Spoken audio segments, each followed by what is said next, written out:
The Flight of the Heron by D.K. Broster. Prologue. A promise of fair weather. The sun had been up for a couple of hours, and now, by 6 o'clock, there was scarcely a cloud in the sky. Even the peaked summit of Ben T, away to the northeast, had no more than the faintest veil floating over it. On all the western slopes the transfiguring light, as it crept lower and lower, was busy picking out the patches of July bellheather and painting them an even deeper carmine. And the mountains round were smiling, where sometimes they frowned, on Loch na Hollere, today a shining jewel, which tomorrow might be a mere blot of grey steel. It was going to be a very fine day, and in the west of Scotland such are none too plentiful. Loch na Hollere, the Loch of the Eagle, was not large, little more than a mile long, and at its greatest breadth perhaps a quarter of a mile wide.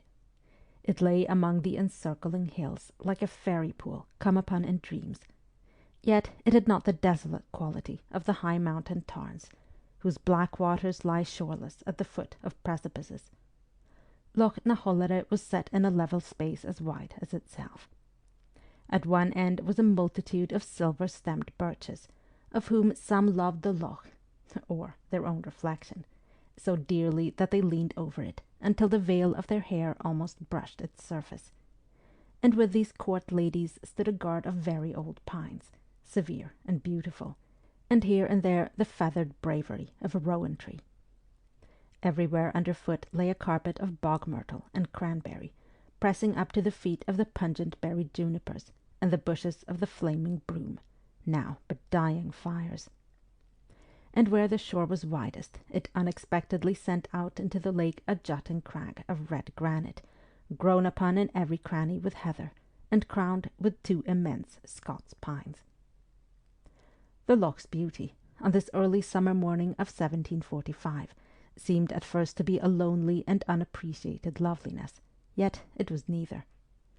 On its northern shore, with a sandy bank, a little hollowed by the water, rose some 3 feet above it, a dark, wiry young Highlander, in a belted plaid of the Cameron tartan, was standing behind a couple of large juniper bushes with a fowling-piece in his hand.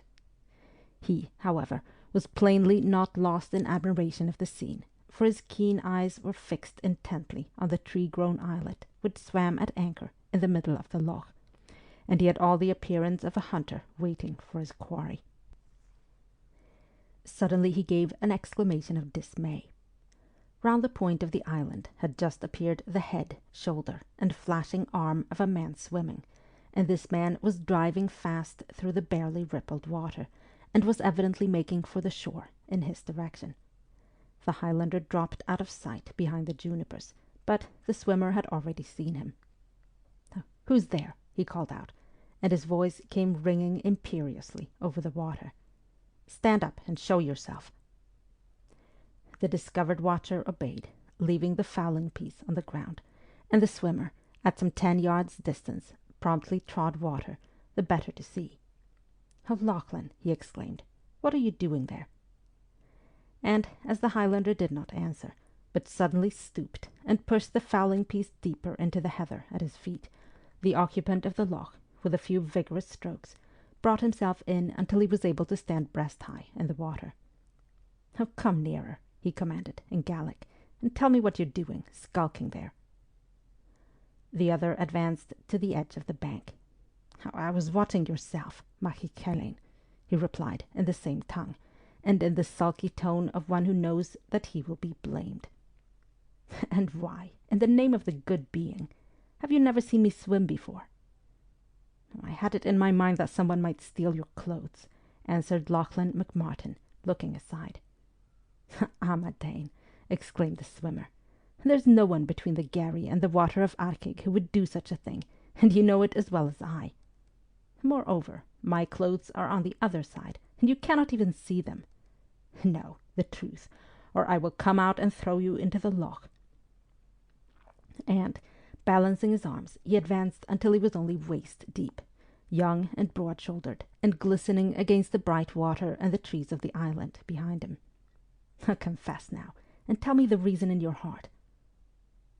if you will not be angry, I will be telling you," replied Lachlan to his chieftain Ewen Cameron, who was also his foster brother. "I shall make no promises. Out with it." "I cannot shout it to you, Machi Kelain. It would not be lucky." "Oh, do you think that I'm coming out to hear it before I've finished my swim?" "Oh, I will walk into you, if you wish," said Lachlan submissively, and began to unfasten his plaid. "Oh, do not be a fool," said the young man in the loch, half laughing, half annoyed, and, wading to the bank, he pulled himself up by the exposed root of a birch tree, and threw himself unconcernedly down among the heather and bog myrtle. Now it could be seen that he was some inches over 6 feet, and splendidly made. A swift runner, too, it was likely, for all his height and breadth of shoulder.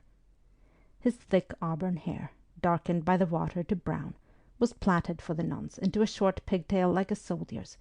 His deep-set blue eyes looked out of a tanned face, but where the sunburn ended, his skin was as fair as a girl's.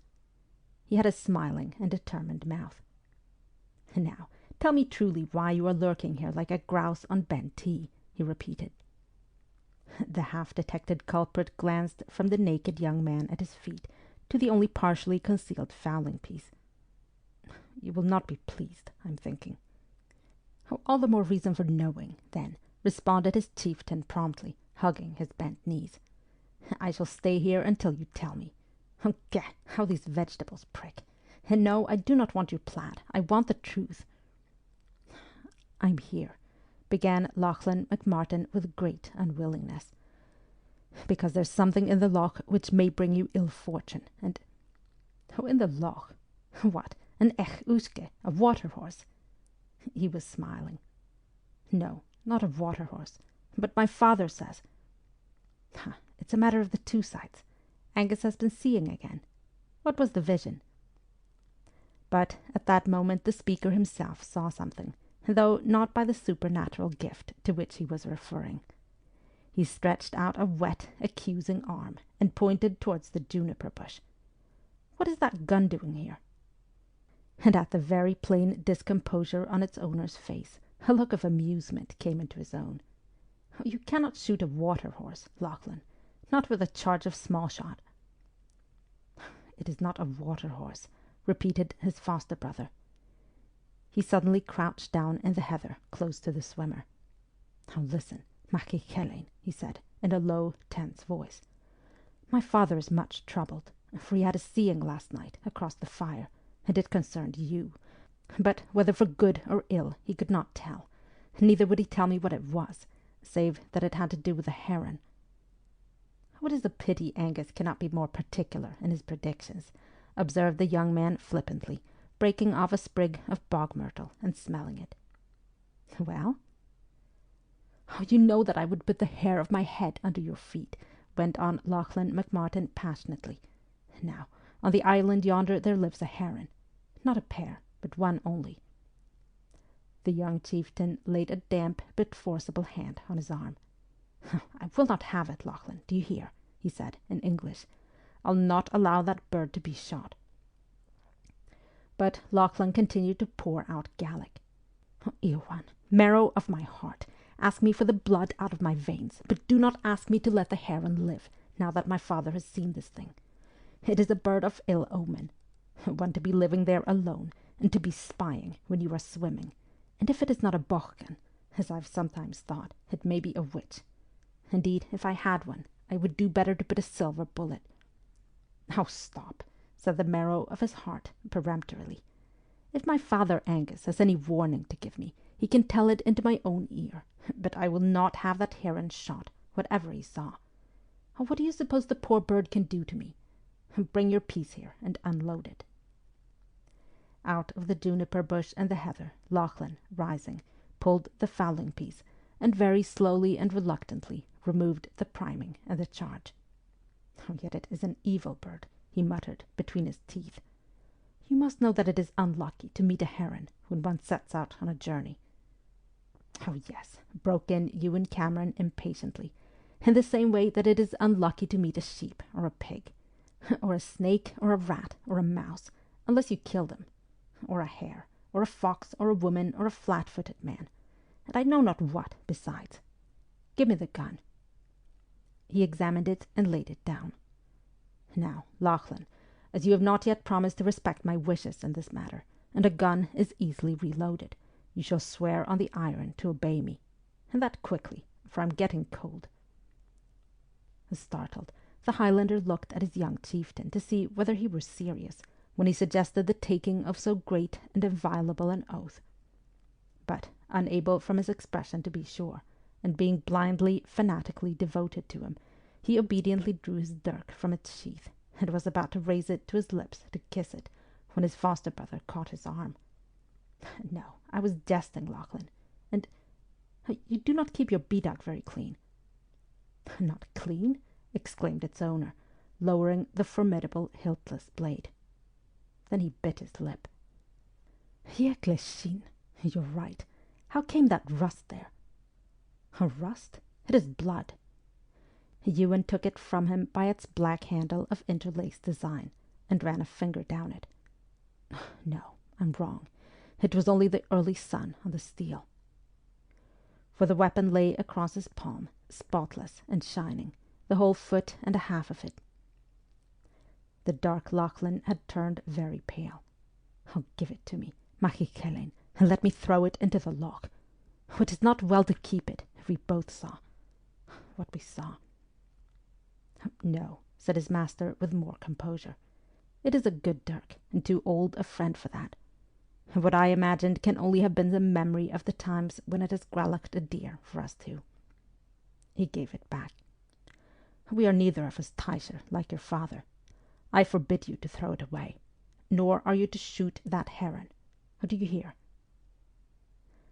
If his young chief was not, Lachlan McMartin was plainly shaken by what had happened. He thrust the dirk deep into the heather, as though to cleanse it, before he returned it to the sheath. "I hear," he muttered. "Oh, then see that you remember." Shivering slightly, the young man sprang to his feet. "Now, as you have forced me to land on this side of the loch, Lachlan, I shall dive off the Craig Rug. A score of times have I meant to do it, but I've never been sure if there were enough water below. So, if a water-horse gets me, you will know whose was the fault of it." And laughing, disregarding entirely his foster-brother's protests, which went so far as the laying of a detaining hand on his bare shoulder, he slid down the bank, ran along the narrow strip of sand below it, and disappeared round a bend of the shore. A moment or two later, his white figure was seen clambering up the heather-clad side of the red crag, which gave the whole property its name. A pause, and then he shot down towards the lake in the perfect dive of the athlete, and the water received him with scarcely a splash. "The cross of Christ be upon us," murmured Lachlan, shutting his eyes. And, though he was no papist, he signed himself. When he opened them, the beloved head had reappeared safely, and he watched it till the island once more hid it from his view. Still tingling with his dive, Ewen Cameron of Ardroy, when he had reached the other side of the little island, suddenly ceased swimming and, turning on his back, gave himself to floating and meditation.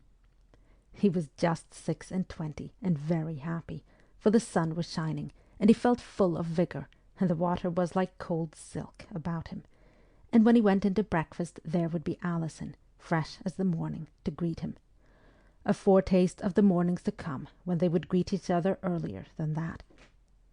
For their marriage contract was even now in his desk at Ardroy, awaiting signature, and the chief of Clan Cameron, Lochiel himself, MacGuldhu, Ewen's near kinsman by marriage, as well as his overlord, was coming tomorrow from his house of Achnacarry on Loch Arkaig to witness it. Lochiel, indeed, now a man of 50, had always been to his young cousin elder brother and father in one, for Ewen's own father had been obliged to flee the country after the abortive little Jacobite attempt of 1719, leaving behind him his wife and the son of whom she had been but 3 days delivered. Ewen's mother, a steward of Appin, did not survive his birth a fortnight, and he was nursed, with her own black-haired Lachlan, by Saunich McMartin, the wife of his father's piper. No unusual event in a land of fosterage.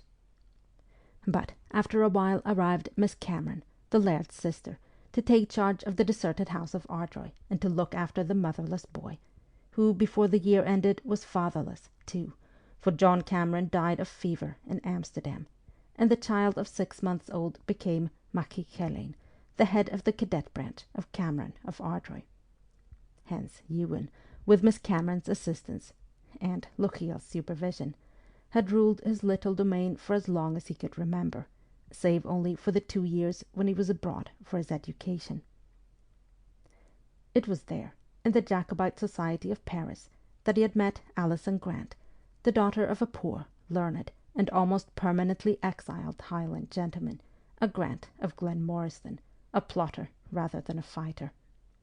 But because Alison, though quite as much in love with her young chieftain as he with her, had refused to leave her father in exile, for the brother of 16, just entering a French regiment, could not take her place, Ewen had had to wait for 4 long years, without much prospect of their marriage. But this very spring, Mr. Grant had received intimation that his return would be winked at by the government, and accordingly returned. And so there was nothing to stand in the way of his daughter's marriage to the young Laird of Ardroy in the autumn. And Alison's presence here now, on a visit with her father, was no doubt the reason that, though her lover was of the same political creed as they, never questioning its fitness, since it was as natural to him as running or breathing, he was not paying very particular attention to the rumours of Prince Charles Edward's plans, which were going about among the initiated. With deliberate and unnecessary splashings, like a boy, Ewen now turned over again, swam for a while under water, and finally landed, stretched himself in the sun, and got without undue haste into a rather summery costume. There was plenty of time before breakfast to make a more ordered toilette, and his hair would be dry and tied back with a ribbon by then. Perukes and short hair were convenient, but, fashionable or no, he found the former hot. When he was Lochiel's age, perhaps, he would wear one. Before long he was striding off towards the house, whistling a French air as he went. Between the Red Crag and the spot where he had rated his foster brother that morning, Ardroy stood alone now with his betrothed. The loch was almost more beautiful in the sunset light than when its waters had closed over his head all those hours ago, and even with Alison on his arm, Ewen was conscious of this, for he adored Loch na Hollere with little less than passion. So they stood, close together, looking at it, while here and there a fish rose and made its little circle, widening until it died out in the glassy infinity, and near shore a shelduck with her tiny bobbing brood swam hastily from one patch of reeds to another. Presently Ewen took off his plaid and spread it for Alison to sit upon, and threw himself down too on the carpet of cranberries. And now he looked, not at the loch, but at her, his own, or nearly his own, at last. Alison's hand, waited for so patiently, no, not always so patiently, strayed among the tiny leaves, and Ewen caught the little fingers, with a ring upon the least but one, and kissed them. "And to think," he said softly, "that by this time tomorrow we shall be contracted in writing, and you not able to get away from me." Alison looked down at him. In her dark eyes swam all kinds of sweetness, but mischief woke and danced now at the corners of her small, fine, close-shut mouth, which could be so tender, too. "Oh, Ewen, does the contract make you more sure of me? You'd not hold me to a bit of paper if I were to change my mind one fine morning and say, 'Ardroy, I swear to tell it, but wed you I cannot.' How would I not hold you to it? Oh, try and see." One of Alison's dimples appeared. "Oh, indeed, I minded to try it, and just for that, to see what you would do. What would you do, Ewan Foyd?" "Oh, carry you off," replied Ewen promptly. "And marry me by force?" "And marry you by force. Oh, there speaks the blood of Hieland reivers. I think shame to say such a thing." "And are you not Hieland yourself, Miss Grant?" inquired her lover. "And was there never cattle lifting done in Glenmoriston?" "Oh, cattle!" exclaimed Alison, the other dimple in evidence. "That I should be likened by him that's contracted to be married to me, to a steer or a cow. Oh, I likened you to no such thing. You're like a hind that one sees just a glimpse of before it is gone, drinking at the lake on a misty morning. Oh, my heart's darling, he went on, dropping into Gaelic, do not make jests upon our marriage. If I thought that you were in earnest... Oh, Alison, say that you're not in earnest. Alison Grant looked into the clear blue eyes, which had really grown troubled, and was instantly remorseful. Oh, my dear, what a wretch am I to torment you thus. No, I was teasing. Loch na Hollere shall run dry before I break my troth to you. I'll never force you to carry me off. 'Tis like I'll be at the kirk before you. She let him draw her head without words upon his shoulder, and they sat there silent, looking at happiness. Both the happiness which they knew now, and the greater, the long happiness which was coming to them, as stable and secure in their eyes as the changeless mountains round them. Yet Alison knew her lover's mind, or at least a part of it, so well that she presently said, "And yet I'm not jesting, Ewen, when I say that I think you would be hard put to it to choose between me and Loch na Hollere and the house of Ardroy." His arm tightened round her. "Oh, Alison, how can you... But you'll never have to choose, Medal. I love this place most dearly already. I've never had a home like it to love, living as we have for so long, now in France, now in Holland. But your heart is as strongly rooted here as the red crag yonder." Ewen gave a little sigh. "You see a long way into my heart, you that are at the core of it. Indeed, when I'm dying, I think this is the last place I shall have sight of in my mind. I hope I may be seeing it with my eyes also." Alison did not shudder or change the subject, or implore him not to speak of such things, for she was Highland too, with her race's half-mystical preoccupation with the dead. But she thought, "I hope I'll die the same day, the same hour." The shadows on the loch crept a little further. Behind them, Ben T changed colour for the 100th time. His pointed peak seemed to soar. It grew cooler, too, and Ewen wrapped the ends of the plaid about his lady. "On Wednesday we will spend the day at Loch Arkaig," he announced. "We will take ponies, and you and Mr. Grant shall ride." "And Miss Cameron?" How Aunt Margaret detests such jaunts. Meals for the parlour, and the parlour for meals, and that is her creed. "Alison, are you not cold?" "Oh, in this?" She fingered the plaid where it hung over her shoulders, and added, after a moment, "How strange it will be to wear another tartan than one's own." "How you shall always wear the Grant, if it pleases you better." "No, it does not please me better," answered Alison softly. "I feel very warm in the Cameron." He kissed her for that, smiling, and, raising his head from his kiss, became aware of a dark object beating towards them out of the sunset sky.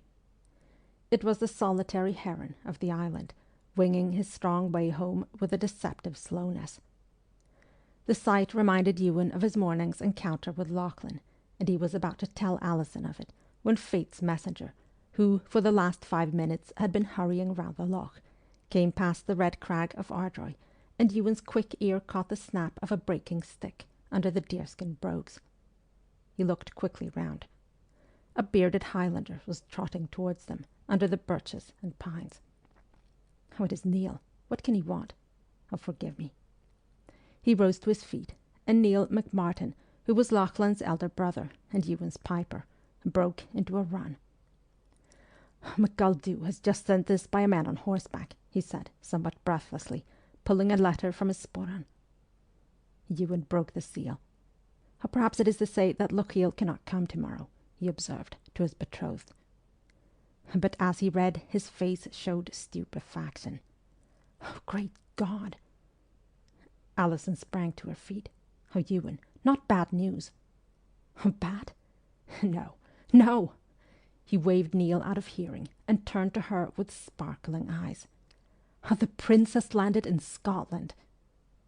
She was at first as amazed as he. "Oh, the prince? Landed? When? Where?" Ewen consulted his letter again. He landed at Borradale in Addisig on the 25th. Lochiel desires me to go to Achnacarry at once. Oh, yes, come, at last, said Alison to herself, almost with awe. And you will go with Lochiel to kiss his hand, to... Oh, Ewen, how I envy you. The light which had come into her lover's eyes died out a little. Oh, I do not know that Lochiel is going to Addisig, darling. He glanced at the letter again. He is troubled, I can see. There are no troops with the prince, none of the hoped-for French help. Oh, but what of that? Cried the girl. It is not to be thought of that Lochiel's sword, of all others, should stay in the scabbard. Lochiel will do what is right and honourable. It is impossible for him ever to act otherwise, answered Ewen, who was devoted to his chief. And he wants speech with me. I must set out at once. Yes, Clan Cameron will rise, not a doubt of it. And, youth and the natural ardour of a fighting race reasserting themselves, he snatched up his bonnet and tossed it into the air. Ah, now I know why Lachlan and I thought we saw blood on his dirk this morning. Then he caught Alison to him. Oh, my dearest on earth, give me your kiss. It was the title of one of the ancient pibrochs that he was quoting, and the Highland girl put her arms round his neck and gave him what he asked. Loch na Hollere, bereft of the echoing voices, sank into a silence that was not broken until the heron rose again from the island and began to fly slowly towards the sunset. Then the stillness was rent by a sharp report. The great bird turned over twice, its wings beating wildly, and fell, all huddled, into the lake. A little boat shot out from the side of the Craig Rug, and in a moment or two Lachlan McMartin, leaving his oars, was bending over the side with the end of a cord in his hand. There was a splash as he threw overboard the large stone to which the cord was fastened, and having thus removed the evidence of his blind effort to outwit destiny, he pulled quickly back to the shelter of the crag of Ardroy. Soon the same unbroken calm, the same soft lap and ripple, the same gently fading brightness were once more round Loch na Hollere. Yet, for all those who today had looked on its waters, the current of life was changed forever. Part 1. Through English Eyes. Chapter 1. Quote, one of them asked how he liked the Highlands. The question seemed to irritate him, for he answered, "How, sir, can you ask me what obliges me to speak unfavourably of a country where I have been hospitably entertained? Who can like the Highlands? I like the inhabitants very well." End quote. Boswell, Journal of a Tour to the Hebrides. Chapter 1. In all Lochaber, perhaps in all the Western Highlands, there was no more bored or disgusted man this 16th of August than Captain Keith Windham of the Royal Scots, as he rode down the great glen with a newly raised company of recruits from Perth, and no more nervous or unhappy men than the recruits themselves. For the first time in their lives, the latter found themselves far north of the Highland line, beyond which, to lowland as well as to English minds, there stretched a horrid region peopled by wild hill tribes, where the King's writ did not run, and where, until General Wade's recent road-making activities, horsed vehicles could not run either. Yesterday only had they reached Fort Augustus, 2 companies of them, and this afternoon, tired and apprehensive, were about halfway through their 30-mile march to Fort William. As for the English officer, he was cursing with all his soul the young adventurer whose absurd landing on the coast of Moidart last month had caused all this pother. Had it not been for that event, Captain Windham might have been allowed to return to Flanders, now that his wound of Fontenoy was healed, to engage in real warfare against civilized troops, instead of marching through barbarous scenery to be shut up in a fort. He could not expect any regular fighting, since the savage hordes of these parts would probably never face a volley. Nevertheless, had he been in command of a column, he would have judged it more prudent to have a picket out ahead. But he had already had a slight difference of opinion with Captain Scott, of the other company, who was senior to him, and, being himself of a temper very intolerant of a snub, he did not choose to risk one. Captain Windham had no great love for Scotsmen, though, ironically enough, he bore a Scottish Christian name and served in a Scottish regiment. As it happened, he was no more responsible for the one fact than for the other. It was hot in the great glen, though a languid wind walked occasionally up Loch Lochy, by whose waters they were now marching. From time to time, Captain Windham glanced across to its other side, and thought that he had never seen anything more forbidding. The mountain slopes, steep, green, and wrinkled with headlong torrents, followed each other like a procession of elephants. And so much did they also resemble a wall rising from the lake that there did not appear to be space for even a track between them and the water. And, though it was difficult to be sure, he suspected the slopes beneath which they were marching to be very nearly as objectionable. As a route in a potentially hostile country, a defile, astonishingly straight, with a 10-mile lake in the middle of it, did not appeal to him. However, the mountains on the left did seem to be opening up at last, and General Wade's new military road, upon which they were marching, was in consequence about to leave the lake and proceed over more open moorland country, which pleased Captain Windham better, even though the wide panorama into which they presently emerged was also disfigured by high mountains, in particular by that in front of them, which he had been told was the loftiest in Great Britain. And about 12 miles off, under those bastions, lay Fort William, their destination. But where was the river which, as he knew, they had first to cross? In this wide, rough landscape, Captain Windham could not see a sign of it. Then, farther down the slope, and about a mile ahead of them, he discerned a long, thick, winding belt of trees, and remembered to have heard an officer of Guise's regiment at Fort Augustus say last night that the Spion, a very rapid stream, had carved so deep a channel for itself as almost to flow in a ravine, and that Wade must have had some ado to find a spot where he could carry his road over it. He had done so, it appeared, on a narrow stone structure whose elevation above the riverbed had earned it the name of High Bridge.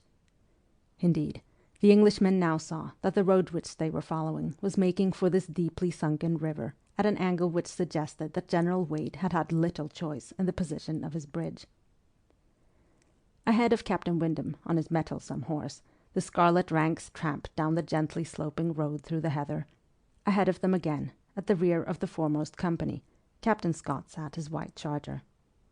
The English officer looked with an unwilling curiosity at the great mountain mass over Fort William. It actually had traces of snow upon it. In August. What a country! Now, in Flanders.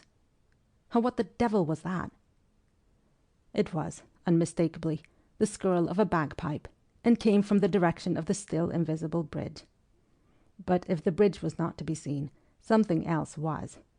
Tartan-clad forms moving rapidly in and out of those sheltering trees. Evidently a considerable body of Highlanders was massing by the river. The senior officer halted his men and came riding back. "Captain Windham, I believe there is an ambush set for us down yonder." "It does not sound like an ambush, egad," replied his colleague rather tartly, as the heathenish skirling grew louder. "But I certainly think there are Highlanders posted at the bridge to dispute our crossing." "I'll just send forward a couple of men to get some notion of their numbers," said Scott, and rode back again. Keith shrugged his shoulders. Somewhat of a tardy precaution, he thought to himself. A sergeant and a private were thereupon dispatched by Captain Scott to reconnoitre. Their fate was swift and not encouraging, for they had not gone far ere, before the eyes of all their comrades, they were suddenly pounced upon by 2 Highlanders, who, with a yell, darted out from the trees and hurried them out of sight. The intimidated recruits began to shuffle and murmur. Captain Windham spoke vigorously to his subaltern, and then rode forward to consult with his senior. Captain Scott wheeled his horse to meet him. "This is unco awkward," he said, dropping his voice. "And the Dale knows how many of those fellows there are down yonder, but do you observe them, Captain Windham, skipping about like conies among the trees? The bridge, I've heard, is uncommon narrow and high, with naught but rocks and torrent below. I doubt we can get the men over." "Oh, we must," retorted Keith. "There's no other means of reaching Fort William. The Royals, to hesitate before a few beggarly cattle thieves." Alas, the Royals did more than hesitate. Even as he spoke, there were signs that the half-seen cattle thieves on the bridge were preparing for a rush, for loud orders could be heard, and the piping swelled hideously. And at that, the scarlet-clad ranks on the slope wavered, broke, turned, and began to flee up the rise as fast as their legs could carry them. It was in vain that their two captains endeavoured to rally them. A man on a horse cannot do much to stem a flood of fugitives, save perhaps on a narrow road, and here the road had unlimited space on either side of it. Helter-skelter the recruits ran, and despite their fatigue and their accoutrements, never ceased running for 2 miles, till they stopped, exhausted, by Loch Lochy's side once more. By that time Captain Windham was without suitable words in which to address them. His vocabulary was exhausted. Captain Scott was in like case.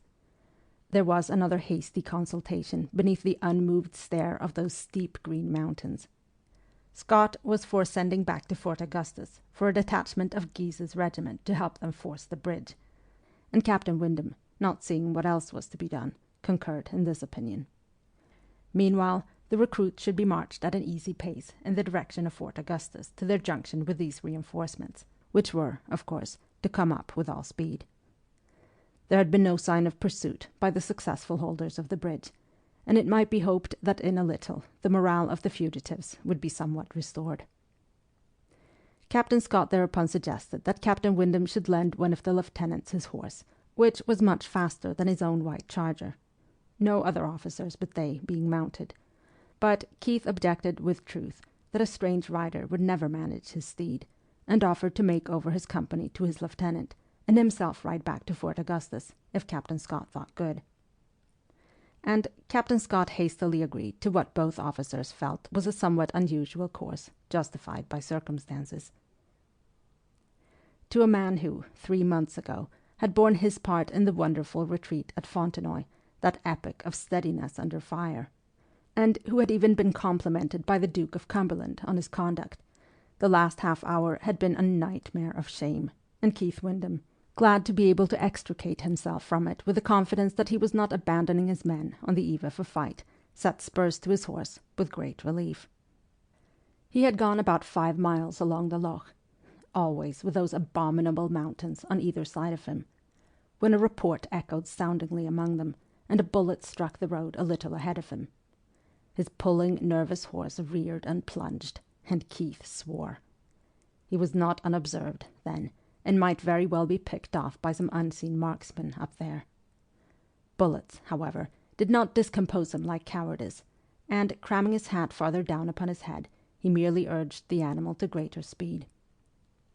In the next few miles, as occasional bullets winged their way at varying distances past his person, Keith Windham began to think that the hapless royals behind him were perhaps being outflanked by some enemy marching parallel to them on the hillside, and marching much faster. The prospect of their being attacked seemed by no means so remote. Still, in any case, it was now his business to go on. But when he came in sight of the village beyond the end of Loch Lochy, through which they had passed that morning, he could see armed Highlanders there in such numbers that it was unlikely he would be allowed to ride through it. Gad, he thought, the rout at the bridge had served, then, as a spark to all this tinder. For a moment, since under a mask of indifference and cynicism he was a very hot-tempered young man, the sting of that knowledge prompted him to attempt cutting his way through, regardless of consequences. Then common sense triumphed. Better to avoid the enemy altogether, by crossing to the farther side of the smaller lake just ahead of him, he did not know its name, on the wide flat isthmus which separated it from Loch Lochy. If there were no ambushes on that side, he would yet reach Fort Augustus, since, as the Highlanders did not appear to have horses, he was safe from mounted pursuit. It became, however, a question whether he would get to the isthmus in time to evade the enemy ahead, of whom 6 or so, suspecting his intention, were running down the road towards him, targe on arm and broadsword in hand, to cut him off. Keith spurred his horse hard, fired at the foremost figure, which he missed, and next moment dropped his own pistol with an exclamation, his arm tingling to the shoulder. A bullet had struck the barrel, ricocheting off heaven knew where. In any case, It was one of the nearest escapes which he had ever experienced. For the moment, his right arm was useless, but here, at last, was the end of the waters of this interminable Loch Lochy. He turned his almost frantic horse, and galloped like mad across the green, spongy isthmus, pursued now only by ineffectual yells, which he soon ceased to hear.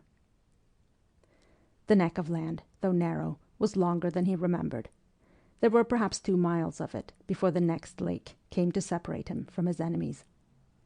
But, whether or no the fact of his having a fast horse deterred them from pursuit, not one Highlander attempted to cross after him. Possibly they were reserving their forces undiminished for the attack on the main body of the Royals, a thought which caused the Englishman to maintain his headlong pace. Fortunately, this side of the lake seemed deserted. No man was going to stop him now. And no man did. But he had not gone a mile by the lakeside when a large grey and white object flapped up suddenly from the water's edge, almost under the nose of his excited horse. The beast shied, swerved, crossed its legs, and came heavily down, flinging its rider against a fallen tree with a force which knocked him senseless. Captain Windham was not stunned for very long, though to him it was an unknown space of time that he lay sprawling in the dust by the side of the pine trunk. When he dizzily raised himself and looked about him, no human being was in sight, but there on the road, within a few feet of him, with snorting nostrils and terrified eyes, lay his unfortunate horse, trying desperately and repeatedly to get to its feet again, despite a broken foreleg. For an instant Keith stared at the poor sweating, plunging brute. Then, passing a hand over his bruised and bleeding forehead, he got to his own feet. There was only one thing to be done. Though the sound of a shot would very likely draw undesirable attention upon himself, he could not leave the animal there in agony. His remaining pistol was in his holster, and during the process of extracting it, he realized that he had twisted an ankle in his fall. A moment or two later, the sound of a shot went ringing over the waters of Loch Oich, and the troubles of Captain Windham's charger were over. But his were not. Indeed, he fancied that they had but just begun. Dismounted, his brilliant scarlet and blue uniform rendering him in the highest degree conspicuous, his head aching, and in one place excoriated by contact with a tree trunk, he saw that he could never summon reinforcements in time now. It was doubtful whether he would reach Fort Augustus at all. His ankle, as he soon discovered, was swollen and painful. Moreover, he had somehow to get back to Wade's Road when he reached the end of this lake. With his hand to his head, he glanced in disgust at the prostrate trunk with which it had just made such painful acquaintance. A detestable country, where even the wildfowl and the vegetation were in league with the inhabitants. Hearing a sound of water, he looked about, till he found a tiny ice-cold spring between the track and the lake, and, dipping his handkerchief into this, bathed his forehead. Had he known of the 7 gory severed heads which had been washed in that innocent-looking little source less than 100 years before, perhaps he would not have done so. Hardly had he reloaded his pistol, his next care, when a distant noise, like many running feet, sent him hurriedly to the shelter of the steep, tree-clad hillside on his left. Here, among the scanty undergrowth, he crouched as best he could, while, some minutes later, a score of armed Highlanders poured past on the track below him. So this side of the lake was gathering, too.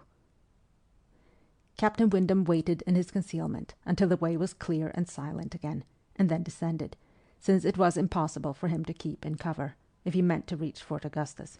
And where else should he make for?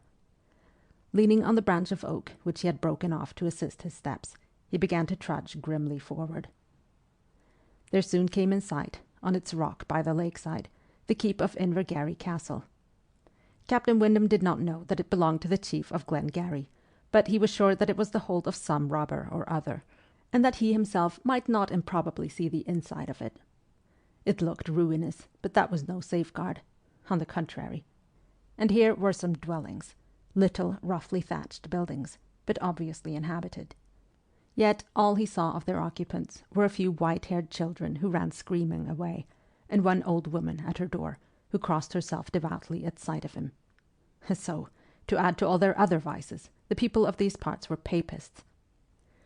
The next obstacle was a river, which he had to cross as best he could on insecure and slippery stones, and the difficulties of doing this with an injured ankle took his mind off remoter possibilities, so that when he was safely over, he was surprised to find the ominous tower well behind him, and he went on, somewhat cheered. The sun was now getting lower, and though the other side of the glen was in full warm light, this side felt almost cold. Another peculiarity of this repulsively mountainous district. Gently swelling hills one could admire, but masses of rock, scored with useless and inconvenient torrents, had nothing to recommend them. He did not wonder at the melancholy complaints he had heard last night from the officers quartered at Fort Augustus. And what would the garrison there say when they heard of this afternoon's disgrace? Captain Windham's thoughts went angrily back to it. What, too, had happened to those chicken-hearted recruits by this time? He pulled out his watch. To his surprise, it was already after 6 o'clock. And he still had the watch in his hand when his ear was caught by the sound of horses' hoofs behind him. He stopped to listen. The pace, a smart trot, did not seem hurried. The rider might be some unconcerned traveller. But he might, on the other hand, be an enemy. Keith Windham looked for cover, but here there was none convenient, as a while ago, and the best he could do was to hobble on ahead to where a solitary oak tree reared itself by the side of the road, for he was minded to have something to set his back against, if necessary. When he was nearly there, he looked round, and saw the rider, a big Highlander on a grey horse. He was not alone, for at his heels came another, keeping up with the horse with long, loping strides like a wolf's. To Keith, one tartan was as yet like another, so, for all he knew, these two might be of a friendly clan. He awaited them by the oak tree. As the horseman came on, Keith saw that he was young, vigorous-looking, and well-armed. He wore trews, not a kilt like the other.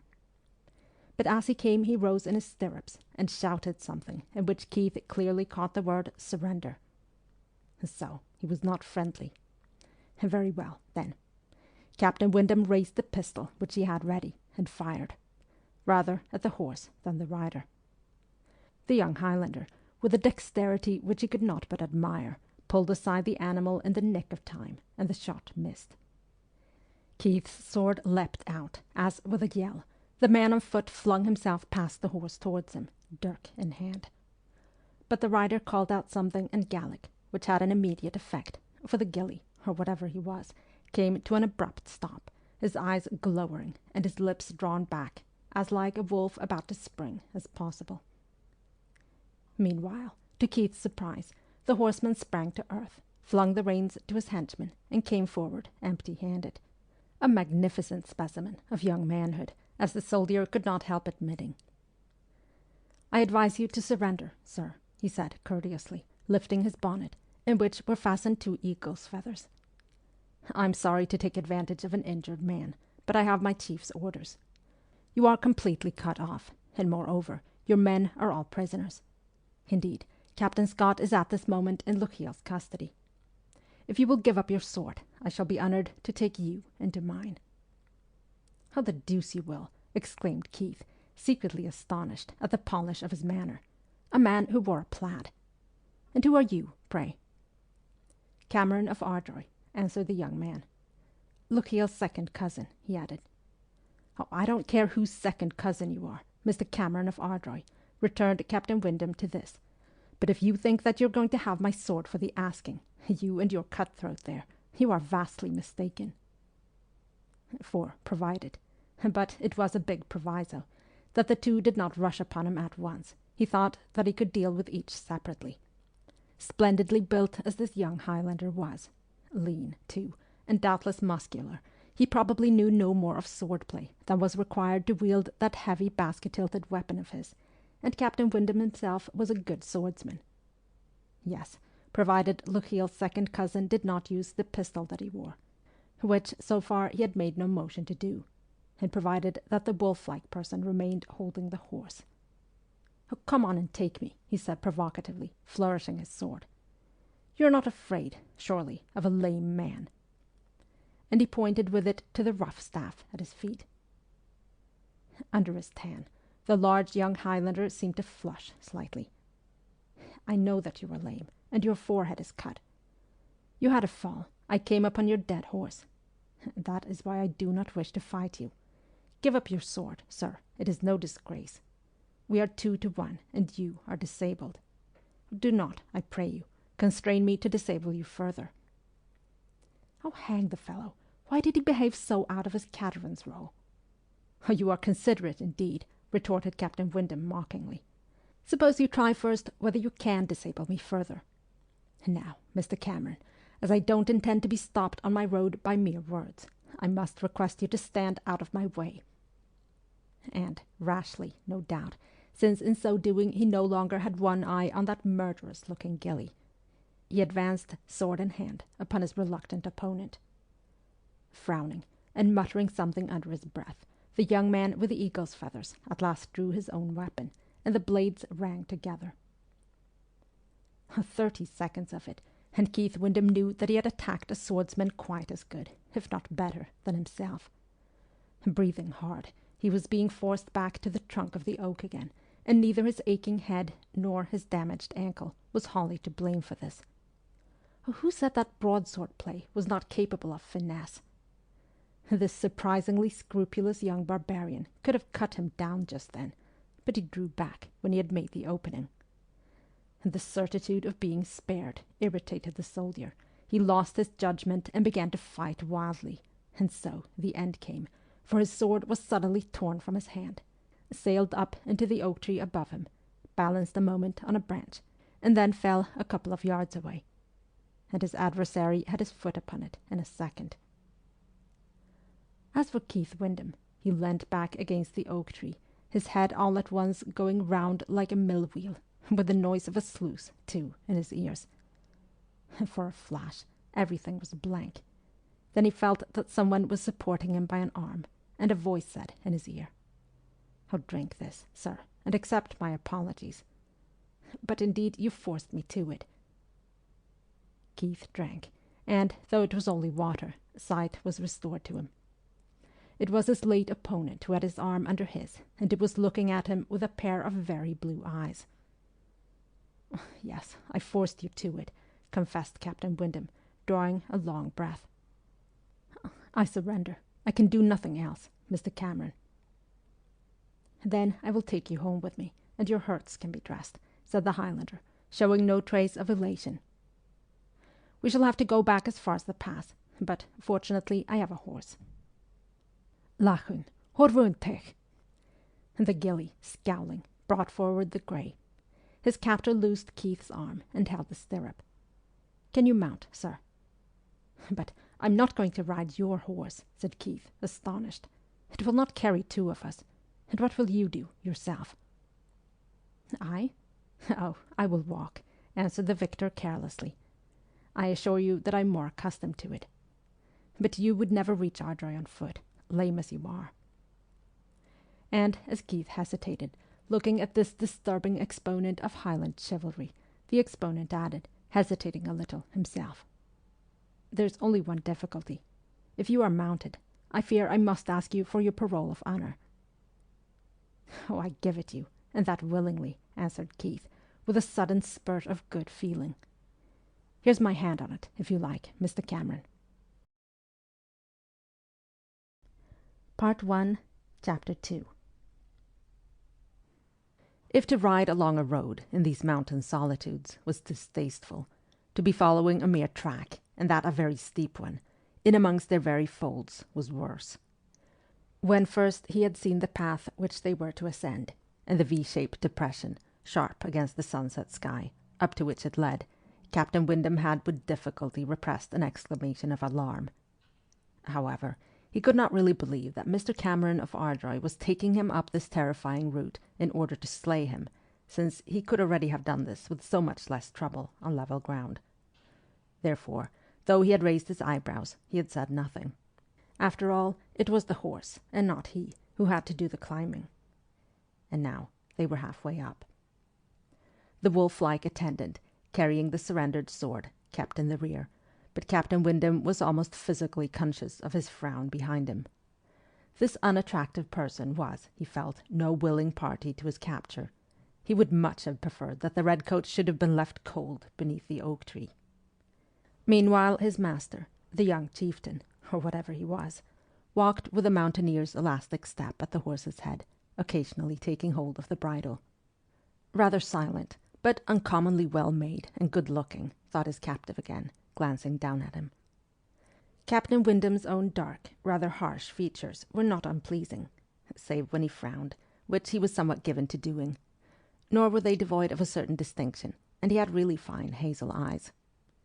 But his mouth had already taken a cynical twist unusual in a young man of 30.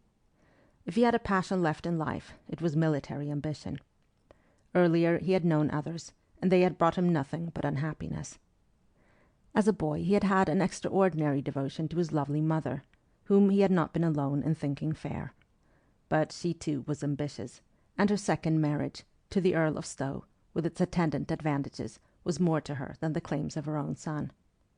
Then the beautiful boy she bore to Lord Stowe usurped the place which Keith had never had in her heart. So, in respect of affection, sometimes even of ordinary attention, he had passed through a neglected childhood and a starved boyhood, and they had left an indelible mark on him.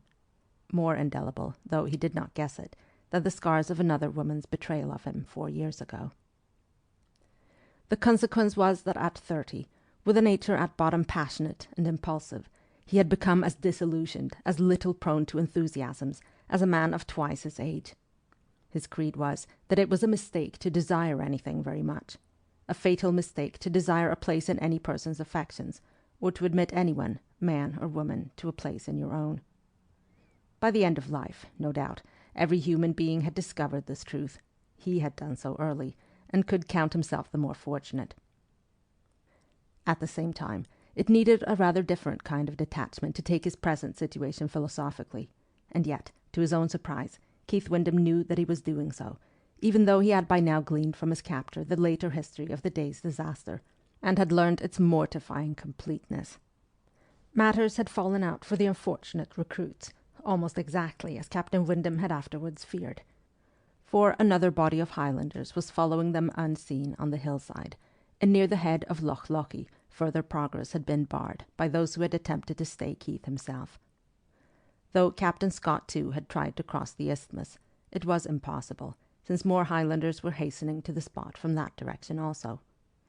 Too tired and panic-stricken to use their muskets to good effect, the redcoats had, on the contrary, received a fire which had killed 5 of them and wounded a dozen, including Captain Scott himself. Some leader called Keppoch, Captain Windham heard, had then called on the royals to surrender, or they would be cut to pieces, and to save his men, Captain Scott had done so.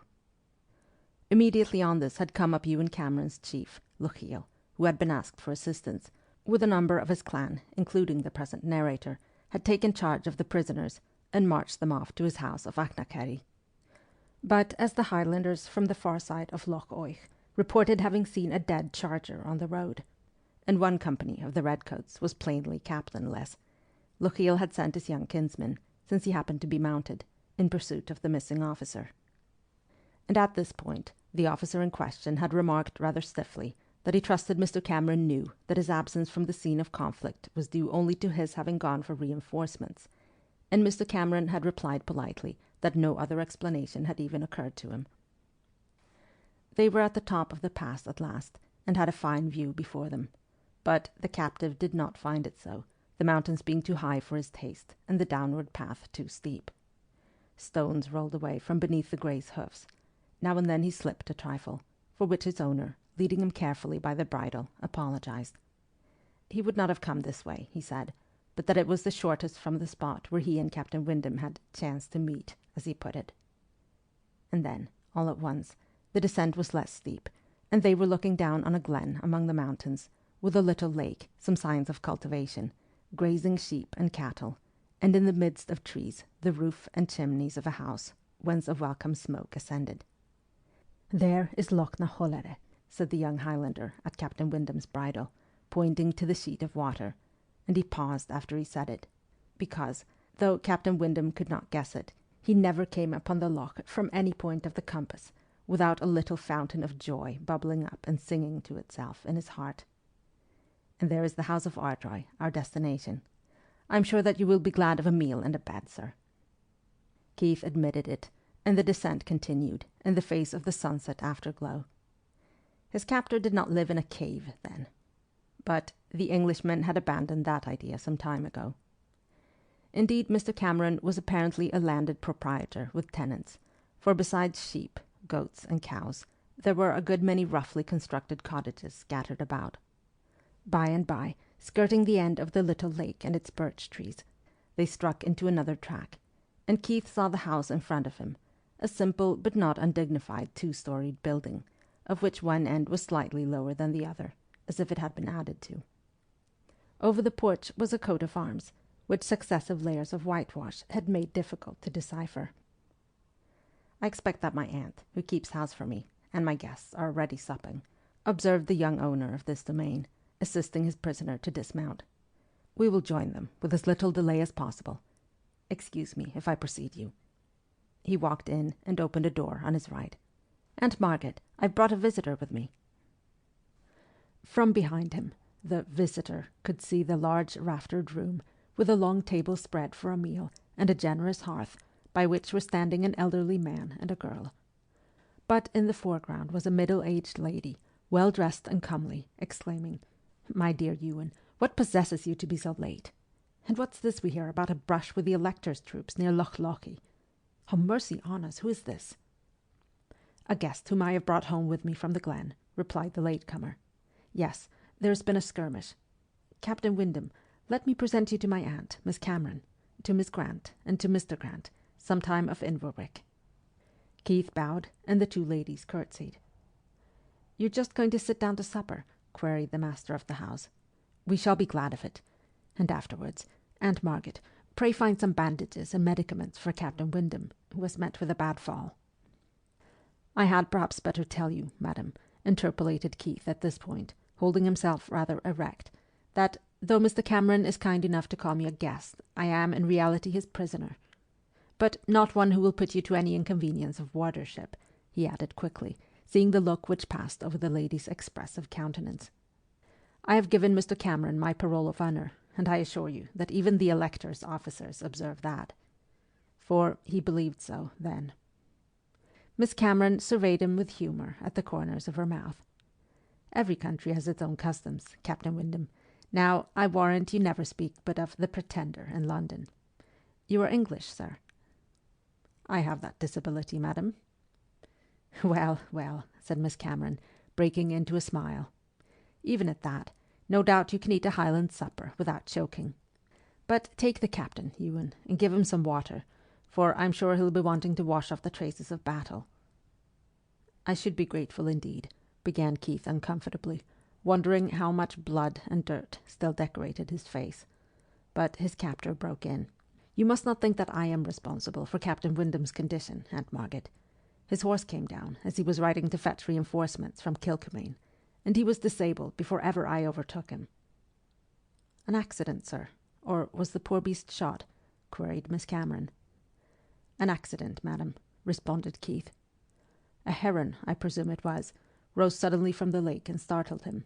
I was riding very fast, and he came down, breaking his leg.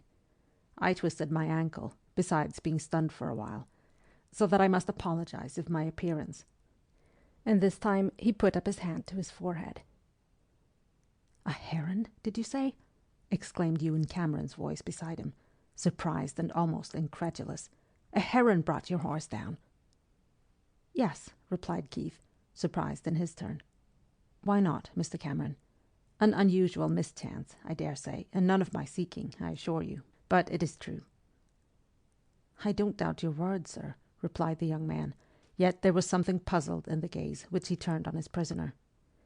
"It is, yes, unusual, as you say. Herons, as a rule—" He broke off. "If you will come with me, Captain Windham, you shall refresh yourself before we eat." Captain Windham sat down to a better supper than he had met since he left London, and even in London he would not have tasted such trout and venison, and might well have drunk worse claret. Out of regard for him, perhaps, or out of discretion, The conversation never touched on political matters, though he thought that he could feel a certain excitement simmering below the surface of the talk. And well it might, he reflected, had not the master of the house this day committed himself to overt hostilities against His Majesty's government. The elderly gentleman in the grey wig, who appeared to have been living recently in Paris, discoursed most innocuously of French chateaux and their gardens, with frequent references to Versailles and Marly, and appeals to his daughter. "You remember the day of our little expedition to the chateau of Annay, my dear?" Keith would have thought the deserted shrine of Saint-Germain a more likely goal of pilgrimage, for he took Mr. Grant, from his mere presence here, to be a Jacobite. But surely his daughter would have preferred to this mild talk of parterre and façade a recital by Mr. Ewen Cameron of his afternoon's prowess. As far as their personal conflict went, Captain Windham was perfectly willing that this encounter should be related by a victor who was evidently disposed to allow the fullest weight to the physical disabilities of the vanquished. Yet he was grateful for the tact with which Mr. Cameron, in his presence at least, had glossed over the flight of the Royal Scots from the bridge. Only questions, indeed, drew from him the partial information which he furnished. He would tell them more afterwards, no doubt. Who was this pretty Miss Grant, with the blue fillet and her dark hair? A kinswoman? If she was the future mistress of the house, young Cameron had good taste. So, to be just, had the lady. But, despite the courtesy shown him, the unwilling guest was not sorry when, very soon after supper, it was suggested that he should retire, for his ankle was painful and one shoulder ached, though he protested that he could look after his own hurts. His conqueror showed him to his bedchamber exactly as a host might have done. The room was of a fair size, and had good old-fashioned furniture, and, presumably because it had been for some time unused, there was even a fire burning. An elderly woman brought up a crock of hot water, a salve, and linen for bandages, and the Englishman was then left to her ministrations. And it was not long before his discreet questions had drawn from this dame, who was not very communicative, and spoke English as though it were a foreign tongue to her, the information that Miss Grant was to marry the laird in the autumn. Keith privately hoped that the prospective bridegroom might not find himself in prison before that time, as a consequence of having laid hands on himself, if of nothing worse, though, after that venison, he resolved that he would not lift a finger to send him there. When his ankle had been bathed and bound up, and the elderly servant had withdrawn, the soldier removed his sash, coat, and wig, and extended himself in a comfortable chair in front of the fire, with his bandaged foot on another. There were books to his hand, as he discovered by reaching up to a shelf on the wall, but, having pulled some down, he did not, at first, find that the effort had repaid him.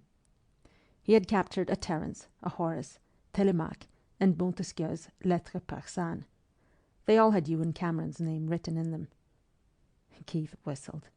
He was turning over the leaves of the Lettres when there was a knock, and his host, or jailer, re-entered. "I hope that Masterfully has made you comfortable, sir. Those books are not very entertaining, I'm afraid. If you intend reading into the night, which I fear must mean that your foot is paining you, I will see whether I cannot find you something else. I believe that my aunt has Mr. Fielding's novel of Joseph Andrews somewhere." "Oh, pray do not trouble, sir," replied Keith. "I intend to go to bed and sleep. It was only idleness which directed my hand to that shelf there. I see that you read French and Latin, Mr. Cameron." And even as he uttered the words, he thought how ill-bred was the remark, and the surprise which he had not been able entirely to keep out of his tone. But the young Highlander answered quite simply, in his gentle, rather slow voice. "I was partly educated in France. For that, you know, is easier for us Jacobites. As to Latin, yes, I can read it still, though I'm afraid that my hexameters would only procure me the ferule nowadays." Captain Windham's ideas about the northern barbarians were undergoing startling changes. He had already noticed that none of the inmates of this house used the vernacular which he was accustomed to hear in the lowlands. They spoke as good English as himself, if with an unfamiliar and not displeasing lilt. A little to cover his annoyance at his own lack of breeding, he remarked, "France, yes. I suppose that your connection is close. And now that a certain young gentleman has come thence." "Yes?" asked the other, in a slightly guarded manner. "No, perhaps we had best not engage upon that topic," said Keith, with a sly smile. "I will imitate your own courteous discretion at supper, Mr. Cameron, in saying so little about the episode at the bridge, of which, indeed, as a soldier, I am not proud. By the way, having myself introduced that subject, I will ask you if you can make clear a point in connection with it which has puzzled me ever since. How was it that no attempt at pursuit, or at least no immediate attempt, was made by the body posted there?" "That is easily explained," replied Ewen Cameron promptly. "The Keppoch MacDonalds there dared not let you see how few they were, lest your men should have rallied and crossed the bridge after all." "How few?" repeated Captain Windham, thinking he had not heard aright. "But, Mr. Cameron, there were a quantity of Highlanders there, though, owing to the trees, it was impossible to form an accurate estimate of their numbers." "No, that would be so," said his captor, looking at him rather oddly. "You may well have thought the bridge strongly held." "You mean that it was not?" And as his informant merely shook his head, Keith said impatiently, but with a sudden, very unpleasant misgiving, "Do you know how many men were there, Mr. Cameron?" Mr. Cameron had taken up a fresh log, and now placed it carefully in position on the fire, before answering. "I believe," he said, with what certainly sounded like reluctance, "that there were not above a dozen there.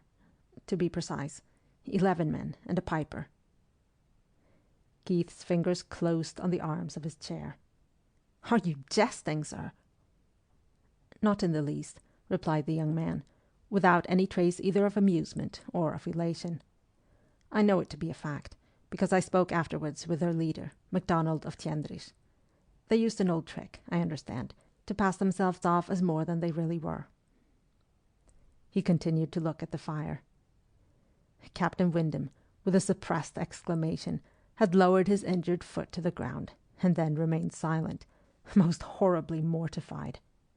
2 companies of His Majesty's foot turning tail before a dozen beggarly Highlanders, with whom they had not even stayed to exchange shots.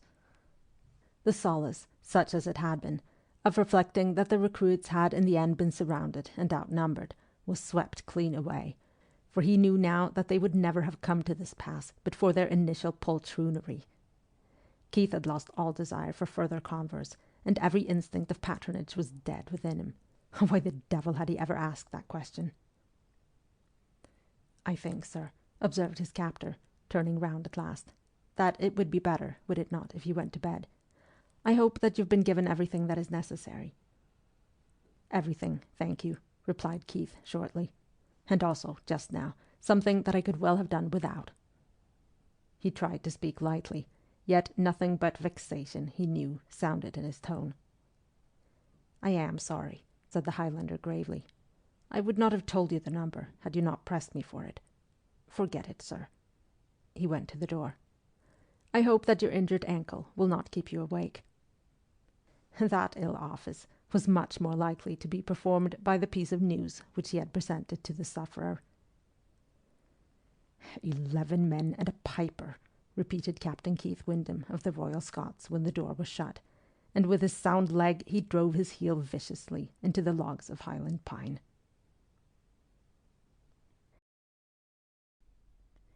Part 1, Chapter 3. Captain Keith Windham, unwillingly revisiting the neighbourhood of Highbridge, which was populated with leaping Highlanders about 9 feet high, and permeated, even in his dream, with the dronings and wailings of the bagpipe, woke, hot and angry, to find that the unpleasant strains at least were real, and were coming through the window of the room in which he lay. He remained a moment blinking, wondering if they portended some attack by a hostile clan, and finally got out of bed and hobbled to the window. In front of the house a bearded piper was marching solemnly up and down, the ribbons on the chanters of his instrument fluttering in the morning breeze. There was no sign of any armed gathering. "Oh, good gad, it must be the usual reveille for the household," thought the Englishman. Enough to put a sensitive person out of temper for the rest of the day. And he returned to bed and pulled the blankets over his ears. At breakfast, an excellent meal, and a pleasant one also, where very civil inquiries were made concerning the night he had spent and the state of his injuries. Miss Cameron expressed the hope that he had not been unduly disturbed by Neil McMartin's pibroch, adding that he was not as fine a piper as his father Angus had been. Keith was then thankful that he had not heard Angus. When the meal was over, he strayed to the window and looked out, wondering how he should occupy himself all day, but determined upon one thing, that he would not let these Camerons guess how bitterly he was mortified over the matter of the bridge. Outside the porch his host, save the mark, was already talking earnestly to a couple of Highlanders, in one of whom Captain Windham had no difficulty recognizing the cutthroat of the previous day. The other, he fancied, was the musician of the early morning. I wish I could persuade myself that Mr. Cameron were putting a ban upon that performance, he thought, but he hardly hoped it. Presently the young laird came in. He was wearing the kilt today, and for the first time Keith Windham thought that there was something to be said for that article of attire, at least on a man of his proportions. "Is not that your attendant of yesterday out there?" remarked the soldier idly. "Lachlan McMartin?" "Yes. The other, the piper who, I'm afraid, woke you this morning, is his brother Neil." "Captain Windham," went on the piper's master in a different tone, "what I'm going to tell you may be news to you, or it may not, but in either case the world will soon know it. Today is Saturday, and on Monday the Prince will set up his standard at Glenfinnan." There was a second's silence. "And you, I suppose, Mr. Cameron, intend to be present, and to cross the Rubicon in his company?" "All Clan Cameron will be there," was the reply, given with a probably unconscious lift of the head. "And as in consequence of this I shall be pretty much occupied today, and little at home, I would advise you, if I may, not to go out of sight of the house and policies. You might—" Ewen Cameron hesitated for a moment. "I might find myself tempted to abscond, you were going to say?"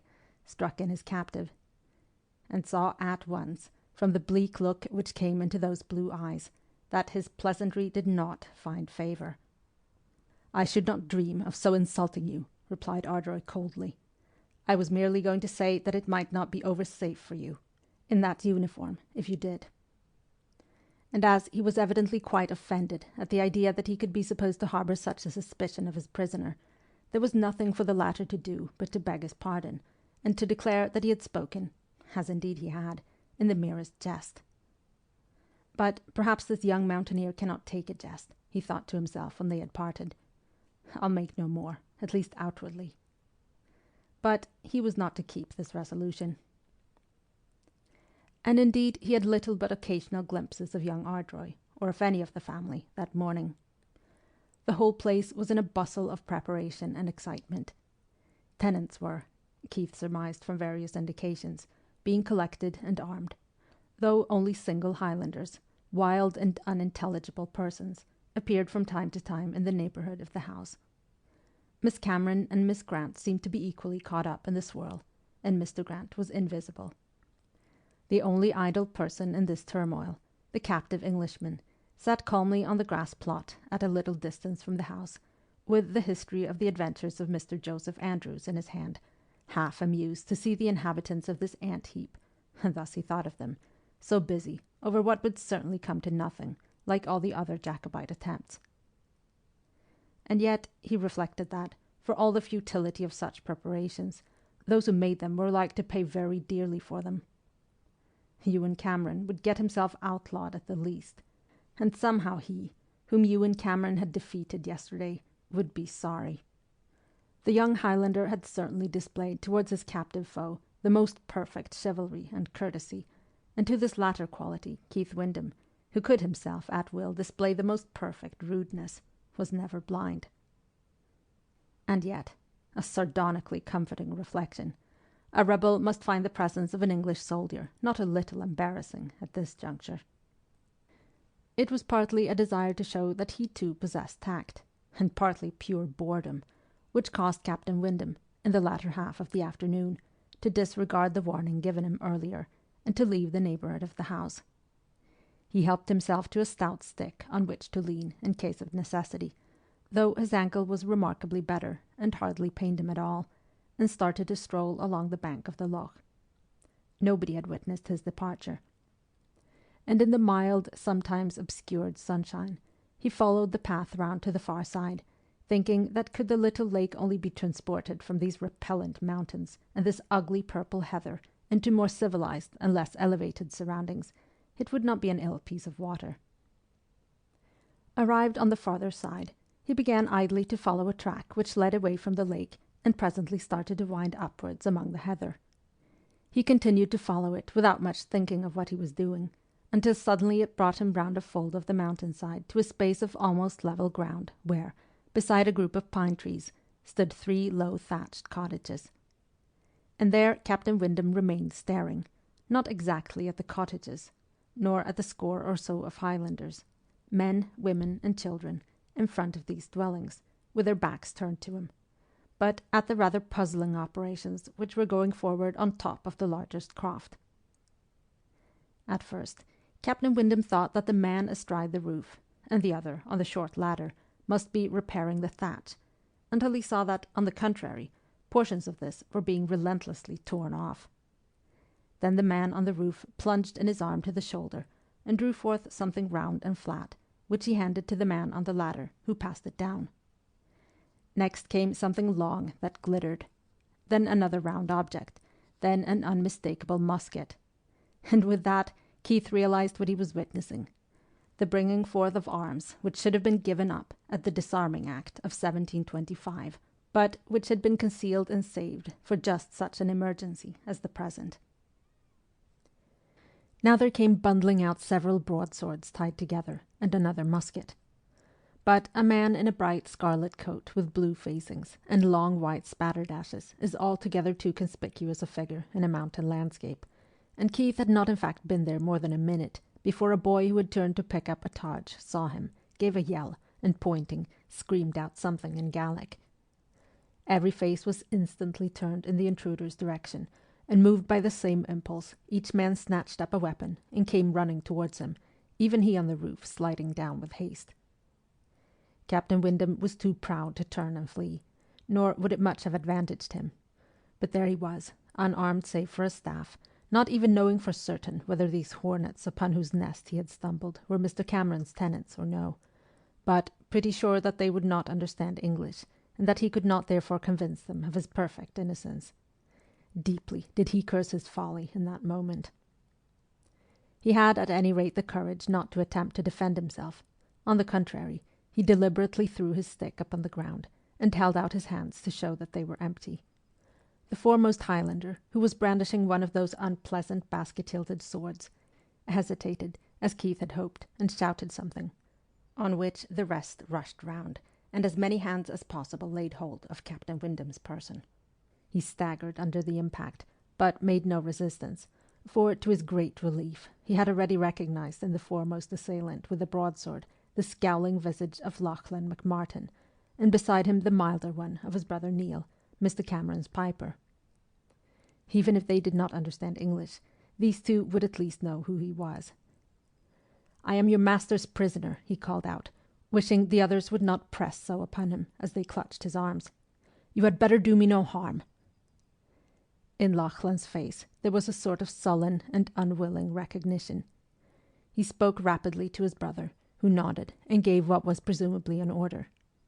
Reluctantly, the clutching hands released their grip of Keith, their owners merely glowering at him, but they did not go away, though the circle now opened out a little.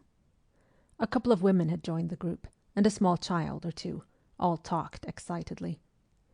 Keith had never thought to feel gratitude towards the wolf-like Lachlan, but at this moment he could almost have embraced him, since but for him and Neil, his own might well have been the first blood on those resuscitated claymores. His preserver now advanced, his hand on his dirk, and addressed the soldier, rather to his surprise, in English. "You may be the laird's prisoner," he said between his teeth, "but why did you come up here? You came to spy, to spy." He almost spat the words in the intruder's face. "And with spies who have seen what they should not have seen, there is a very short way. Either this," he unsheathed an inch or two of his dirk, "or the Lochan down yonder, with a stone round the neck." "I am not a spy," retorted Captain Windham haughtily. I knew nothing of there being cottages here. I was taking a walk, and came upon you entirely by accident." "A walk, when yesterday your foot was so hurt that you must ride the laird's horse," hissed Lachlan, bringing out all the sibilants in this not ineffective retort. "All this way for pleasure, with a foot that is hurt. And then you will be going back to the Saiger and Dirac, to the Red Soldiers, at Kilcomane, and be telling them... it will certainly be better." And his fingers closed round the black hilt at his groin. Keith had never seen fingers which more clearly itched to draw and use a weapon. But at this point Neil the piper intervened, laying his hand on his brother's arm, shaking his head, and speaking earnestly in their native tongue, and Keith, concluding that a professional musician, if that term could possibly be extended to one who produced sounds like this morning's, would be a man of peace, felt more secure, not knowing that in a fray the piper habitually gave his pipes to his boy and fought with the best. But he heartily wished himself back at the house again. It would have been far better had he taken his host's warning to heart, instead of making a foolish jest about it. During the colloquy, however, there approached the group a handsome, venerable old man whom Keith had not previously noticed. He came towards them tapping the ground with a long staff, as if of uncertain sight, and said something first to Lachlan and then to Neil. The piper appeared to listen with attention, and on that turned to the captive. "My father is asking you," he said, in a manner which suggested that he was seeking for his words in an unfamiliar tongue, "to permit him to touch you, and to be speaking with you. He's almost blind. He has not the English, but I will be speaking for him." "Certainly, if he wishes it," replied Captain Windham with resignation, thinking that permission to touch him might well have been asked earlier, and not taken so violently for granted. Neil took his father's hand and led him up to the interview. The old man, who was obviously not completely blind, peered into the Englishman's face, while his hands strayed for a moment or two over his shoulders and breast. He then addressed a question to his elder son, who translated it. "He asks if you was meeting a curra yesterday." "If I had any notion what a curra was," returned Keith, "I might be able to satisfy your father's curiosity. As it is..." "A curra," explained Neil, struggling, "is a large bird, having a long... "It is called heron in the English," interposed Lachlan, and he added violently, "Malach orst! Was you meeting a heron yesterday?" The Urs sounded like an objurgation, which it was, and the speaker's eyes as they glared at Keith had turned to dark coals. It was evidently a crime in these parts to encounter that bird, though to the heron's victim himself it wore rather the aspect of a calamity. Ignoring this almost frenzied query, he replied shortly to the official interpreter. "Yes, unfortunately I did meet a heron yesterday, which, by frightening my horse, led to my being here today."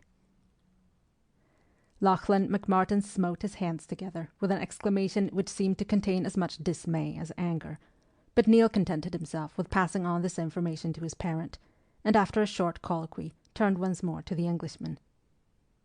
"My father is Taisher," he explained. "That is, he has the two sights. He knew that the heron would be making the laird to meet with you." "Oh, gad, I could wish it had not," thought Keith, but judged it more politic not to give this aspiration utterance. "And he asked you whether you was first meeting Machich Kelain near water." "If that name denotes Mr. Ewen Cameron," replied Keith, "I did. Near a good deal of water." This was passed on to the seer, involving the repetition of a word which sounded to Captain Windham like whiskey, and roused in his mind a conjecture that the old man was demanding, or about to demand, that beverage. None, however, was produced, and after thanking the Englishman, in a very courtly way, through the medium of his son, the soothsayer departed again, shaking his head and muttering to himself, and Keith saw him, when he reached the cottages, sit down upon a bench outside the largest, and appear to fall into a reverie. Directly he was safely there, Lachlan McMartin reverted with startling suddenness to his former character and subject of conversation. "You have seen what you should not have seen, Redcoat," he repeated fiercely. Before you go away from this place, you shall be swearing to keep silence." "That I shall certainly not swear to do," replied Captain Windham promptly. "I am not accustomed to take an oath at any man's bidding, least of all at a rebel's." Again the dark flame shone in the Highlander's eyes. "And you think that we will be letting you go, Sassenach?" "I think that you will be extremely sorry for the consequences if you do not," returned the soldier. "You know quite well that if you lay a finger upon me, you will have to answer for it to your master or chief, or whatever he is." "We are the foster brothers of Machich Kelain," responded Lachlan slowly. "What, all of you?" interjected Keith. "I wish him joy of you." "He knows that all we do is done for him. If we should be making a mistake, not knowing his will, or if you should fall by chance into the loch, we should be sorry, but we could not help it that your foot should be slipping, for it was hurt yesterday. And you would never go back to Kilkemaine to tell the Saigir and Dirac what you have been seeing." He did not now seem to be threatening, but rather, with a kind of gloomy satisfaction, thinking out a plausible course of action with regard to the intruder, and it was a good deal more disquieting to the latter than his first attitude. So was the expression on the faces of the other men when Lachlan harangued them volubly in his own language. His brother Neil, alone, appeared to be making some remonstrance, but in the end was evidently convinced, and almost before the unlucky officer realized what was toward, the whole group had launched themselves upon him.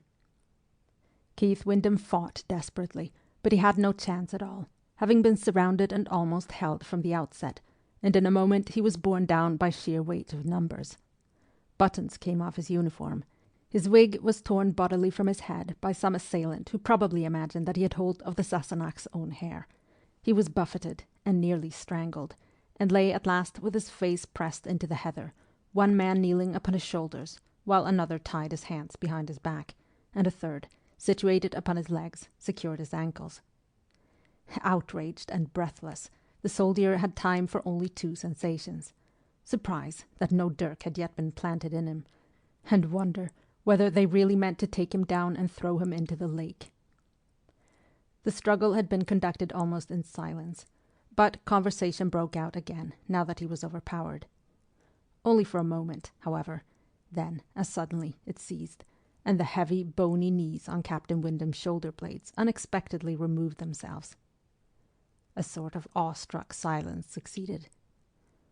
With faint thoughts of druids and their sacrifices in his mind, Keith wondered whether the patriarchal soothsayer were now approaching to drive a knife with due solemnity into his back, or, just possibly, to denounce his descendants' violence. But he could not twist himself to look, for the man on his legs, though apparently smitten motionless, was still squatting there. And then a voice that Keith knew, vibrating with passion, suddenly shouted words in Erse whose purport he could guess. The man on his legs arose precipitately. And next moment, Ewen Cameron was kneeling beside him in the heather, bending over him, a hand on his shoulder. "Captain Windham, are you hurt? Oh, God forgive me, what have they been doing? Tied!" And in a moment he had snatched a little knife out of his stocking and was cutting Keith's bonds. "Oh, why did I let you out of my sight? For God's sake, tell me that you are not injured." He sounded in the extreme of anxiety, and well he might be, thought the indignant Englishman, who made no haste to reply that, if exhausted, he was as yet unwounded. He made in fact no reply at all, while the young chieftain, white with agitation and anger, helped him to his feet. When at last he stood upright, hot and dishevelled, and very conscious of the fact, Captain Windham said, in no friendly tone, "You were just in time, I think, Mr. Cameron. And that is, if, now that you are here, your savages will obey you." From pale, the young man turned red. "I warned you, if you remember," he said, rather low, and then, leaving Captain Windham to pick up his hat and wig, and to restore some order to his attire, strode towards the silent and huddled group of his retainers, who had retreated in a body nearer to the crofts. Angry and humiliated as Keith felt, it was some consolation to him, as he brushed the pieces of heather off his uniform, and pulled his wig once more over his own short dark hair, to observe that, Whatever their master was saying to them in the Erse, it seemed to have a most salutary and withering effect. Even the redoubtable Lachlan, who hoarsely uttered some remark, presumably an excuse, was reduced to complete silence, either by the very terse and vigorous reply which he drew upon himself, or by the threatening attitude of the speaker. All this time the prophetic elder had sat at his cottage door listening, with his head tilted back in the manner of the blind, but taking no part in the reckoning which was falling upon the offenders, just as, presumably, he had sat throughout the assault. And having made short work of the culprits, the rescuer now seemed in haste to remove the rescued, and came towards him, his eyes still very blue and fierce. "If you will allow me, Captain Windham, I will take you back to the house, away from these savages, as you rightly call them." "Thanks, I can return safely enough, no doubt," replied Keith indifferently, pulling down his waistcoat. "There are no more encampments of them, I believe, on the way back." "I should prefer to escort you," returned Ardroy, most acutely vexed, as was evident. And, since his vexation did not at all displease the Englishman, he picked up his staff and preceded him in silence off the plateau. They had gone some way down the mountain path before Ewen Cameron spoke again. "I had no right to accept your sword," he said, in a voice still bitter with mortification. "If I could not protect you against my own followers, I would not have had this happen for £1,000. I can offer you no apologies that are deep enough for such an outrage." "Except for the loss of some buttons, I am not much the worse," replied Keith dryly, without turning his head. "But I am," he heard the Highlander say behind him, in a low voice. Nothing more passed between them until they had arrived at the level of the loch, but by that time a rather remarkable change had come upon Keith. Much better and more dignified to make light of the outrage which he had just suffered than to exaggerate it by sulking over it.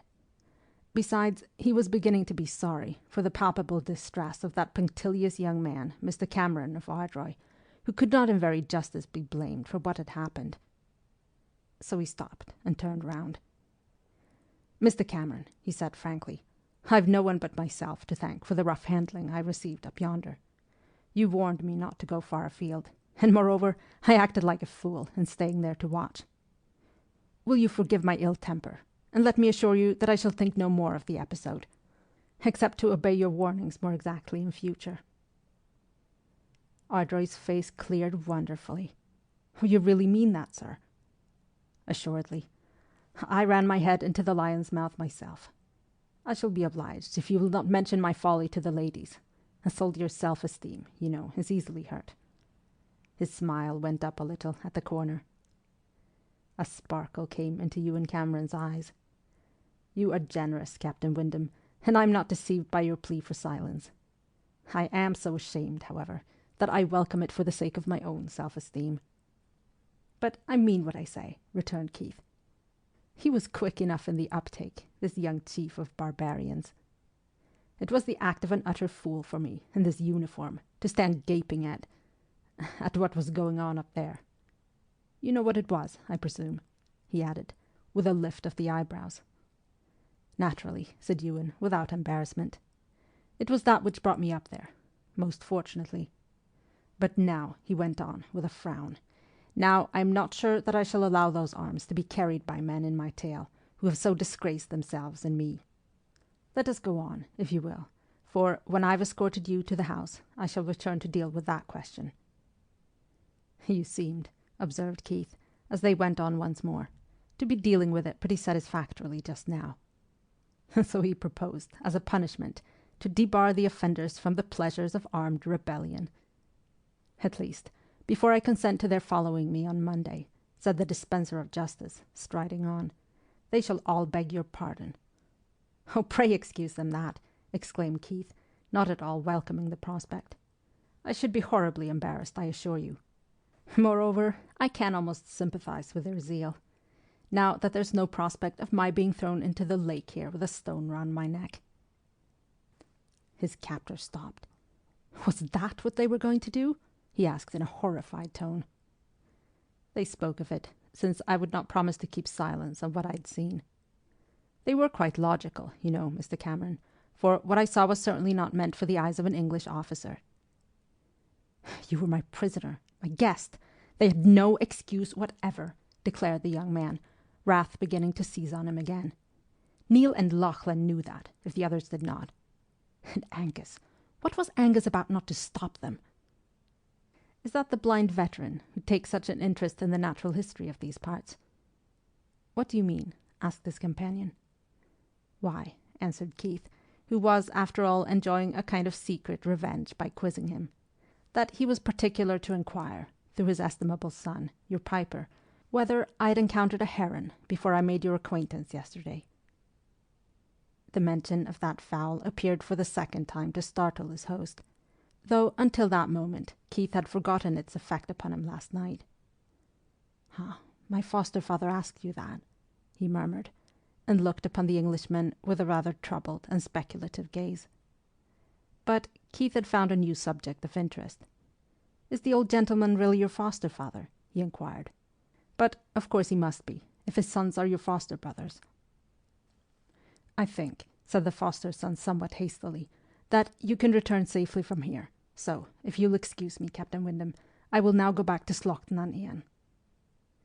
To execute judgment, finished Keith with a smile. Indeed, I am not so devoid of rancour as to wish to hinder you. But if you do condemn your foster relations to stay at home, he added, rather meaningly, you will be doing them a good turn rather than an ill one. It seemed doubtful, however, if Ewen Cameron had heard this remark, for he was already striding lightly and quickly back in the direction of the mountain path, his kilt swinging about his knees as he went. It was an odd coincidence that at supper that evening, after Angus McMartin's name had come up in some talk between Miss Cameron and Mr. Grant, the former should turn to Captain Windham and ask if he had seen their Taisha, or seer.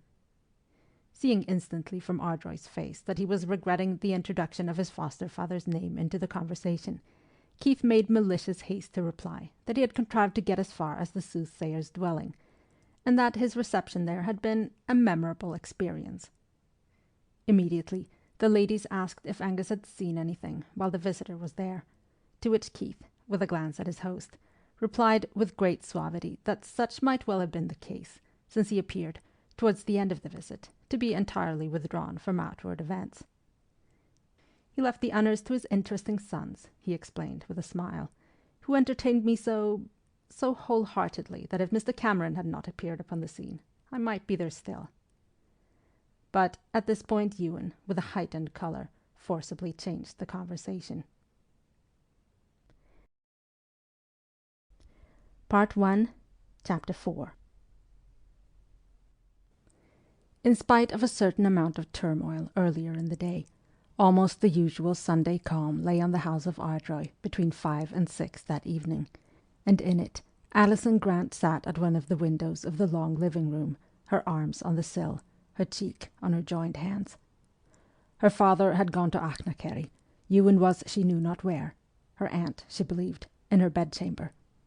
It would be better, Alison thought, if she were in hers, upon her knees. But she could pray here, too, looking out on this blue and purple loveliness of distance, and here she might get a passing glimpse of Ewen, busy though he was, and would not thus be missing any of these precious last moments of him. The sands were slipping so fast now. Alison pulled herself up. The sands were indeed running out, but towards how glorious an hour! Prayed for and wrought for, with so much faith and selfless devotion, as well as with so much crooked counterplot and intrigue. It was to strike tomorrow, when his banner would proclaim to all the winds that the fairy prince of the hopes of a generation was here at last on Scottish soil. And tomorrow Ewen would lay his sword at those long-expected feet. Happy Ewen, happy to be among the faithful when many were forsworn, happy in that he was a man and could play a man's part. For what could a woman do but hope, and what had she to give but prayers? Again, Alison checked her thoughts, or rather, a new thought came to her. Why, she gave what no one else in wide Scotland had to give, Ewen himself.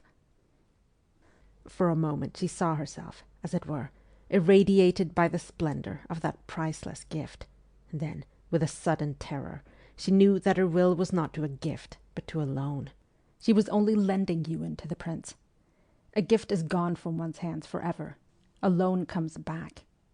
She made this loan willingly, more than willingly, but as a free gift, never to be resumed. No, no. The door in the far corner of the room opened, and Alison swiftly withdrew the hands that she was pressing over her eyes. Miss Cameron came in, looking exactly as usual in her Sunday paduasoy, not a hair out of place beneath her cap, and no sign of agitation or excitement on her firm-featured, pleasant visage. By only one thing was this Sunday of last preparations marked off from any other, that she wore at her waist the capacious black silk pocket in which she kept the household keys. "Oh, there you are, child. Your father has not returned, I suppose? Where is Ewen?" "I do not know, Aunt Margaret." Alison's voice seemed to herself a little unsteady, so, with some idea of covering this deviation from the usual, she added, "Nor do I know where Captain Windham has got to, either." "Captain Windham is down by the loch, my dear. I saw him set out in that direction, and I have my reasons for thinking he'll not have gone farther." There was an odd tone in Miss Cameron's voice, and a twinkle in her eye, as she sat down on the window seat by the girl, plunging her hand into that capacious pocket of hers. "'Twas our red coat that I came to speak to you about. Alison, do you know what these are?" She laid on the window-sill between them 2 buttons covered with gold thread. "They look," said Alison, studying them, "like the buttons on the lapels of Captain Windham's uniform. I noticed this morning that some were missing. How did you come by them, Aunt Margaret?" "Neil McMartin brought them to me about half an hour ago. Before that, they were reposing in the heather up at Sloch nan Ian, where their owner also reposed, very uncomfortably, I fear, yesterday afternoon." "I can't keep from laughing when I think of it," declared Miss Cameron. "And, Alison, are not men the sly creatures? To think that Ewen knew of this yesterday evening, and said never a word." "Knew of what, Aunt Margaret?" "I will tell you," said Aunt Margaret, with visible enjoyment of the prospect. "It seems that yesterday afternoon my fine captain very incautiously walked up to Sloch nan Ian by his lane, and arrived there just as the arms were being taken out of Angus's thatch. Not unnaturally, the McMartins and the others thought that he was a government spy, so they fell upon him, tied him up, and might have proceeded to I know not what extremities, if Ardroy had not appeared in the very nick of time." "Oh, what a dreadful thing!" said Alison, aghast. "Exactly Ewen's view, as you may imagine. He has not yet forgiven the 2 McMartins, whom he holds most to blame. Neil, in the greatest despair, has just been to beg me to intercede for him and Lachlan, and seemed to think that the restoration of these buttons, torn off, so I gathered, in the struggle, would go to prove their penitence." "Was Captain Windham at all hurt, do you think?" "No, I do not think so, though I can quite believe that it was not his mother's bosom he was in. You know the Erse saying. Neil admits that they had him on his face in the heather when they trussed him up, and that 2 of them sat upon him. Well, they are paying for it now. As you know, Ardroy is not in general easily angered, but when he is not easily pacified neither. Neil looks like a whipped dog. 'Tis really comical, and I dare say Lachlan is ready to cut his own throat. I think you had best do the interceding, my dear, and you can give Ewen the buttons to return, for we women cannot restore them to Captain Windham without his knowing that his misadventure is no longer the secret that he and Ewen hoped it was." But Alison left the buttons on the sill, as if she dreaded to touch them. I wish that mishap had not befallen Captain Windham." "Never fash yourself about Captain Windham, my lass. I warrant he can fend for himself. Ewen should not have brought him here at a moment so inopportune. Just what a man would do, without thought of consequences. At the least, he might have locked him up somewhere out of harm's way, and not made all this parade of his being a guest, and the like." "I think it fine of Ewen to have behaved so," retorted Alison rather mutinously. "Oh, bless you, child," said Miss Cameron, smiling. "So it is. I'd not have him a churl. But they must have made a compact, the 2 deceitful bodies, not to let us know.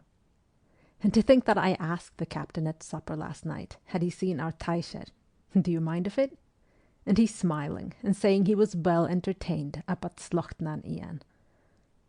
"But Ewen did not smile," amended Alison. "He was displeased. I saw it, and wondered why.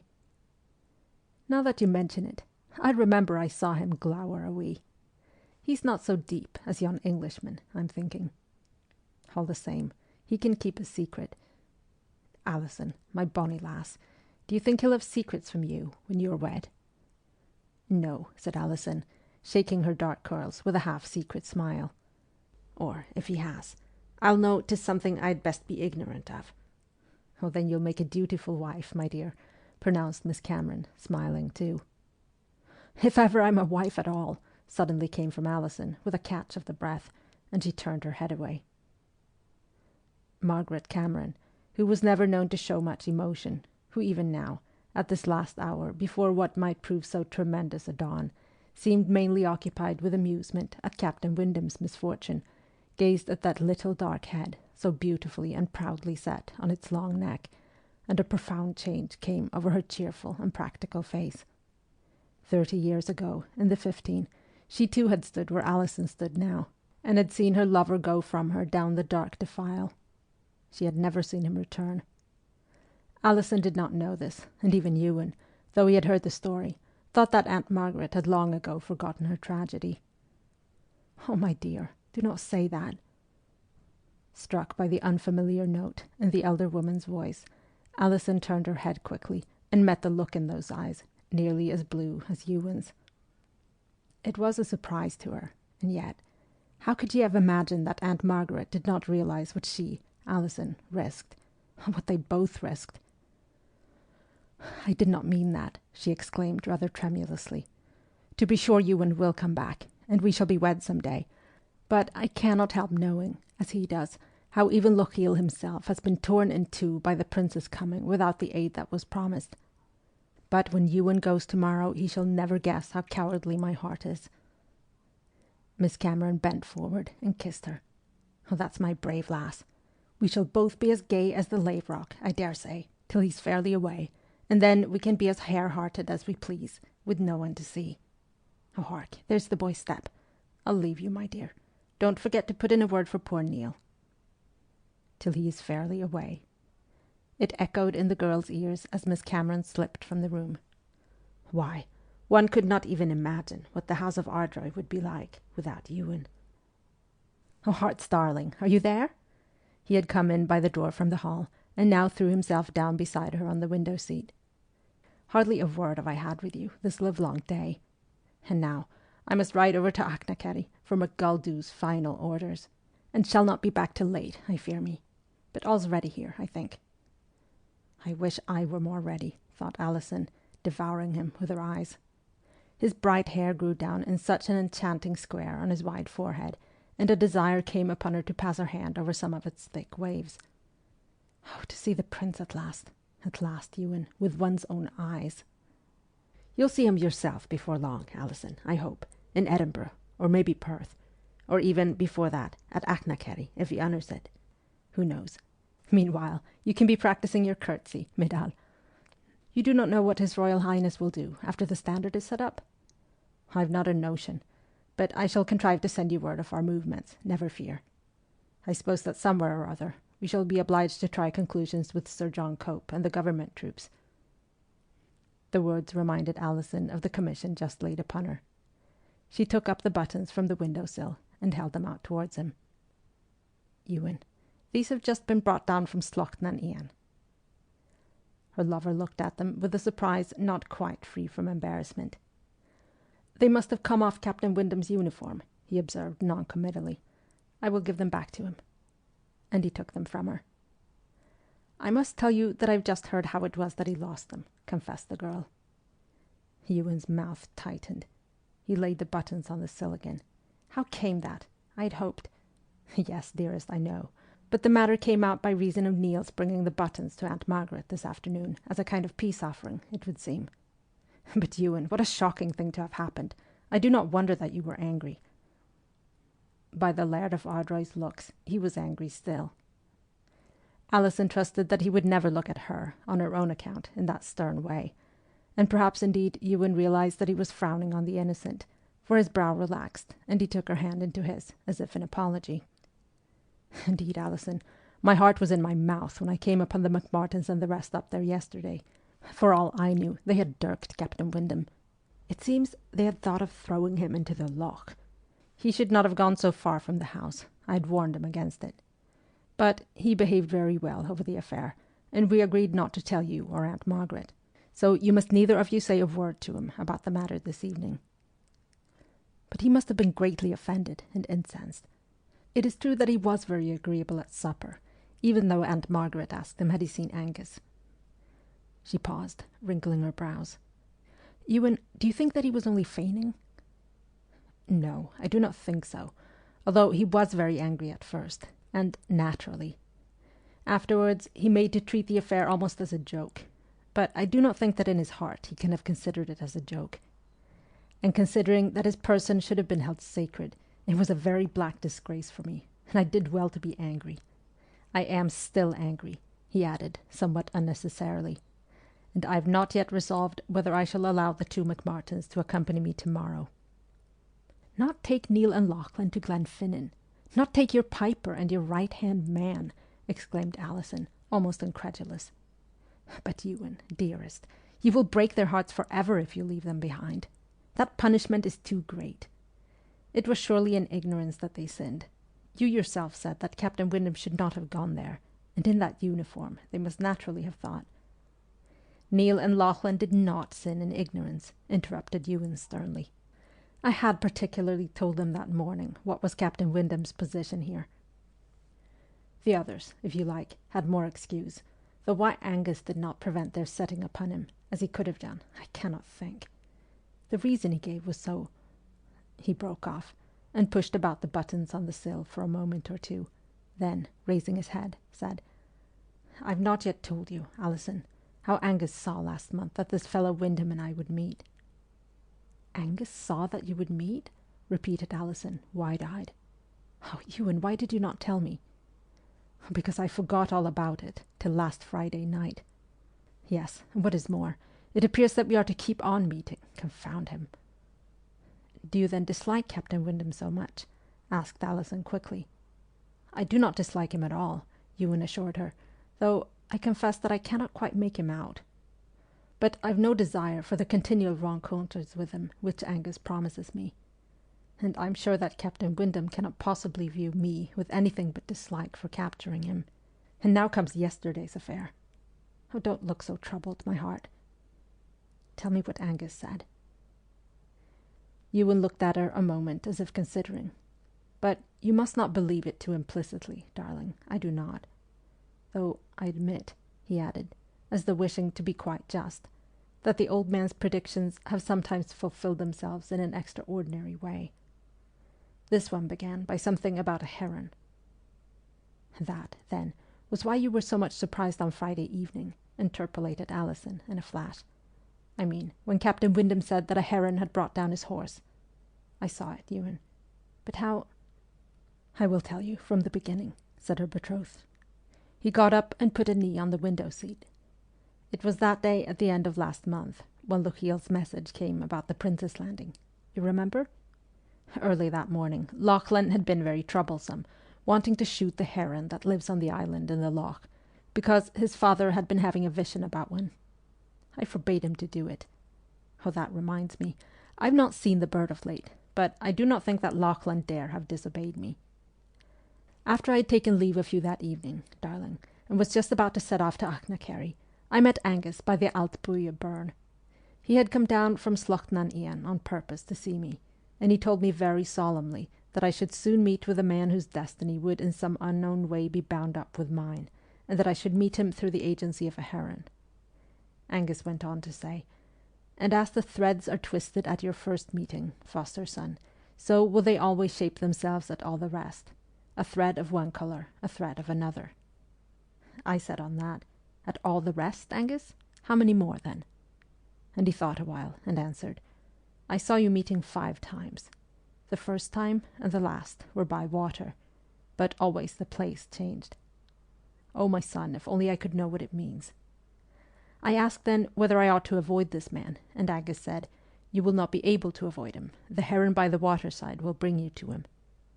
"Ah," said I, "that then is why Lachlan wanted to shoot the curragh this morning."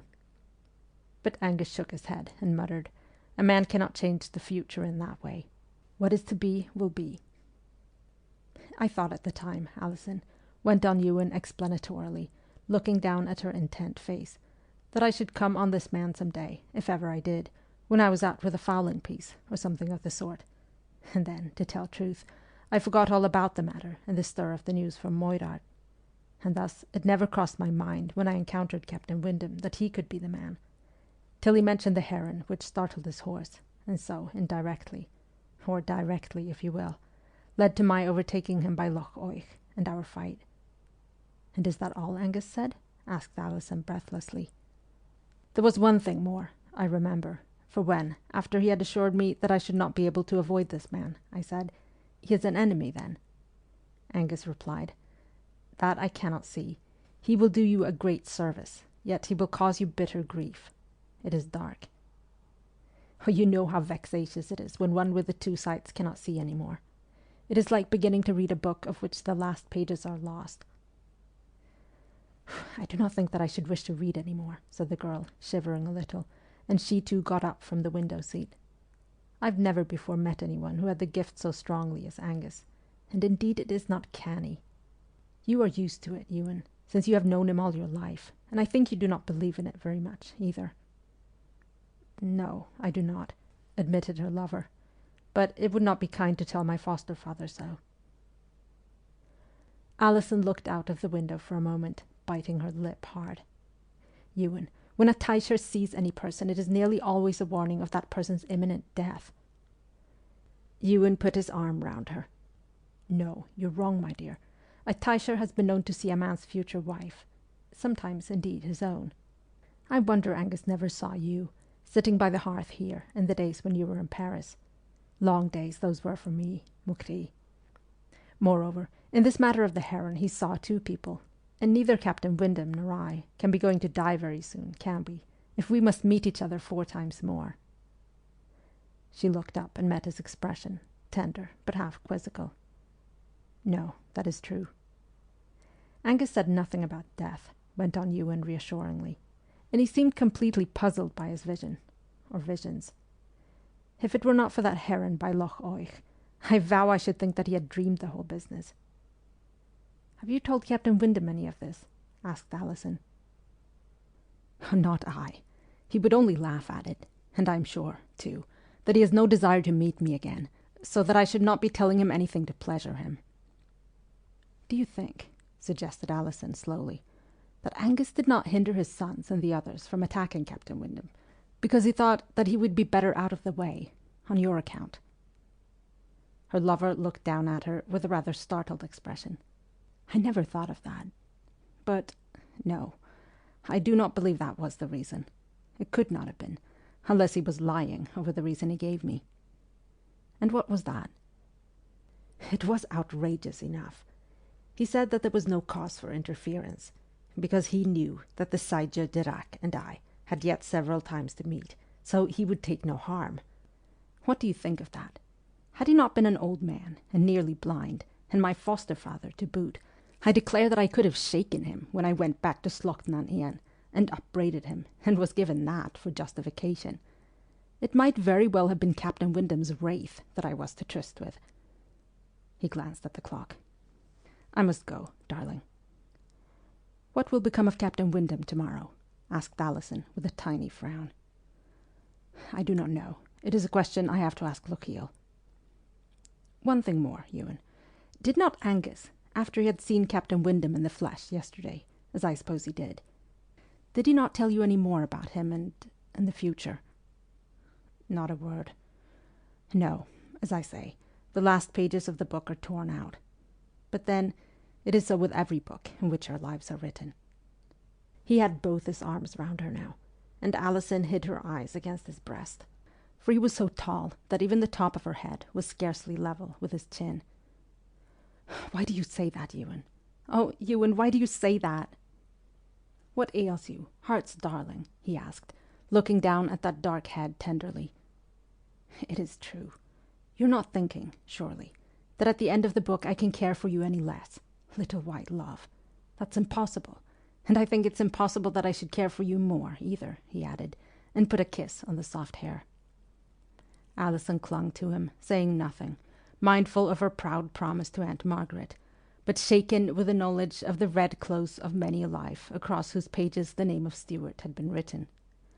Devotion to that name and cause was the religion in which she had been reared, but the claims of religion can sometimes make the heart quail.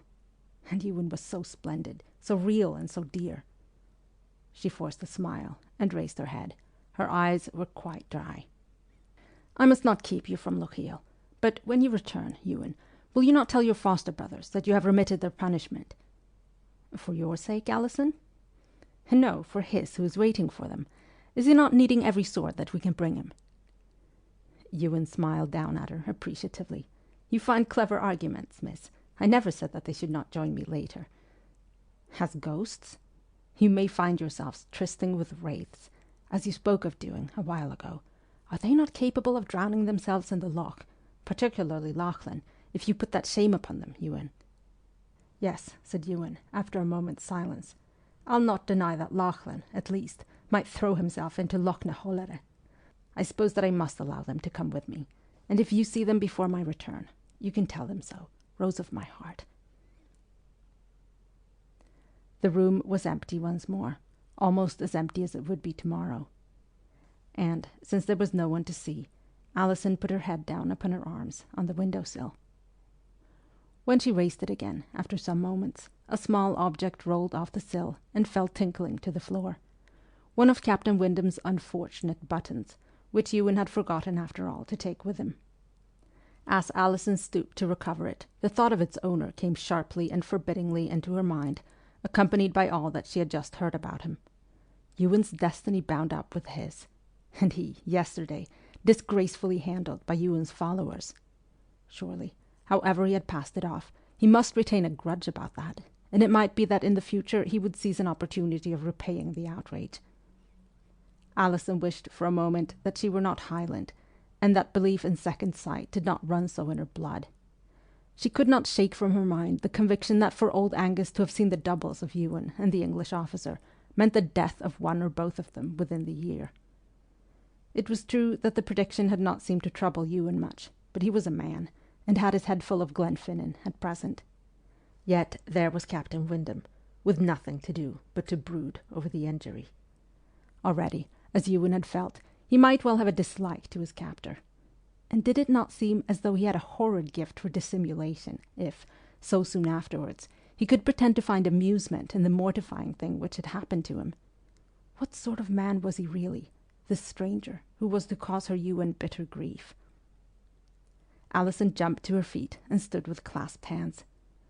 "I'll go along the loch side, as though I were taking a walk, and if he's still there I'll engage him in talk, and perhaps I can find out a little about him." For in the house she could not so easily get speech with him alone, and tomorrow he would surely be gone altogether. Yes, she would do that. Captain Windham would never guess that she had come on purpose. She slipped the buttons into her pocket and left the room. Part 1, Chapter 5. It was not difficult to find Captain Windham by the loch, for the delicate veils of birch foliage made no effective screen for his strong scarlet. Alison saw him, therefore, before he was aware of her presence. He was sitting a yard or two from the edge of Loch na Hollere, on a stump of felled pine, with his arms folded on his breast, staring at the water. Was he thinking of yesterday, meditating some revenge? She would never know, because she dared not refer, even indirectly, to that unlucky contretemps. The buttons were in her pocket only for safekeeping. Alison came very slowly along the ribbon of track through the heather, her eyes fixed on the soldier's unconscious figure. Ewen's destiny in his hands. No, Angus had not said that exactly. Nor had Angus said that he was an enemy. On the contrary, he was to render Ewen a great service. Technical enemy, of course, he was. She had his profile now, clear against the reddish pine trunk. He looked rather sad. He was an enigma, neither friend nor enemy, and she would find out nothing, do no good, and wished she had not come. Then the best was to turn and go back again. No, it was too late for that now. At that very moment Captain Windham must have heard her step, for he turned his head, sprang up, and uncovering, came towards her between the pines. "Pray do not let me drive Miss Grant away," he said civilly. I fear I disturb you, sir," said Miss Grant, really discomposed. "Disturb me? But I was not asleep, I assure you, and in breaking into my meditations you may have been doing me a service." He smiled a little as he said it, but Alison looked at him warily, wondering what he meant by that remark. Here they were, alone together, and neither could see what was uppermost in the other's mind. He did not know that strange thing prophesied of him, linking him to an enemy. Nor could she in the least read what were his feelings with regard to Ewen, although it was a matter which concerned her so vitally. But, notwithstanding that she had a moment ago turned away like a coward from this interview, now she resolved to pursue it. Surely her wits could point out some road by which she might arrive at Captain Windham's real sentiments.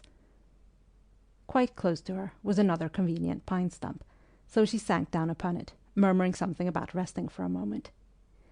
Captain Windham stood beside her, his hands behind his back and his head bent, and before she had settled upon her own line of attack startled her by saying slowly, and even a trifle hesitatingly, that he had for the last hour been greatly wishing for the privilege of a few minutes' conversation with her. Considerably surprised at this reversal of parts, Alison glanced up at him. Was this remark a prelude to compliments or gallantry of some kind? No, Captain Windham's manner quite disposed of that idea. Yet he said again, gravely, "I desire to ask a favour of you, Miss Grant." "Pray ask it, sir," replied Alison, just a little stiffly. There was a moment's pause. "I believe that Mr. Cameron, Ardroy, I suppose I should say, has ridden off to see his chief, has he not?" said the soldier. "Yes," said Alison, still less encouragingly. "And by this time tomorrow—" Captain Windham left the sentence unfinished, and, to her surprise, walked away from her with bent head, and stood at a little distance carefully pushing 2 or 3 fallen pine cones together with his foot. Finally he stooped, picked one up, and came back, twirling it in his fingers. "Miss Grant," he said, studying it with apparent absorption, "I wish that I could make Ardroy some return for his generous treatment of me. This is not a mere figure of speech. I am in complete earnest. But the only return that I can make he would never take at my hands." He raised his eyes and looked at her musingly. "What I wonder is whether he would take it at yours." "What do you mean, sir?" asked Alison, lifting her head a trifle haughtily. Surely he was not going to offer Ewen money. She must prevent that at all costs, or heaven knew what might happen. Captain Windham threw away the fir cone. "Will you believe, Miss Grant, that in what I am going to say I speak as a friend might, though I dare not presume to call myself one, and that I have but one aim in speaking, Mr. Cameron's good and yours?" Alison met his eyes, and they convinced her of his sincerity. She had scarcely time to be amazed. "Yes, I do believe it," she said, in a softened tone. "Please say what you wish, Captain Windham." "Then let me ask you," said the Englishman earnestly, "whether you and Ardroy realize on what a hopeless adventure he is embarking. Is it possible that, on the strength of having captured 2 wretched companies of raw recruits, for indeed they were no more than that, the clans of these parts think that they will be able to defy the whole military force of the Crown? Yes, Miss Grant, it is advice that I should like to give Mr. Cameron, if he would only take it. Cannot you use your interest with him? Forgive me, if I trespass on delicate ground, but this is to be your home together, is it not? Think again, before you let him stake it on so hazardous a throw. You know what happens to the property of a declared rebel, and he stakes more than his property, Miss Grant." His voice was very grave. Alison, who had heard him through, answered firmly, "Yes, I know that." But the lovely colour was gone from her cheeks, and her hands were holding each other tightly. "It is not too late, even now," urged her companion. "If I choose to suppress the fact that I was brought here as Mr. Cameron's prisoner, who is to gainsay my assertion that I came as a guest?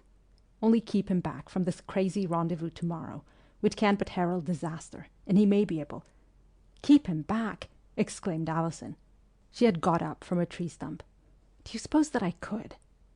Do you suppose that if I could, I would?" Her voice trembled a little. "But, Miss Grant, consider.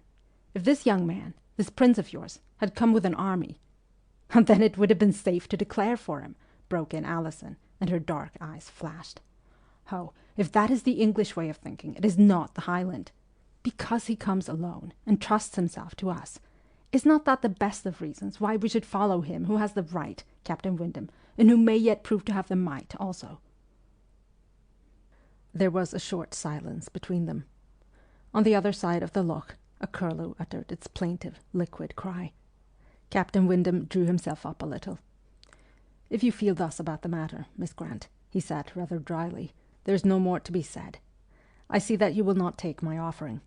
The best I can wish you, then, is that the affair may burn itself out as quickly as possible, for the longer it lasts, the more victims there are likely to be afterwards. And I would give much, believe me, to know that Mr. Cameron of Ardroy will not be among them." Alison held out her hand impulsively, and she had been thinking that he was brooding on revenge. "I thank you for those words, sir," she said with great sweetness, "because I believe that you mean them. But, though I shall not easily forget your kindness, it is, forgive me, useless to discuss the matter further." Captain Windham kissed her hand in silence, and offered her his arm back to the house, if she were returning thither. Alison took it readily enough, and as they left the loch, conversing on indifferent topics, she had time to taste the surprise and relief which had come to her there.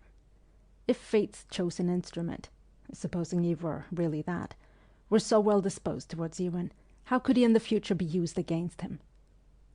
And yet, later in the evening, waiting for Ewen's return, she found that, unreasonably perhaps, she disliked Captain Windham's presumption that she could, if she tried, influence her lover to betray his convictions, even more than the supposition that she could be induced to try. She felt that the soldier understood neither Highlanders nor Jacobites. But for his kindly and even generous intentions, she had nothing but gratitude. As for Keith Windham, whose meditations by Loch na Hollere had moved him to an effort which surprised him, he told himself that he had never expected any other result. They were all blinded and besotted, these Jacobites. He wondered whether Miss Grant would tell her betrothed of his attempt. With Ardroy himself, he naturally should not think of expostulating. To do so would be mere waste of breath. There was no Ardroy at supper, though it appeared that he was expected back at any moment, and Keith shortly afterwards excused himself and withdrew to his own bedchamber, having no wish to be an intruder on the lovers' last hours together, rebels though they were. But it was too early to go to bed, so once more he pulled a couple of books at random from the shelf on the wall, and settled down by the window to read. One of them he opened before he realized what it was, and found himself staring at, "Most heartily do we beseech thee with thy favour, to behold our most gracious sovereign, Lord King." But James had been neatly pasted over the George. Captain Windham smiled.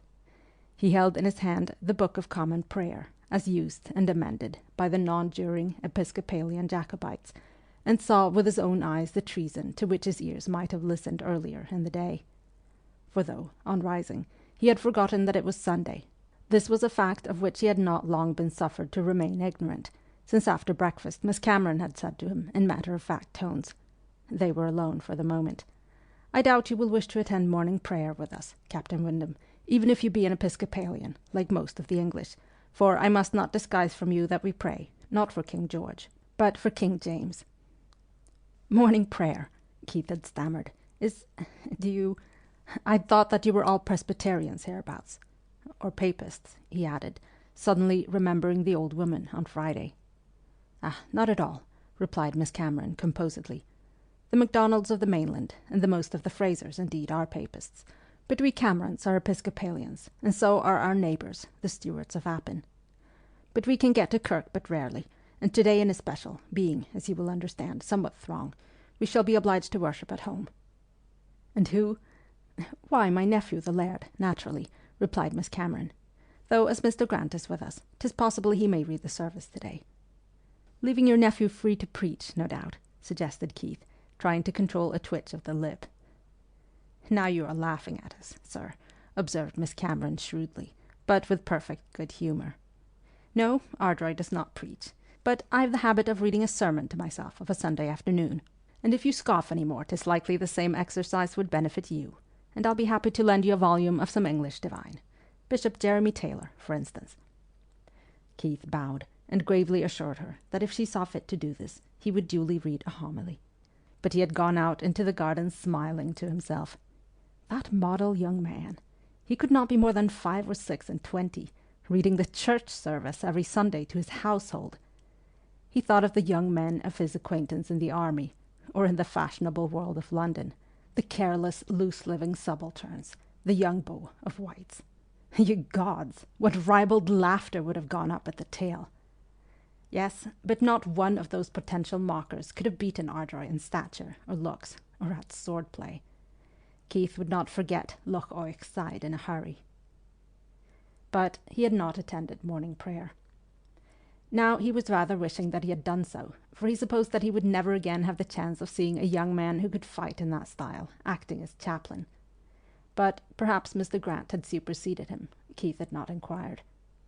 At any rate, Ewen Cameron was not engaged on particularly prayerful business at this moment, over at his chief's house, nor would he be on his knees tomorrow. Afterwards, well, it was likely that his relatives would have need to pray for him. He turned over the prayer book idly, and it opened next at the feast of the conversion of St. Paul, and the words of the gospel leapt at him. "Every one that hath forsaken houses, or brethren, or sisters, or father, or mother, or wife, or children, or lands, for my name's sake." Though not much of a churchgoer himself, Captain Windham was shocked at the analogy which occurred to him, and closing the prayer book hastily, fell to wondering what was going to be done with him tomorrow. Also, whose hand had retrieved and laid upon his dressing-table the 2 missing buttons from his uniform, which he had found there a short while ago. It was nearly 10 o'clock when he heard the beat of hoofs. They stopped in front of the porch, but he did not look out. Someone dismounted, and then Keith heard Miss Grant's voice, with her heart in it. "Ewen, you are come at last. It has been a long evening." "And will be a short night, Alison," came the half-exultant reply. "We march at daybreak for Glenfinnan." And from the sudden silence, Keith guessed that the girl was in her lover's arms. He moved away from the window and began to pace up and down. So there was to be no holding back. What a pity! What a pity! Half an hour later he was back in his old place reading, but with a lighted candle at his elbow now, when there was a knock, and Ardroy himself came in, a big branched candlestick in his hand. "You're not abed, Captain Windham. I must apologize, none the less, for so late a visit." There was a kind of suppressed elation about him, and his eyes were as blue as the sea. "Your Highland nights are so light," returned Keith, as he rose to his feet, "that it is hard to believe it late." Why should he, who cared for no human being, feel regret that this young man was going to destruction? "My excuse," went on Ewen, setting down the light he carried, "is that I leave this house again in a few hours, and must speak with you first on a matter that concerns you." "You will be setting out for the rendezvous of which you told me." "Yes, and before I go—" "Mr. Cameron," broke in the Englishman, "you gave me a warning yesterday to which I should have done well to listen. I suppose it is too much to hope that, at this 11th hour, you will listen to one from me." As he said it, he knew that he was a fool for his pains, and that his words, uttered on that astonishing impulse, so contrary to his intention, were as useless as the little puff of air which at that moment entered by the open window and set the candles a-quiver. And over the bending flames the Highlander, looking very tall, gazed at him straight and unyieldingly. "You are too kind, Captain Windham. But if the matter of your warning be what I suppose, you must forgive me for saying that you would only be wasting your time." His tone was courteous, but very cold. Keith shrugged his shoulders. After all, if a man would rush on to his doom, it was his own affair. "My time is far from valuable at present," he replied flippantly, "but yours no doubt is precious, Mr. Cameron. On what matter did you wish to speak to me?" "I've come to tell you from my chief, Lochiel, that you are free from tomorrow, on one condition." "And that is?" "That you engage not to bear arms against the prince for the remainder of the campaign. Lochiel will accept an assurance given to me." For the remainder of the campaign, exclaimed Keith rather indignantly. An impossible condition, on my soul. He gave a short laugh. It is true that your campaign is not like to be of long duration. Ewen ignored the sneer. You cannot tell, sir, he replied gravely. But those are the terms which I am to offer you. Captain Scott has accepted them, and has today gone to Fort William to have his wound cared for. Precisely, retorted Keith. Captain Scott is wounded. I am not. There was still indignation in his voice. Nevertheless, he was thinking that if he accepted the offer, he would be able to leave the Highlands and return to Flanders and real warfare. It was a temptation. But some deep-rooted soldierly instinct revolted. He shook his head. My sword is the king's, and I cannot enter into an indefinite engagement not to use it against his enemies. Indeed, it is fully time that I should ask you, Mr. Cameron, to restore me the parole of honour which I gave you. I should prefer henceforward to be your prisoner upon ordinary terms. But at this his jailer seemed taken aback. I fear that is impossible at present, sir, he replied with some hesitation. If I left you behind here, there would be no one to guard you. As you will not accept your freedom on the condition which is offered you, I have no choice but to take you with me tomorrow. Still on parole, if you please, he added, looking his captive straight in the face. I have requested you to give me back my parole, Mr. Cameron. And I have already said that I cannot do so, Captain Windham. Once more, they were facing each other across the candle flames. Keith began to feel annoyance. Am I then to go ranging the mountains with you forever? You will find me a great nuisance, Mr. Cameron. Mr. Cameron looked at that moment as if he shared this opinion. But perhaps this is your way of forcing Lochiel's offer on me, for by gad, that is what it comes to. No, no, said Ewen hastily, and with a frown. I had no such intention. I will consult Lochiel again about the matter tomorrow, and... Can't you do anything on your own responsibility, Mr. Cameron of Ardroy? Must you always consult your chief? He had goaded him at last. Ardroy's head went up. Had you not a commanding officer in your regiment, Captain Windham? He inquired haughtily. Touché, said Keith, with good humour. It was a mutual hit, though. He liked to see his civilized young barbarian on the high horse. But suppose, Mr. Cameron, that I do not choose to wait so long, and tell you frankly that, if you will not restore my parole to me, I shall myself withdraw it from midnight tonight. In that case, said the barbarian with great promptitude, I shall put 2 of my gillies in here with you, lock the door, and sleep across it myself. Do you tell me that you withdraw it? There was a second or two's silence, while Keith envisaged himself thus spending the remainder of the night. It was on the tip of his tongue to inquire whether the amiable Lachlan would be one of his guards, but he suppressed the query. No, he said, with a little grimace, you may keep my parole, and I will keep my privacy. Let us hope that your commanding officer's wisdom will be able to cut the knot tomorrow. I'm to be ready, then, to accompany you at daybreak. If you please, said Ardroy stiffly. I'm sorry that I can do nothing else. Good night. He took up the candlestick and stalked out. Captain Keith Windham remained staring for a moment at the closed door, and then began to smile rather ruefully. A droll captivity, upon my honour. Had I known that I was to be trailed about in this fashion, my attempt at warning might have been less disinterested than it was. But I shall not make another. Part 1, Chapter 6. Chapter 6. 4 days later, Captain Windham was sitting at evening in a dark little hut on the shores of Loch Eel, studying a pocket-book by the light of a small lantern hung on the wattled wall behind him. A pile of heather was all his seat. Outside, it was pouring with rain, but he, unlike almost everyone else, was at least under cover and secure, as he had not been lately, from the attentions of the rapacious Highland midges. It was Thursday, the 22nd of August, and since Monday he had gone with Clan Cameron wherever it went. First of all, Ardroy and his contingent had rendezvoused with the main body of the clan at the very place where Keith Windham now found himself again, Kinlochiel, at the upper end of Loch Eel. Here, on that eventful Monday, Keith had had his first meeting with a courteous and polished gentleman whom Clan Cameron followed, Donald Cameron of Lochiel, 19th of the name. and Lochiel had appeared so much distressed at the idea of the English officers' continual conveyance with them under guard, even possibly in bonds, for they had no place in which they could conveniently leave him behind, that Keith had been prevailed upon to extend the parole, which he had tried to take back from Ardroy, and to regard it as given for the space of 1 week, dating from the day and hour of his capture in the Great Glen. When that week was up, his jailers seemed to think that they would be able to make other arrangements about his custody. After the rendezvous, the clan had proceeded westwards, in the direction of the coast, along a difficult road between close-pressed craggy mountains, where the grey rock pushed in a myriad places through its sparse covering, and came at last in the afternoon to the trysting-place at Glenfinnan. Though he was treated with every civility, and rode in comfort on a horse of Ardroy's, it had been a mortifying journey for Captain Windham.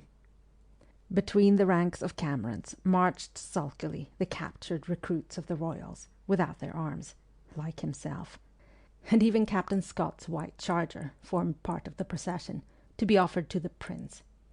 As well, thought the Englishman, be the prisoner of wandering Arabs.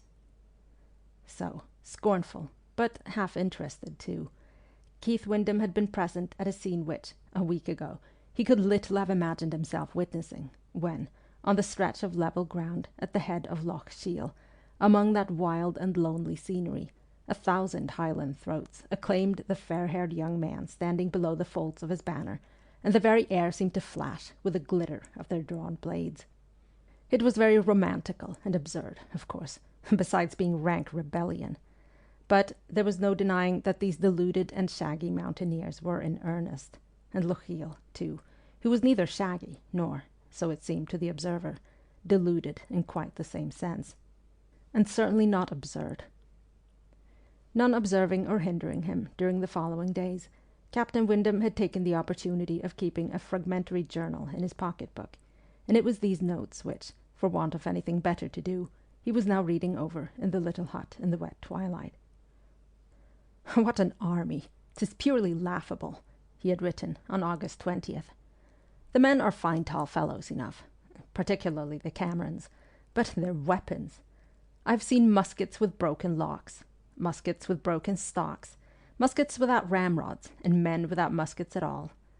There can't be more than a score of saddle horses, all told, and the draught horses are quite insufficient for transport over such a road. Moreover, the so-called army is as yet composed of 2 clans only, the Camerons and some part of the MacDonalds, its number being, I suppose, about 1,300 men. The pretender's son, I must admit to be a very personable young man indeed, with a bel air. They all appear crazed about him. My own young Achilles, still very well-bred and agreeable, like his chief. I never looked to see so much native polish as Lochiel exhibits. Achilles, if I mistake not, pretty well adores him. There's also a younger brother of the chief's, whom they call Dr. Archibald. With him also my warrior seems on very friendly terms." Captain Windham turned over to the next 2 days' records, which were briefer, and brought him up to the present date. August the 21st. Set out at last from that cursed spot, Glenfinnan. But, after an advance of 1 mile, the road was found to be so bad, and the horses so few, that the rebels were obliged to leave 12 out of their score of swivel guns behind, and spend some hours burying them in a bog.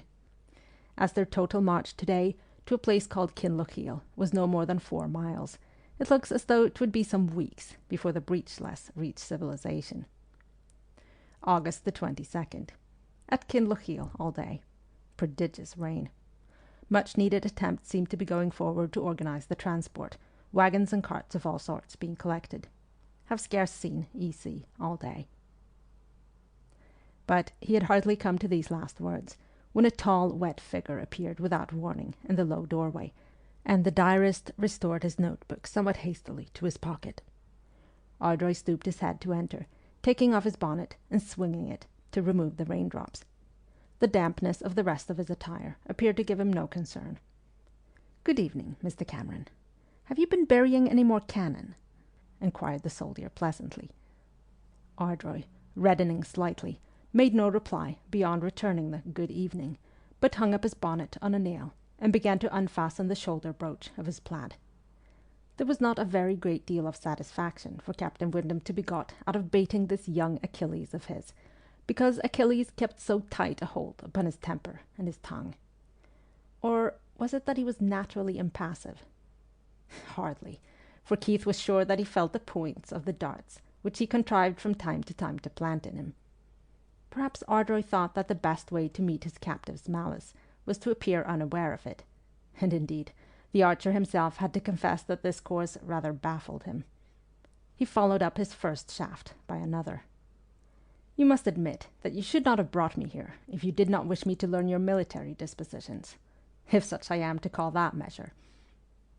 And if the Highlander went on pretending that the unpinning of his plaid was engaging his whole attention, Keith would feel that he had drawn blood.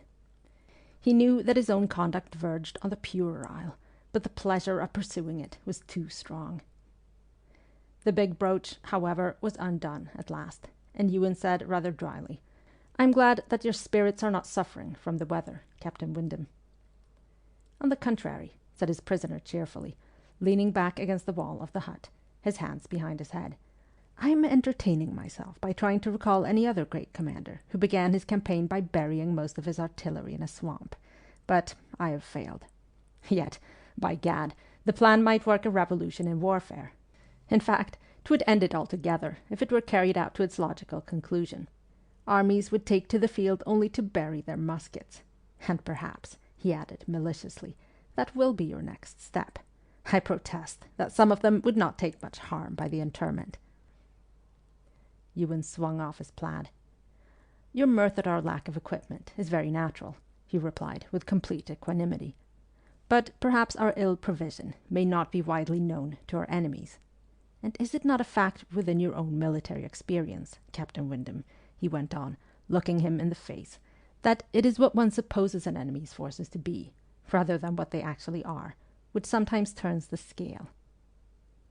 It was the Englishman who coloured this time. In its absence of specific reference to the mishap at Highbridge, the retort was just sufficiently veiled to enable him, had he chosen, to affect unconsciousness of its sting. But he was too proud to do this. "I deserve that," he admitted, scrambling to his feet with the words. "I'm not such a dolt as to be unaware to what you allude. That you feel obliged to remind me of last Friday's disgrace proves that my own remarks were not in the best of taste, and I apologize for them." But his tormentor's apology appeared to embarrass Ewen Cameron much more than his thrusts.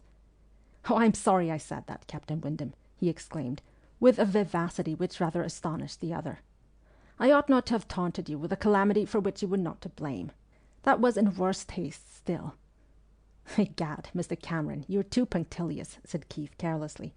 "But if you are of that mind, I don't say that I am, we may fairly cry quits. For, after all," pursued Ewen, throwing down his plaid, "since you are not witnessing our preparations of your own free will, I suppose you are at liberty to make what observations you please upon them." "You seem bent upon making allowances for me," returned Keith, with a smile. "However, I do not complain of that, and if fate should ever reverse our positions, and give you, for instance, into my hands, I hope I may be able to show the same generosity." Ardroy, who was now unbuckling his broadsword, stopped and gazed at him rather intently in the feeble lantern light, feeble because it still had to contend with a measure of wet daylight. "Why, do you then anticipate our meeting again, Captain Windham?" he asked, after a moment. "I anticipate nothing, Mr. Cameron. I am no wizard to foretell the future.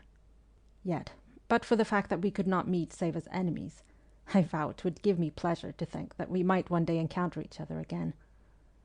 But, feeling somehow that the young man standing there looking at him took this for a mere façon de parler, he added, with a return to his bantering tone, "You can have no notion how much this tour, albeit a trifle too reminiscent of a Roman triumph, has been alleviated by having so agreeable a cicerone, though indeed, in the last 24 hours, my glimpses of you have been few, too few."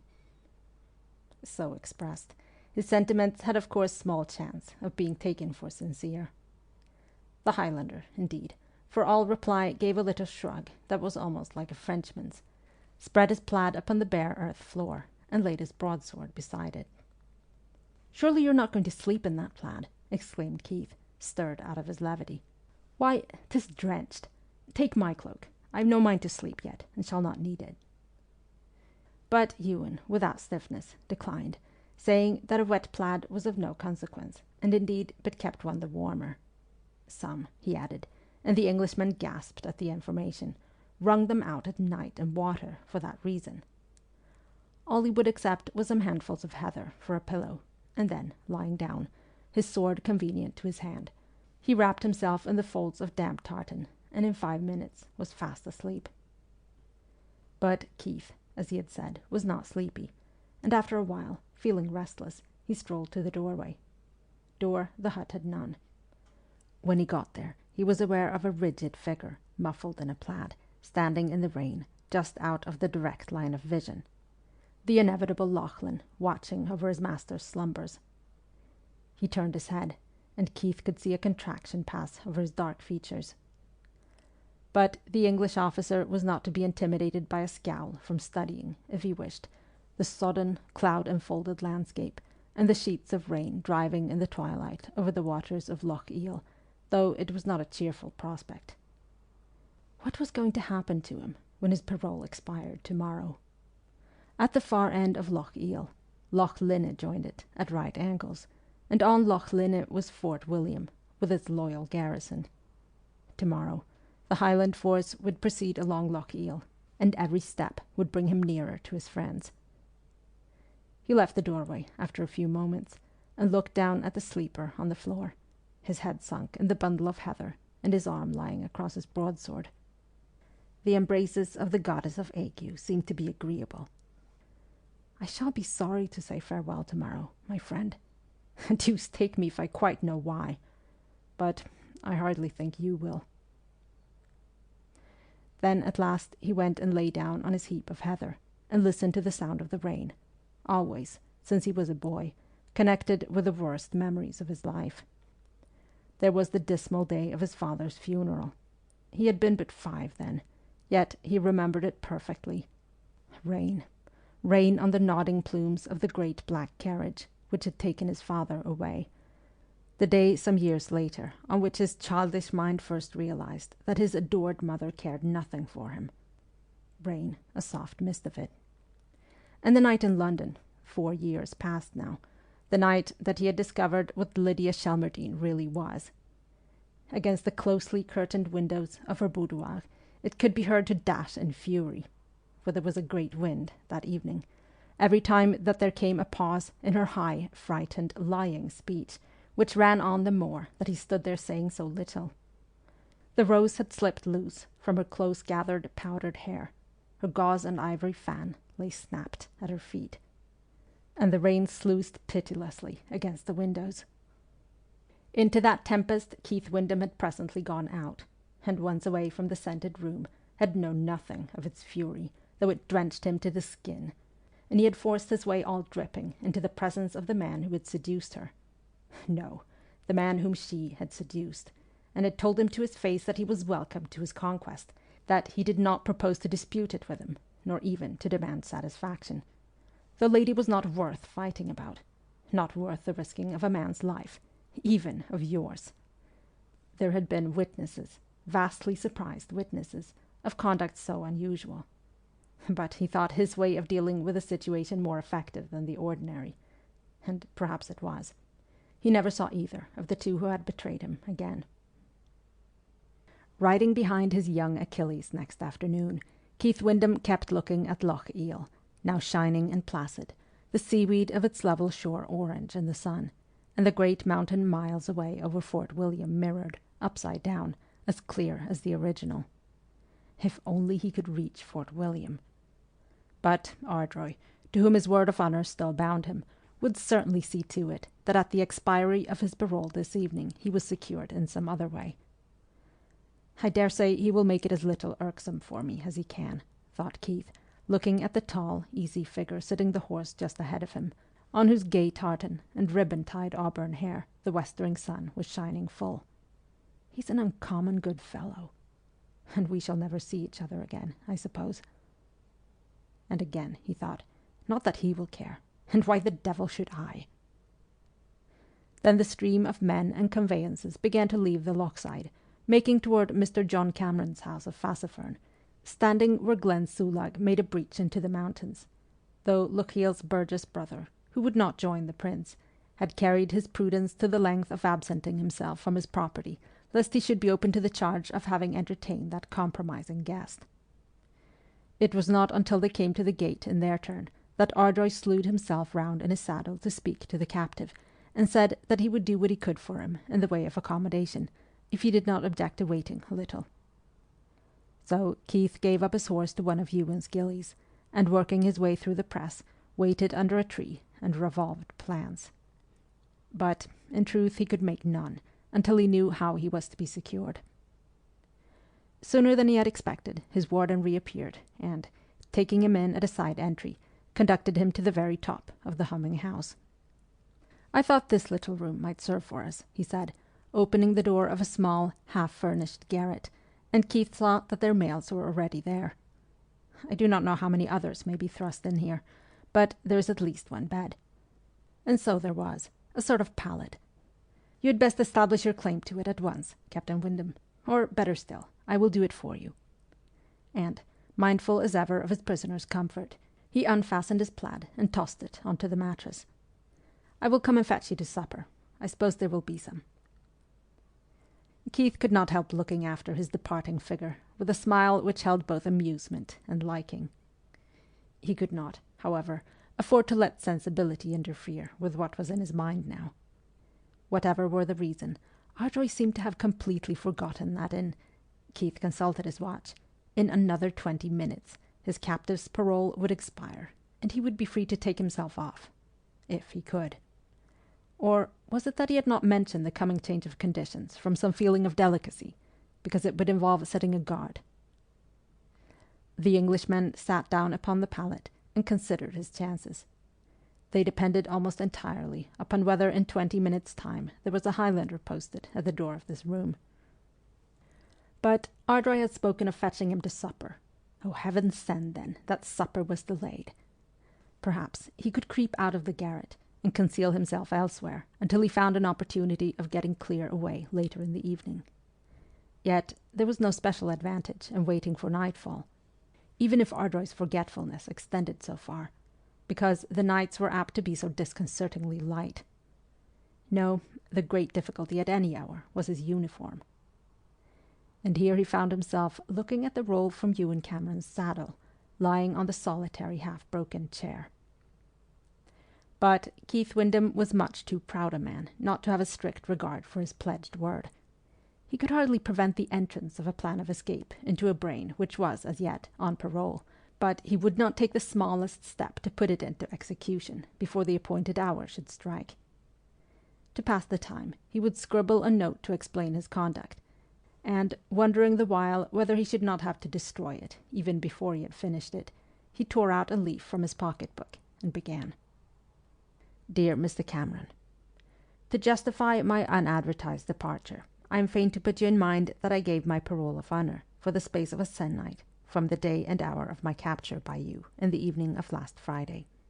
In 10 minutes more, that period will have expired, and I trust you will not think it any infraction of military honour that, without having previously recalled that fact to your memory, I intend at 6:30 to attempt my freedom.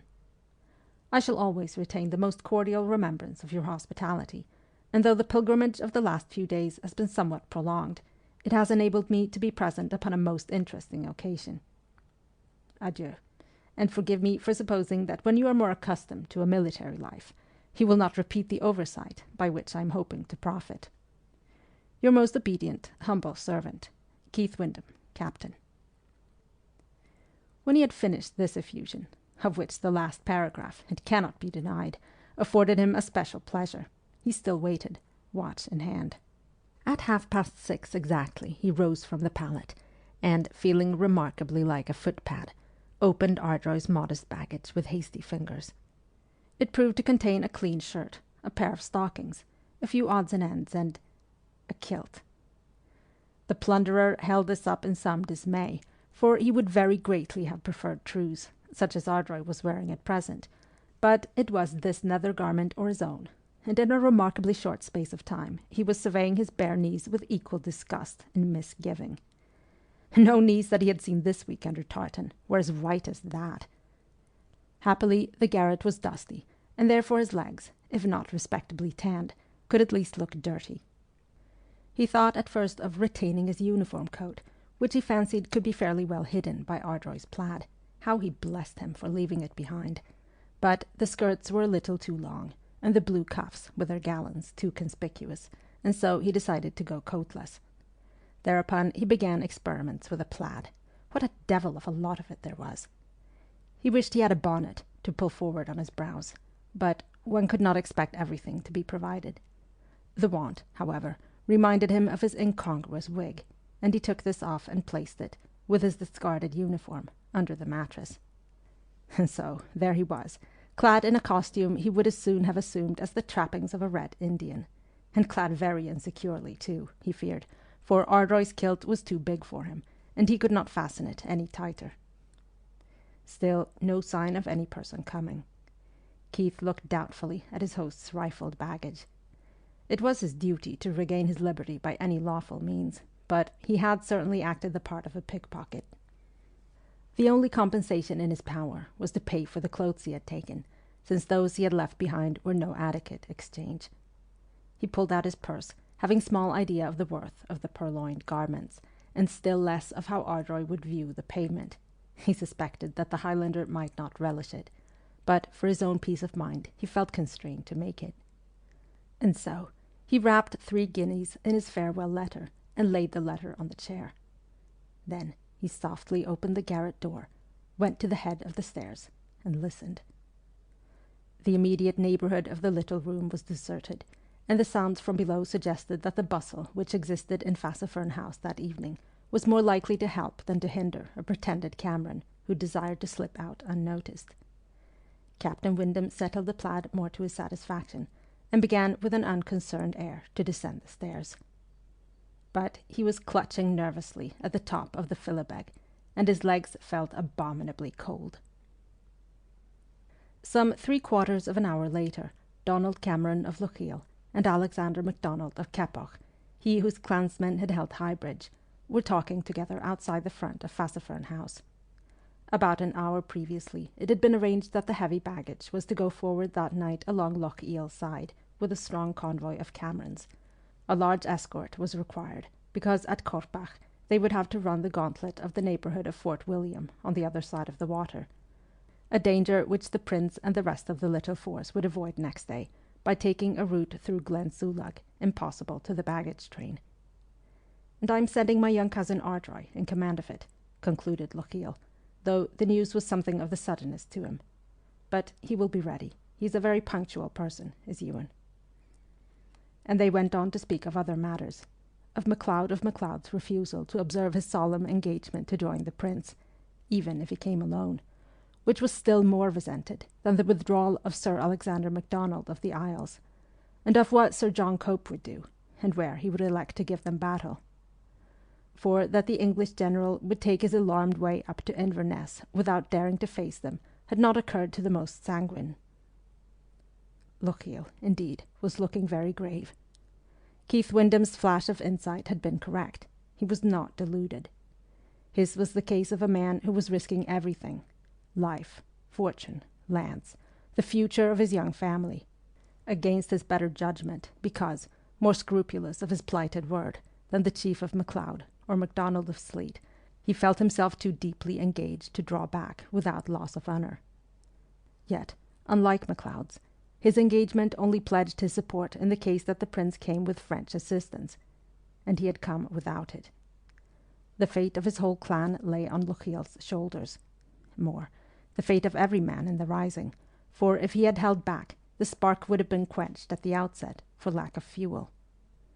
That knowledge was a heavy burden to be laid on a man who, far from being a freebooting chief, had striven all his life for the betterment of his people. "Yes," he was saying for the second time, "if we can reach and hold the pass over the Corriaric before Cope." At that moment there was a rapid step behind the two men.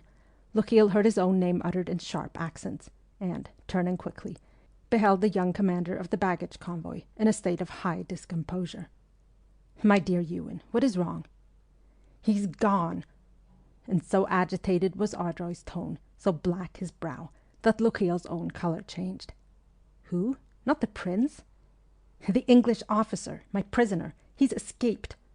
His parole expired at 6:30 this evening, and I, fool that I was, had forgot it over this business of the escort.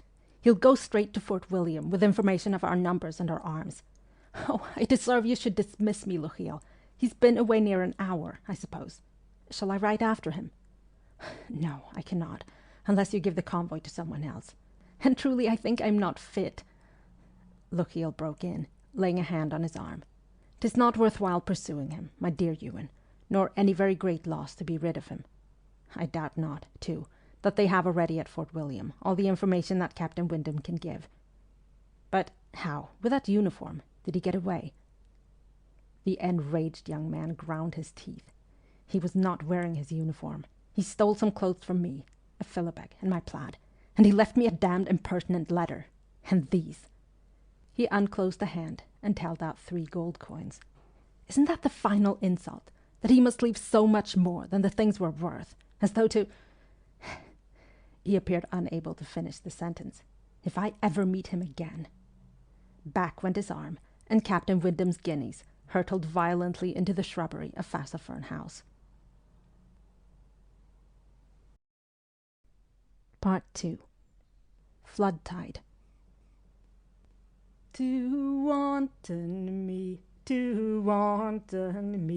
can ye what maist would wanton me, to see King James at Edinburgh Cross, with 50,000 foot and a horse, and the usurper forced to flee. All this is what maist would wanton me." Jacobite Song. Chapter 1. The dusk of early October had fallen on the city of Edinburgh, that stately city, which for some 3 weeks now had been experiencing a situation as odd as any in its varied and turbulent history.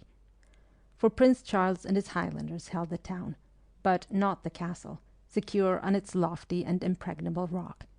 This they could neither storm, owing to its position, nor, from lack of artillery, batter down, while King George's military representatives in the castle were, for their part, unable to regain control of the city below them. The stalemate thus established was perfectly in harmony with the spirit of unconscious comedy which had reigned throughout these weeks, beginning with the ludicrous indecisions and terrors of the city fathers on the news of the Highland advance, and the casual method by which the city had suffered itself to be captured, or rather walked into, by Lochiel and his men. For the opening of the Netherbow port very early on the morning of the 17th of September, just as the Highlanders outside were preparing to withdraw disappointed, was due to nothing more momentous than the exit of a hackney carriage on its way to its stable in the Canongate. Though it is true that it was the carriage which had just brought back the discomfited envoy sent to interview the prince at Gray's Mill.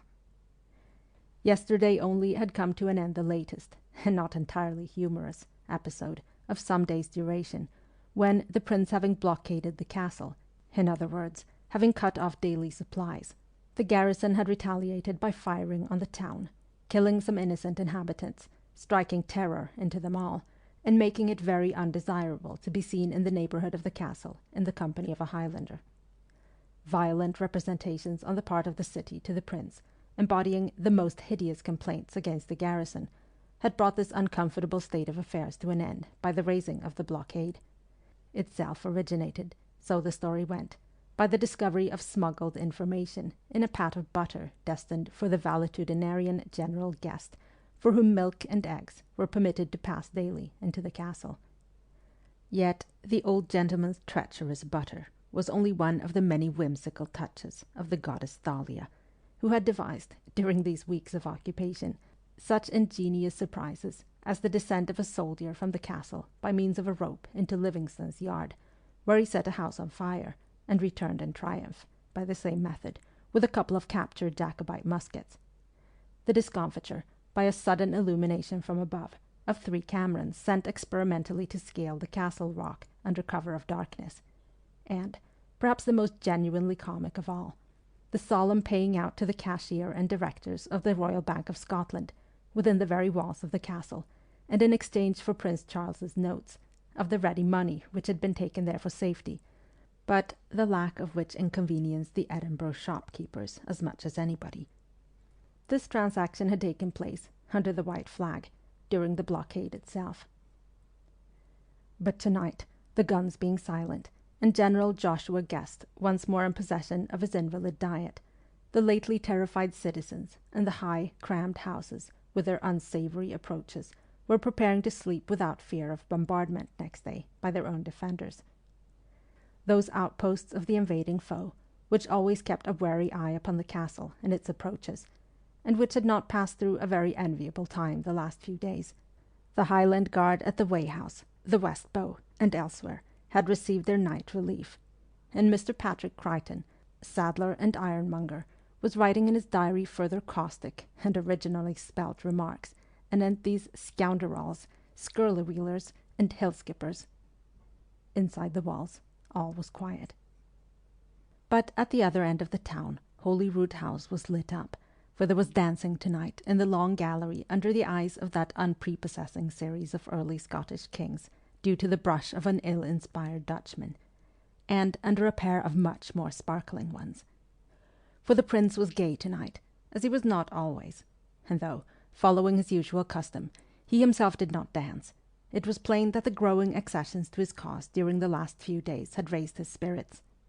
For, besides all those who had joined him soon after Glenfinnan, Stewarts of Appin, MacDonalds of Glengarry, Grants of Glenmoriston, 2 days ago had come in fierce old Gordon of Glenbucket with 400 men, and the day before that young Lord Ogilvy, the Earl of Airlie's son, with 600, and Farquharson of Balmoral with 200, and his kinsman of Monaltry with more.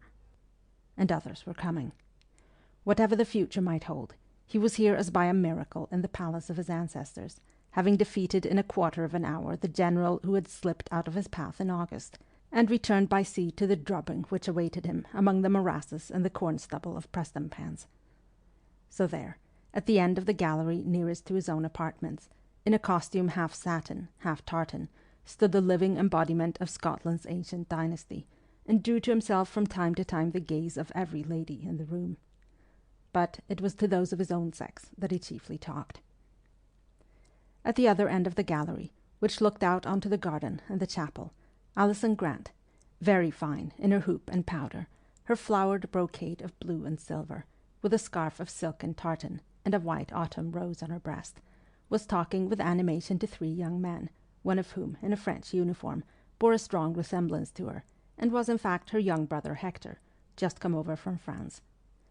The others were distant kinsmen, Grants of Glenmoriston and Shugley, respectively. Right in the corner, on a gilded chair, sat Mr. Grant in a not very new coat, for it was more fitting that Alison should go braw than he. His hands rested on his cane, and his lined face, half shrewd and half childlike, wrinkled into a smile as he saw the likelihood that neither young Glenmoriston nor young Shugley, who seemed to be disputing in a friendly way for the honour of the next dance, would obtain it, since someone else was making his way between the knots of talkers to this corner. To judge by the glances cast at him as he passed, it appeared that Alison was not the only lady there to think that a certain tall cadet of Clan Cameron, a captain in Lochiel's regiment and one of the prince's aide-de-camp, who wore powder for the nonce and amber satin instead of tartan, was the match of any other gentleman in the room. Except, of course, of him with a star on his breast. Yet Alison, for some reason, gave the newcomer the briefest glance now, though it was a sweet one enough. Then her eyes wandered away again. The 2 Grants, evidently thinking their cause hopeless, took themselves off. "Alison, here's your cavalier come to claim you," said her father from his corner.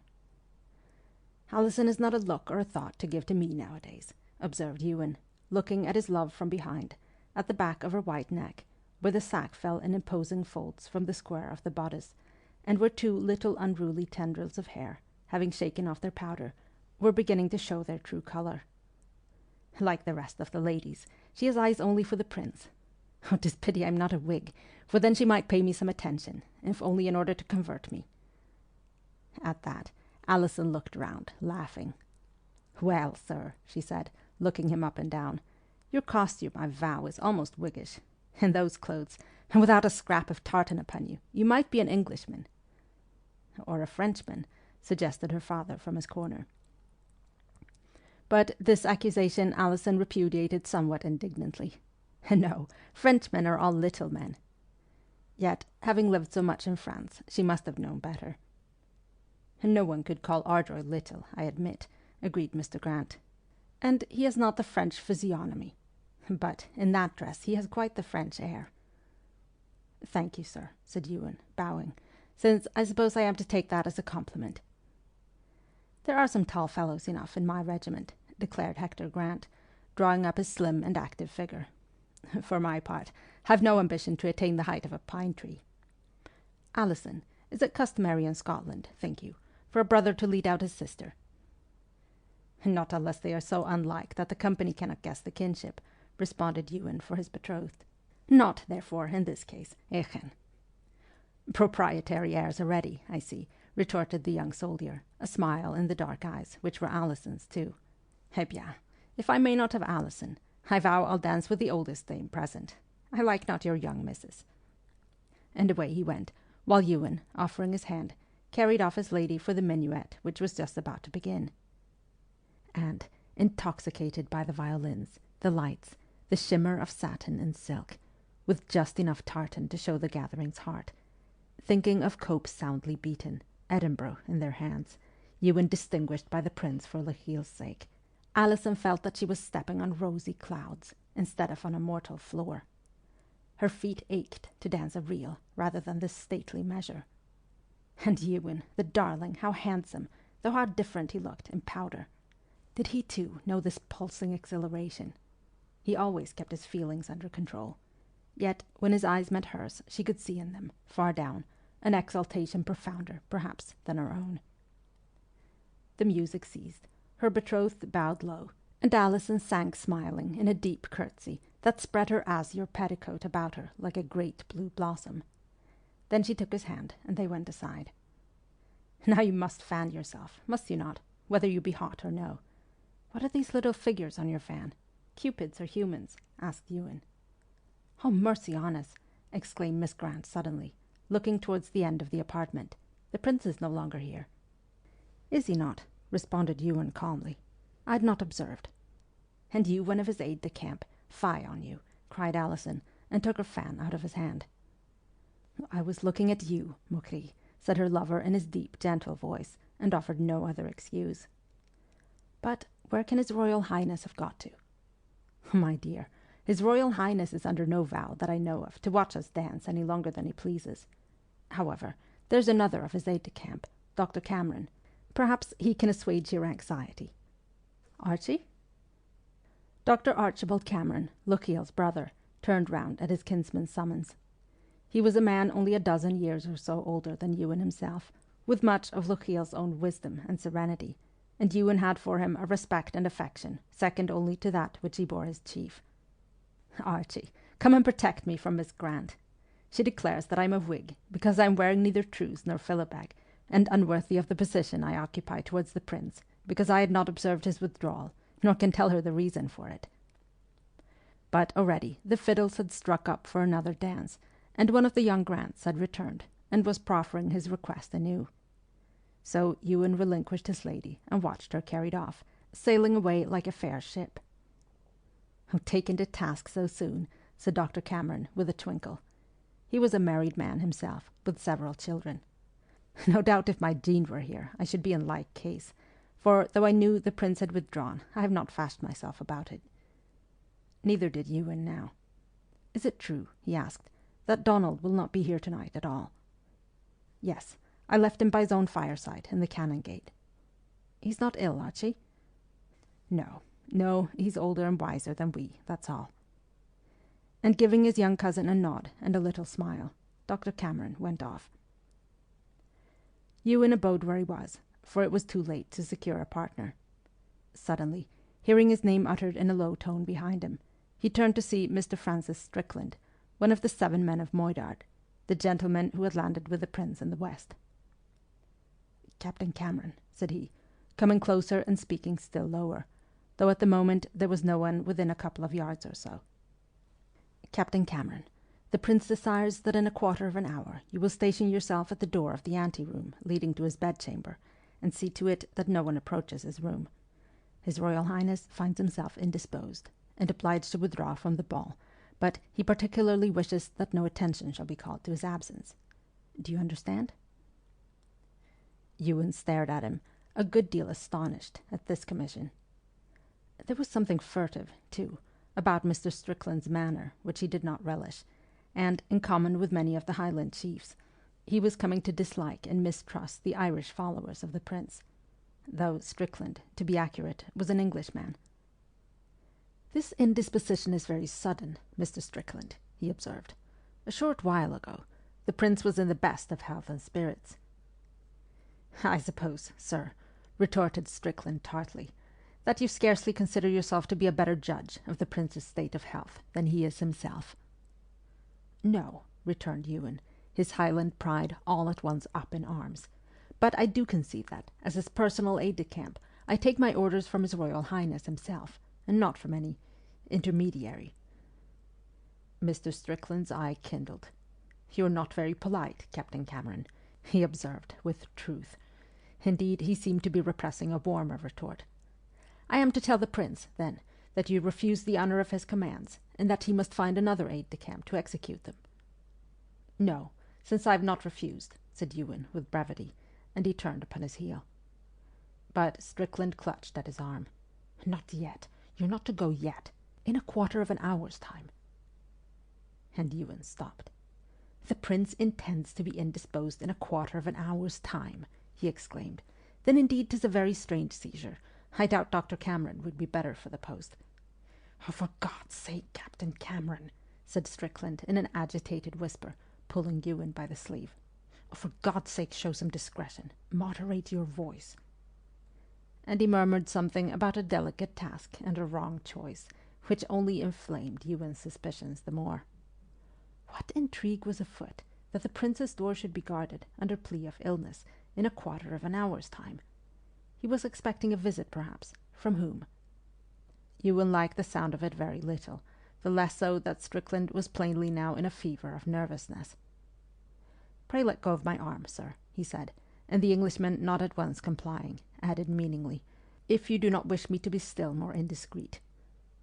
On which Mr. Strickland hastily removed his grasp, and Ewen turned and began to make his way down the room, careless whether Strickland were following or no, since if that gentleman's desire for secrecy was sincere, he dared not make an open protest among the dancers. As he went, Ewen very much regretted Lochiel's absence tonight, and also the indisposition of Mr. Murray of Broughton, the prince's secretary, who had delicate health. Mr. Strickland must be aware of both those facts. And if Strickland were in this business, whatever it might be, it was fairly certain that Colonel O'Sullivan, the Irish quartermaster-general, was in it also. For a second or so, the young man hesitated, and glanced about for Dr. Cameron, but he was nowhere to be seen now. Then he himself would try to get to the bottom of what was going on, and as when his mind was made up, an earthquake would scarcely have turned him from his path, Mr. Cameron of Ardroy made straight for the prince's bedchamber with that intention. The drawing-room leading directly from the picture gallery had about a dozen couples in it.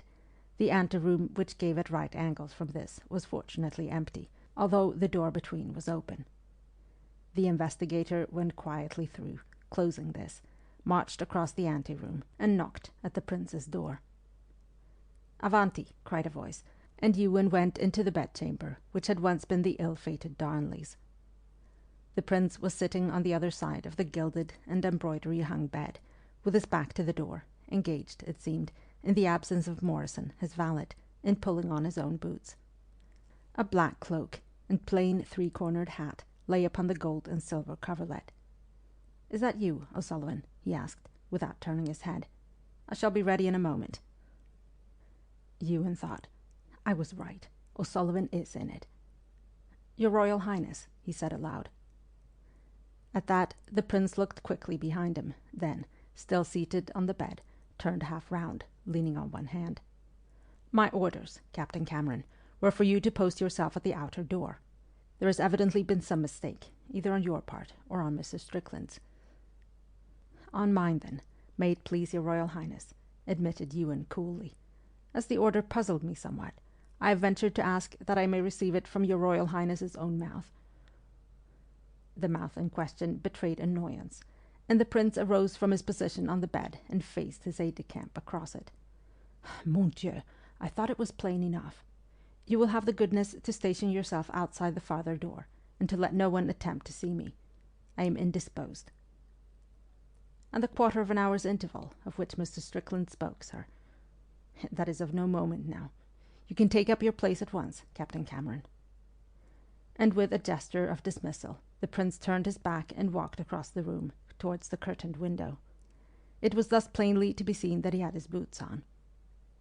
He was not then expecting a visit. He was going to pay one. Hence the sentinel before the outer door, that his absence might not be known. Ewen looked at the cloak on the bed, thought of the dark Edinburgh streets, the 101 narrow little entries, the chance of a scuffle, of an encounter with some unexpected patrol from the castle, and took the plunge. "Your Royal Highness is going out? At this hour?" The prince spun round. "Who told you that I was going out? And, if I were, what possible affair is it of yours, sir?" "Only that, as your aide-de-camp, it is my great privilege to watch over your Royal Highness's person," answered Ewen respectfully but firmly. "And, if you were going out into the streets of Edinburgh at night, without a guard—" Charles Edward came nearer. His brown eyes, striking in so fair-complexioned a young man, sparkled with anger. "Captain Cameron, when I appointed you my aide-de-camp, I did not think that I was hampering myself with us—" He bit off the short, pregnant word, that aide-de-camp's suddenly paling face evidently recalling to him whither he was going. But he instantly started off again on the same road. "Oh, Dieu me damne," he said irritably. "Am I to have your clan always at my elbow? Lochiel may have walked first into Edinburgh, but he was not the first to declare for me. He sent his brother to beg me to go back again. I think you Camerons would do well to remember—" Again he broke off, for there had come a knock at the door. But Ewen, white to the very lips, had put his hand behind him and turned the key. "Will your Royal Highness kindly give your orders to some other man?" he asked, in a voice which he did not succeed in keeping steady. "I'll not endure to hear either my chief or myself insulted. No, not though it be by my future king." The prince was brought up short. His aide-de-camp might have taken upon himself a good deal more than his position warranted, but to offend a chieftain of Clan Cameron at this juncture was madness. Charles was not yet a slave to the petulant temper which from his boyhood had given anxiety to those about him, and which in later unhappy years was to work so much disaster, and his great personal charm was still undimmed. "Wait a little," he called through the door, and then looked with appeal in his beautiful eyes at the tall figure in front of it, rigid with the stillness of a consuming anger. "Ardroy, forgive me for a moment of irritation. I scarce knew what I was saying. You cannot think that there is any thought in my breast for my good Lochiel, but gratitude, all the greater gratitude, that he knew and weighed the risk he ran, and yet drew that true sword of his. And as for you, how did I insult you?" "I think," said Ewen, still very pale and haughty, and using to the full the physical advantage which he had—not very many had it—of being able to look down on his prince. "I think that your Royal Highness was near calling me something that no gentleman can possibly call another." "Why, then, I could not have been near it, since I hope I am a gentleman." The prince smiled his vanquishing smile. "And to prove that you are imagining vain things, my dear Ardroy, I shall tell you on what errand I am bound tonight, and you shall accompany me, if you still insist upon your right to watch over my royal person." Ewen was not vanquished. "Your Royal Highness is too good," he answered, bowing, "but I should not dream of claiming that right any longer, and I will withdraw." "I always heard that you Highlanders were unforgiving," lamented the prince, between jest and earnest. Devoted though they were certainly not easy to manage. "Come, Ardroy, You are much of an age with myself, I imagine. Do you never say in heat what you design not, and regret the moment after?" Their eyes met, the warm southern brown and the blue. "Yes, my prince," said Ewen suddenly. "Give me what orders you will, and they shall be obeyed." "I am forgiven, then?" asked the prince quickly, and he held out his hand as though to clasp his aide-de-camp's. But Ewen bent his knee and put his lips to it. During this touching scene of reconciliation, it was evident from various discreet but not too patient taps upon the door that the excluded person on the other side still desired admittance. "Open the door, mon ami," said Charles Edward, and Ewen, unlocking it, did so, and in walked Colonel John William O'Sullivan, not too pleased, as was obvious, at his exclusion. He carried a cloak over his arm. "I thought your Royal Highness was admitting no one except—" He stopped and looked in dumb annoyance at the intruder. Ewen showed a stony front. There was no love lost between the Quartermaster General and the Camerons whom he had posted so badly at Tranent before the recent battle. "Strickland has not come yet," observed the prince, and added, with a spice of malice, "I think it well to take an aide-de-camp with me, O'Sullivan. We shall therefore be a partie carrée." "As your Highness pleases, of course," said O'Sullivan stiffly. "And in that case," went on his Royal Highness, "he had best know whither we are bound. We are going, my dear Ardroy, to pay a visit to a lady." Ewen was astonished, for he had seen enough since their coming to Edinburgh to make him conclude that the prince was, perhaps fortunately, very cold where women were concerned, no matter how much incense they burnt before him. Then disgust succeeded to astonishment. Was this the time for intrigues of that nature? But the latter emotion, at least, was very transitory, for the prince went on almost at once. "'Tis the Jacobite widow of a Whig Lord of Session, an old lady, but no doubt charming and certainly loyal, who dwells at the corner of the West Bow and the Grassmarket." "So near the castle," broke from Ewen in spite of himself. "Donc, the last place in which I shall be looked for. Moreover," said the young prince gaily, "I am borrowing Murray's name, since Lady Easterhall is his kinswoman, and is expecting a visit from him, though not, I'm bound to say, tonight. You look blank, Captain Cameron." And Ewen had no doubt he did. "See, then, read the old lady's letter to Murray." Ewen took the paper which the prince drew from his pocket, and read the following, written in a slightly tremulous hand. "My dear John, it will no doubt be your labours in His Royal Highness's service that have hitherto hindered you from waiting upon an old woman who has not set eyes upon you since you were a lad. I see I'll even have to bid you to my house, and maybe set a bait to bring you there. Well then, do you mind of William Craig of Craigmains, him that sibbed to your uncle Dixon on the mother's side, with a pretty fortune, and kin that went out, severals of them, in the 15? He comes to Edinburgh to-day on affairs, and will likely stay 2 to 3 days with me. And I'm thinking that could he be gained for the good cause, others of the Five Lairds might follow his example. Forby, there's his siller. Try then, could you not dine with me the morn at 3 of the clock, and have a bit crack with Craigmains, and tell him how well things go for our bonny prince, and you'll maybe do as good an afternoon's work as writing proclamations. Your loving great-aunt, Anna Easterhall."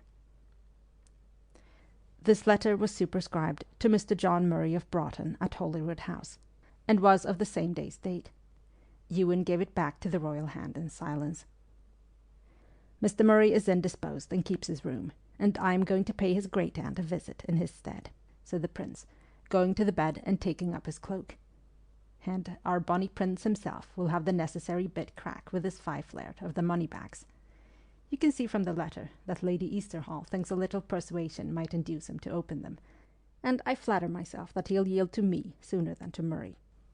"But your Royal Highness could cause this kinsman of Mr. Murray's to come here, instead of venturing yourself in the Grassmarket," objected Ewen, to whom this Harun al-Rashid scheme, unknown, he felt sure, to the secretary himself, did not at all appeal. "Not before he had made up his mind, man. He would not. Your Lowland Scot is too canny." "But would not a visit to this lady tomorrow—" "Would you have me approach the castle in daylight, my friend?" "But consider the other dwellers in the house," urged Ewen. Your Royal Highness knows that nearly all Edinburgh lives pell-mell, one above the other. Lady Easterhall's neighbour on the next land may well be a Whig gentleman, or—" "My dear Ulysses," said the prince, laying a hand familiarly on his aide-de-camp's arm, "you may have an old head on young shoulders, but so have I, too. Lady Easterhall is very singular. She has a whole house to herself. I found this out from Murray.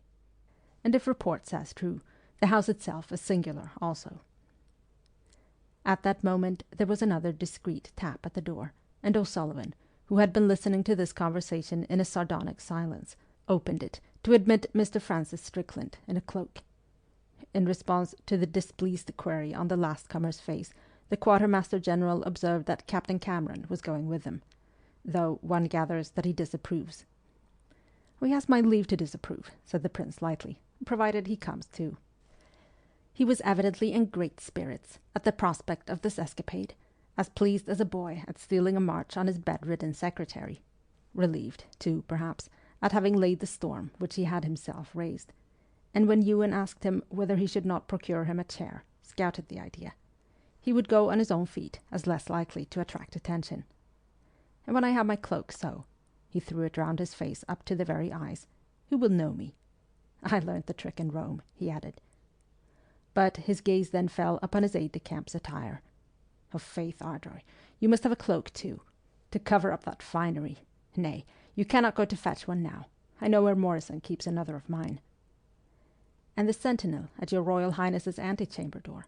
inquired Strickland in an injured voice. "The door must go wanting one, after all. Unless you yourself covet the post, Strickland. In that case, you can lend your cloak to Captain Cameron." And at the look on Strickland's face he laughed. "I was but jesting. Like the man in the Gospel, I have 2 cloaks. Here, Ardroy, if it will serve for that excessive height of yours. Now, for my great-great-great-grandsire's private stair." Part 2, Chapter 2. The 3 men followed him in silence down the narrow, twisting stair, Ewen bringing up the rear, and wondering why disapproval made one feel so old. And, after O'Sullivan had given the word of the day and passed them out of Holyrood House, they were soon walking briskly, not up the Canongate itself, but up the slope parallel to it, the back of the Canongate, the prince in front with the Irishman, Ewen behind with Strickland, both the latter very silent. Flurries of the October wind plucked at their cloaks as they went in the semi-darkness, sometimes swooping at them from the open grassy spaces of the King's Park on their left, at others appearing to originate mysteriously in the tall line of houses of the Canongate, with their intervening gardens on the right. They met nobody until they came to the Cowgate port, and, O'Sullivan again giving the word to the guard, were admitted within the town walls and the nightly stenches of Edinburgh proper. In the Cowgate there were still a few folk abroad, and a couple of drunkards, emerging unexpectedly from a close, all but knocked into the prince. As he moved quickly aside to avoid collision, a man passing in the opposite direction was obliged to step into the gutter. It was quite natural that this man should turn his head to see the reason for being thus incommoded, but unfortunate that the prince's cloak should at that instant slip from its position. Ewen could only hope that the passer-by had not recognized him. There was at least nothing to indicate that he had. He went on his way without a pause, and the 4 adventurers resumed theirs. As they emerged into the grass market, the great mass of the Castle Rock, half distinguishable against the sky, and crowned with a few lights, lifted itself as if in menace. But a few steps farther, and it was blocked from view by the houses on the other side of that wide open space. Lights still burned in some of these, but everything was quiet.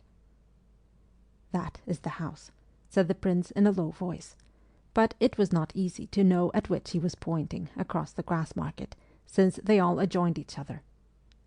"The entrance, however, is neither here nor in the West Bow, but in a close leading out of the grass market, so Murray says." Holding their fluttering cloaks about them, they crossed the grass market. Away to their right, when they were over, wound the curve of the West Bow. At the mouth of the close which the prince indicated, Ewen, seeing that O'Sullivan seemed to be going to allow his master to walk first up the dark passage, strode forward and without apology placed himself in front, and so preceded them all up the alley, his hand on his sword. He liked this place not at all. In a moment, he felt a twitch on his cloak from behind. "This will be the door of the house," said the prince's voice. "See if you can summon someone. They keep uncommonly early hours hereabouts. I trust the household is not already abed." But Ewen, twirling the wrisp on the door in the gloom, welcomed this suggestion with delight, since, if it were so, the prince would be obliged to go home again.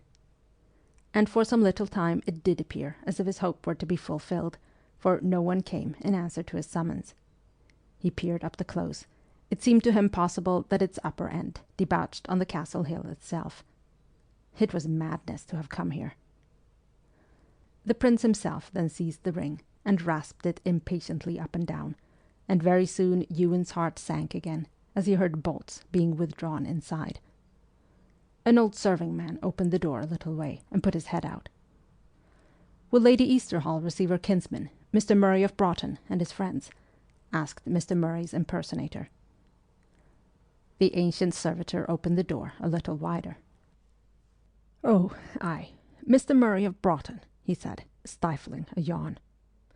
"Mr. Murray of Broughton," he repeated, in an owl-like manner which hinted at recent refreshment.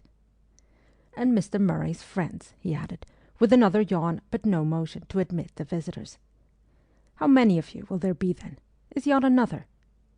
For footsteps had been coming up the close, and at the words a man passed the group, walking quickly.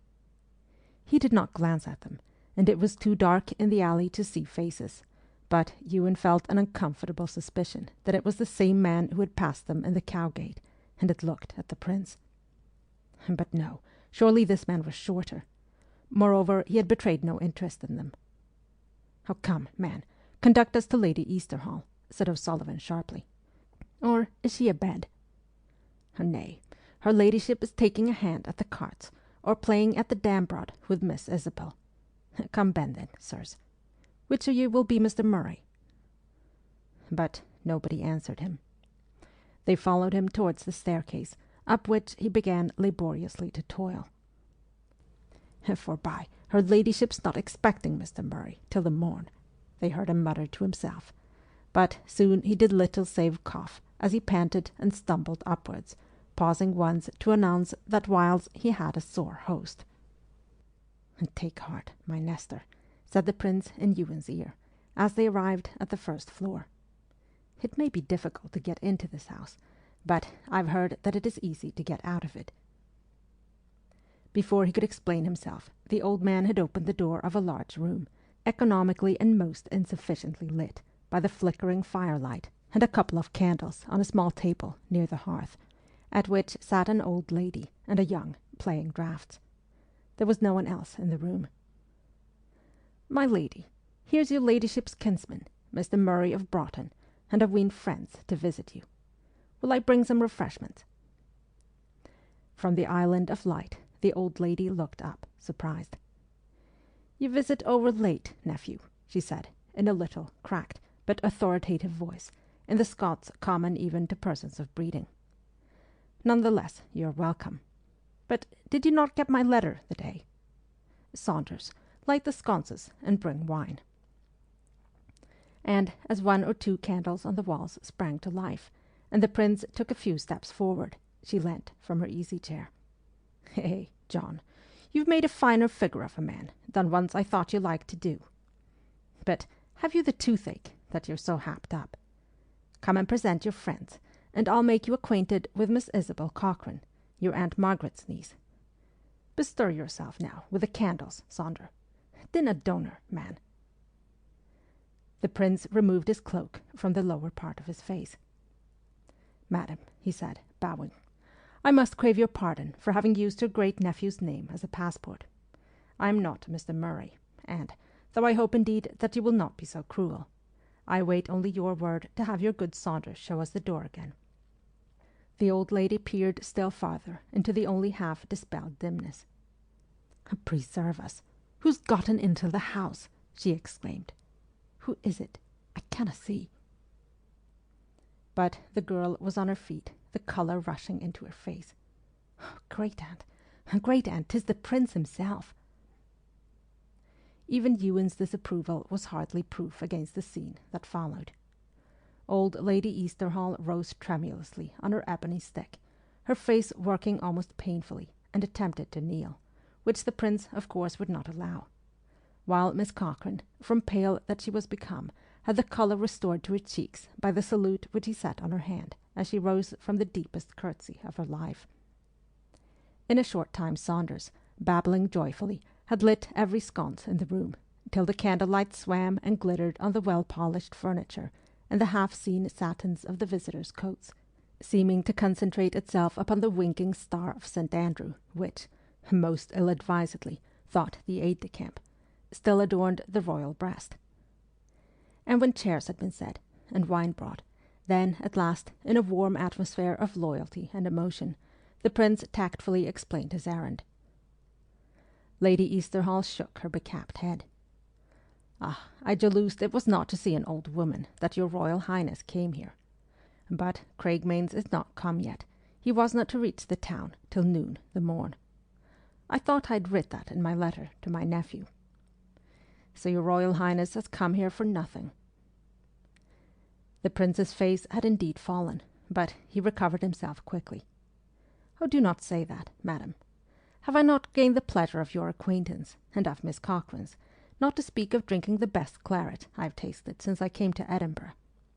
So, let us pledge the missing guest, gentlemen, and the real Murray shall deal with him tomorrow."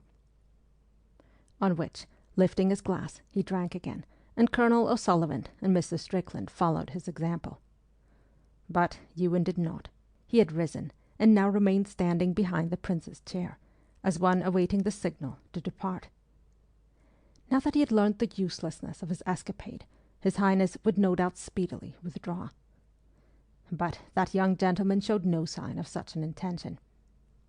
On the contrary, he began in an animated manner to question Lady Easterhall on her recollections of the 15, while Miss Cochrane's hand played nervously with a neglected draftsman on the little table, though her eyes, wide and glamour-stricken, never left the unbidden guest.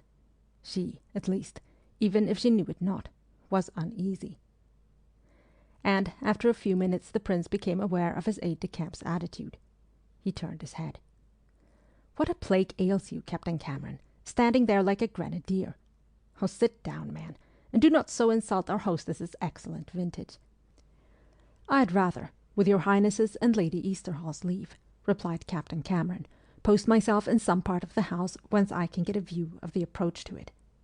Does not the close run up towards the castle hill, madam?" "Oh, you're very nervous, sir," commented O'Sullivan, half sneeringly.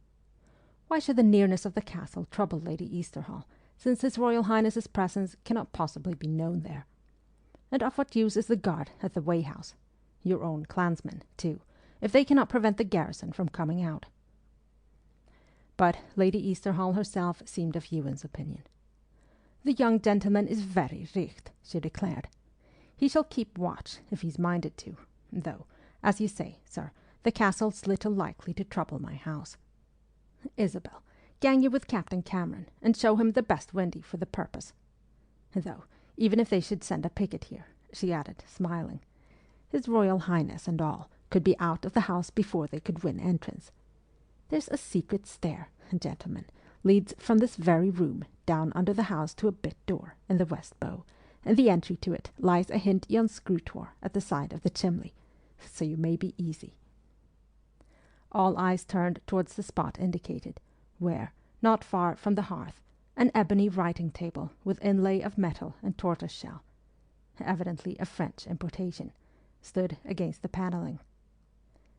"A secret stair!" exclaimed the prince, and, in a lower tone, "Ma foi, rumour was right. You hear, Ardroy. So now you need not deprive us of your society, nor of Miss Cochrane's." "Miss Cochrane's I need not in any case take from your Royal Highness," responded Ewen, preparing to leave the room, "for I doubt not I can find a suitable lookout without troubling her. But, even with the secret stair, I think it would be better to post a sentry." A laugh from O'Sullivan followed him as he closed the door, and stirred his simmering wrath against the quartermaster general and Strickland to a still higher temperature. that they should without remonstrance allow the prince to remain here, under the very shadow of the castle, for no more valid object than to drink Lady Easterhall's claret, and, of course, to give her pleasure by the honour done to her, was monstrous. It was true that it needed a certain amount of skill and courage to make a dash from the castle on account of the Highland Guards in its neighbourhood, but it was dark, and he was still uneasy about the man who had passed them in the close. The landing and stairway were ill lit, and he hesitated. He had better summon Saunders, perhaps. Then the door behind him opened and shut. A rather timid voice said, "Captain Cameron," and turning, he beheld Miss Isabel Cochrane with a lighted candle in her hand. "I came, sir, because I thought you would need this." She held it out none too steadily. "Oh, sir, you are the only one right of all of us. The prince should not bide longer. It is too dangerous." "So I think," said Ewen, looking down at her gravely. "I thank you, Miss Cochrane." He took the light from her. "Could you not persuade Lady Easterhall to hasten his departure?" "Oh, hardly," answered the girl regretfully. "Oh, you can see what it means to her to have the prince under her roof.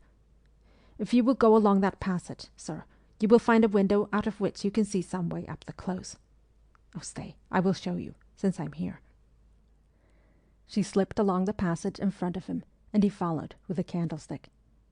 "Oh, there," said Miss Cochrane, "this window." She unlatched it, Ewen setting down the light at some distance.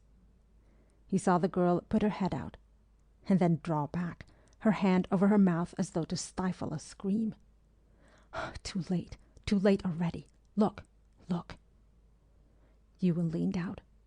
Down the dark alley, already echoing to the quick tramp of feet, a file of soldiers were advancing 2 by 2, an officer leading. He drew in his head. "I'll go back at once and warn the prince, madam. I will stay a moment to watch. Blow out the light, if you please. I do not want them to see me." Obeying him, the girl fled, while Ewen, crouching by the open window, held his breath as the heavy, hasty footsteps drew nearer and nearer, and he was looking down at last on 3-cornered hats and tilted bayonets. There were fully a score of soldiers, and they were stopping at Lady Easterhall's entrance. He saw the officer raise a lantern to make sure of the door. Waiting no longer, he ran back along the passage and pelted down the stairs. "Saunders! Saunders!" Fortunately, the old man heard him at once, and emerged from some lair of his own on the ground floor. "What's to do, sir?" "There are soldiers from the castle at the door. Don't admit them, on your life. They are after Mr. Murray. Is the door stout?" "Oh, not by ordinary stout. Oh, Dod, they'll be for coming in. No doubt of that." For a sword hilt, it might have been, was clamouring on the door. "If I'm not to open, they'll ding the door down." "Let them," commanded Ewen. "'Twill take some time to do it. And remember, you know nothing at all about her ladyship's visitors."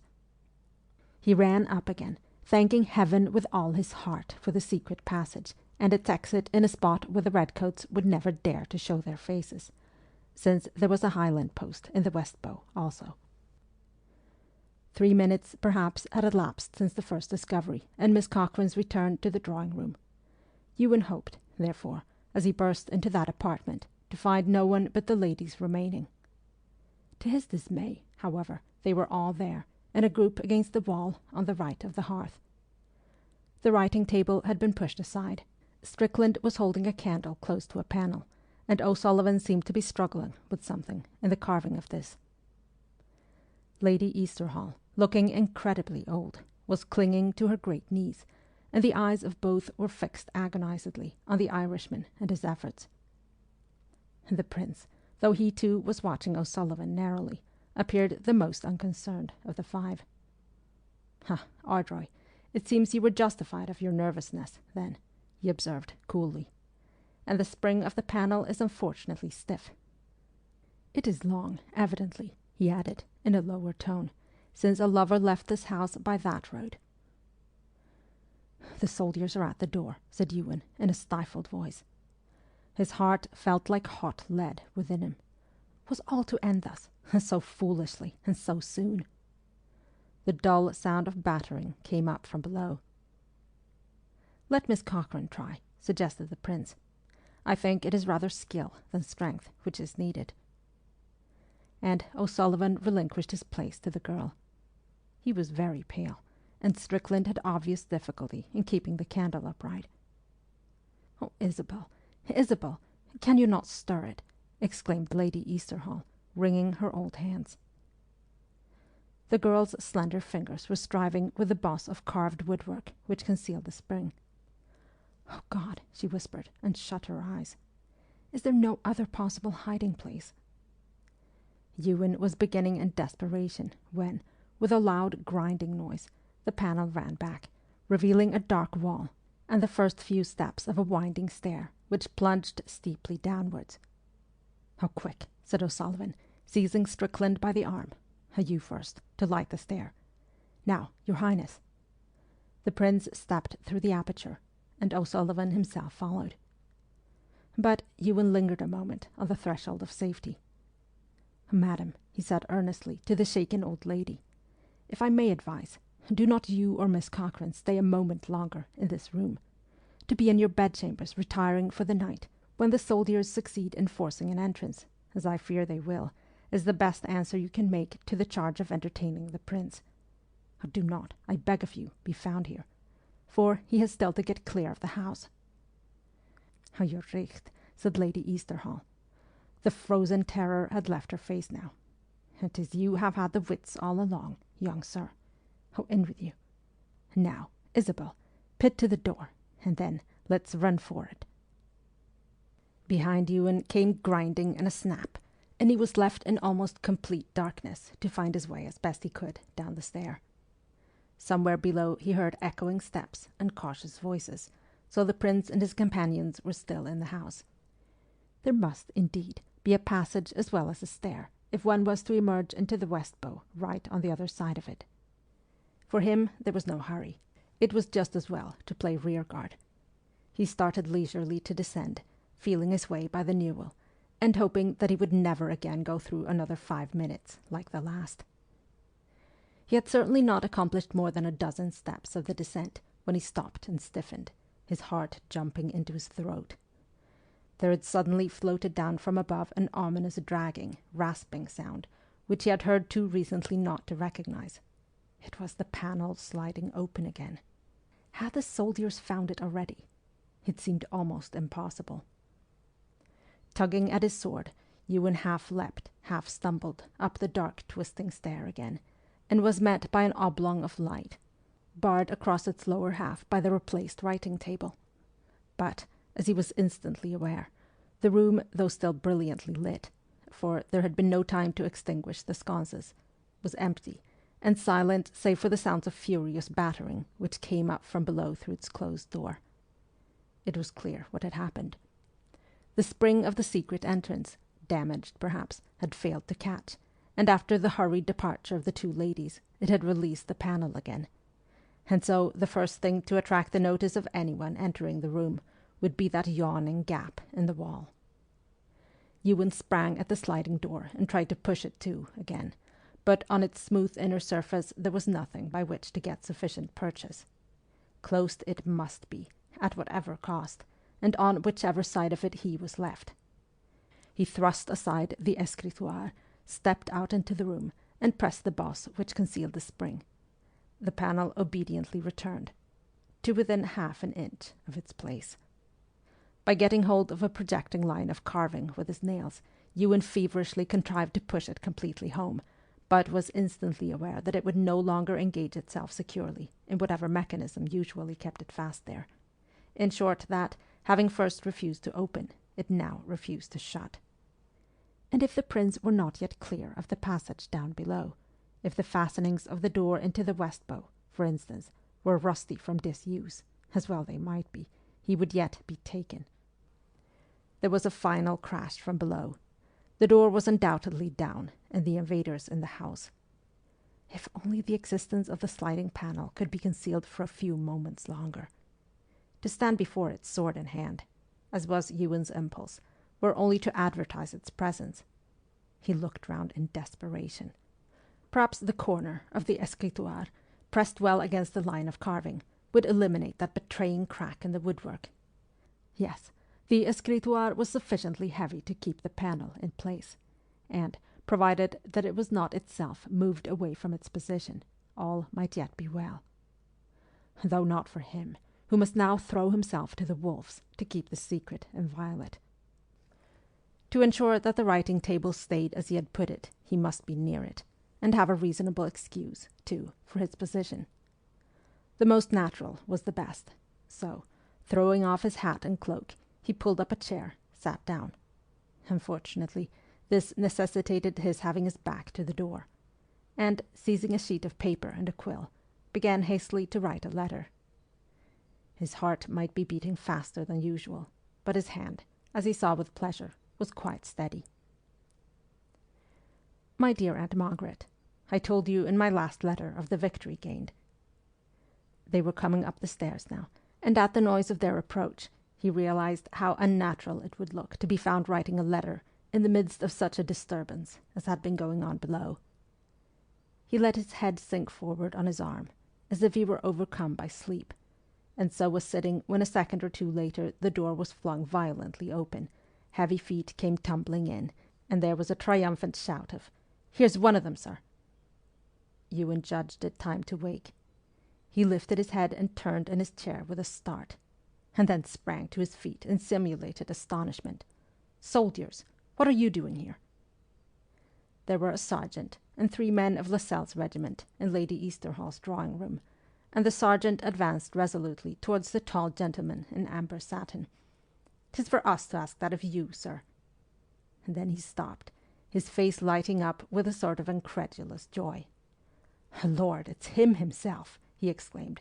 "Call the officer, quick, one of you. Bide where you are, sir," he said, with a mixture of triumph and respect. "If you don't stir, you'll not be harmed." Ewen saw that the man took him for the prince, a mistake well worth encouraging, if possible, though it was not very likely that an officer from the castle would make the same mistake. In any case, he had no intention of stirring from his place. As it was, he imagined that the crack of the panel was widening behind his back, and dared not turn his head to look. What would be the end of this?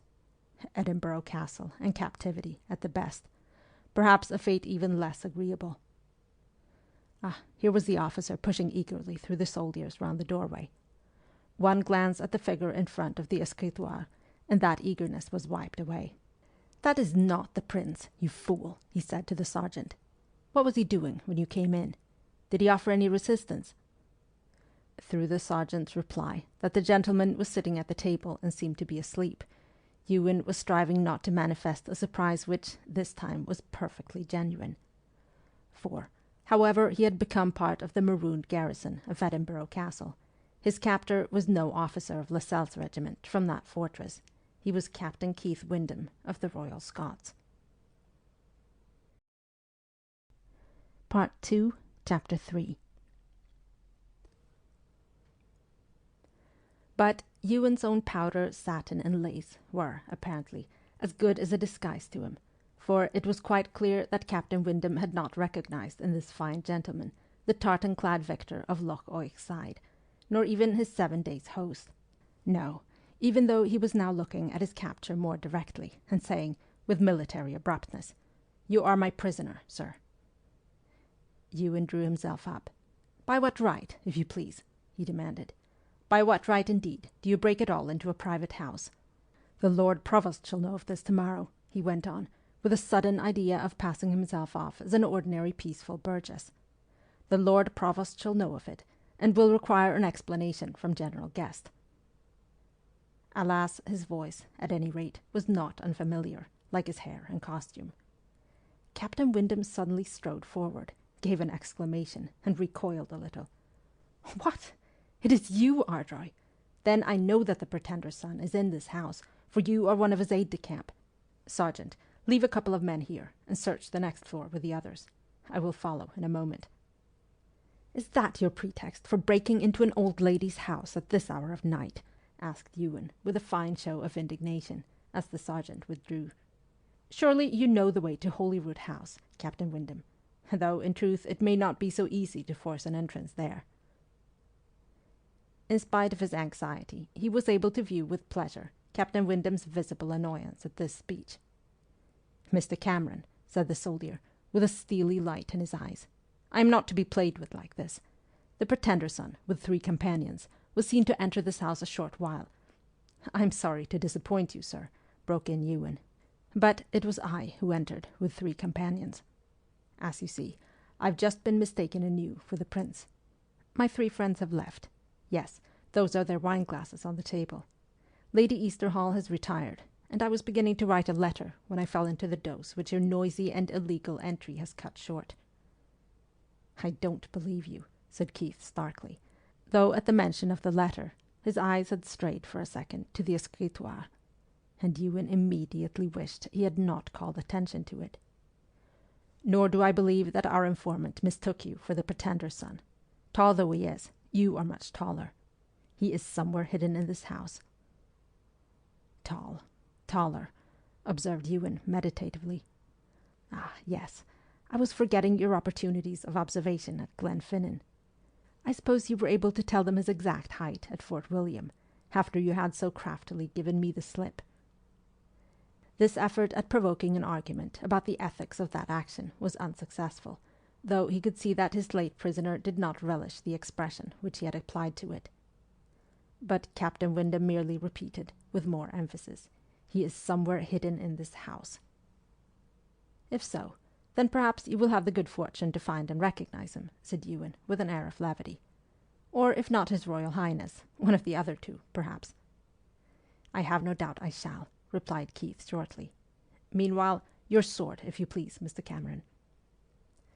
This object Ewen had not the slightest intention of surrendering. But any kind of parley with the enemy gained time, which was the important matter. So, after a long look at the floor, as though seeking counsel there, he put his hand to the hilt and very slowly drew the small sword from its velvet sheath.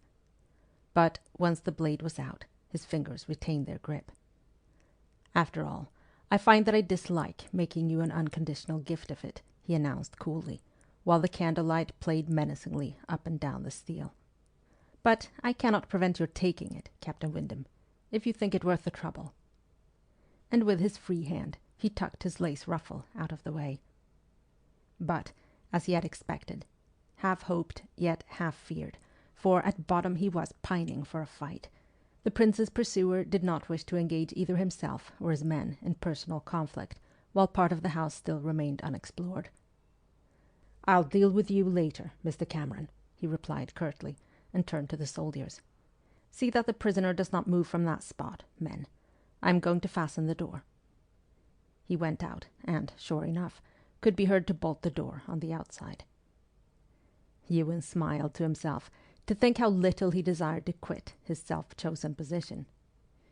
"You'll not object to my sitting down, I hope," he observed politely to his 2 guardians, and, turning round the chair from which he had risen, casting, too, a quick glance at the panel behind him, still in place, he sat down, facing his jailers, his sword across his knees. Though they had no orders to that effect, he thought it just possible that they might attempt to disarm him, but they showed no sign of such a desire, standing stiffly by the door with their muskets and screwed bayonets, and glancing nervously at him out of the corners of their eyes, mere young North Country English lads, overawed by his dress and his air. Had they not been there, however, he could have decamped through the secret door, and what a charming surprise that would have been for Captain Windham when he returned, and Fassifern House the other way round. But, on second thoughts, Ewen was obliged to admit to himself that this withdrawal would not have been feasible in any case, because he could not close the panel from the inside.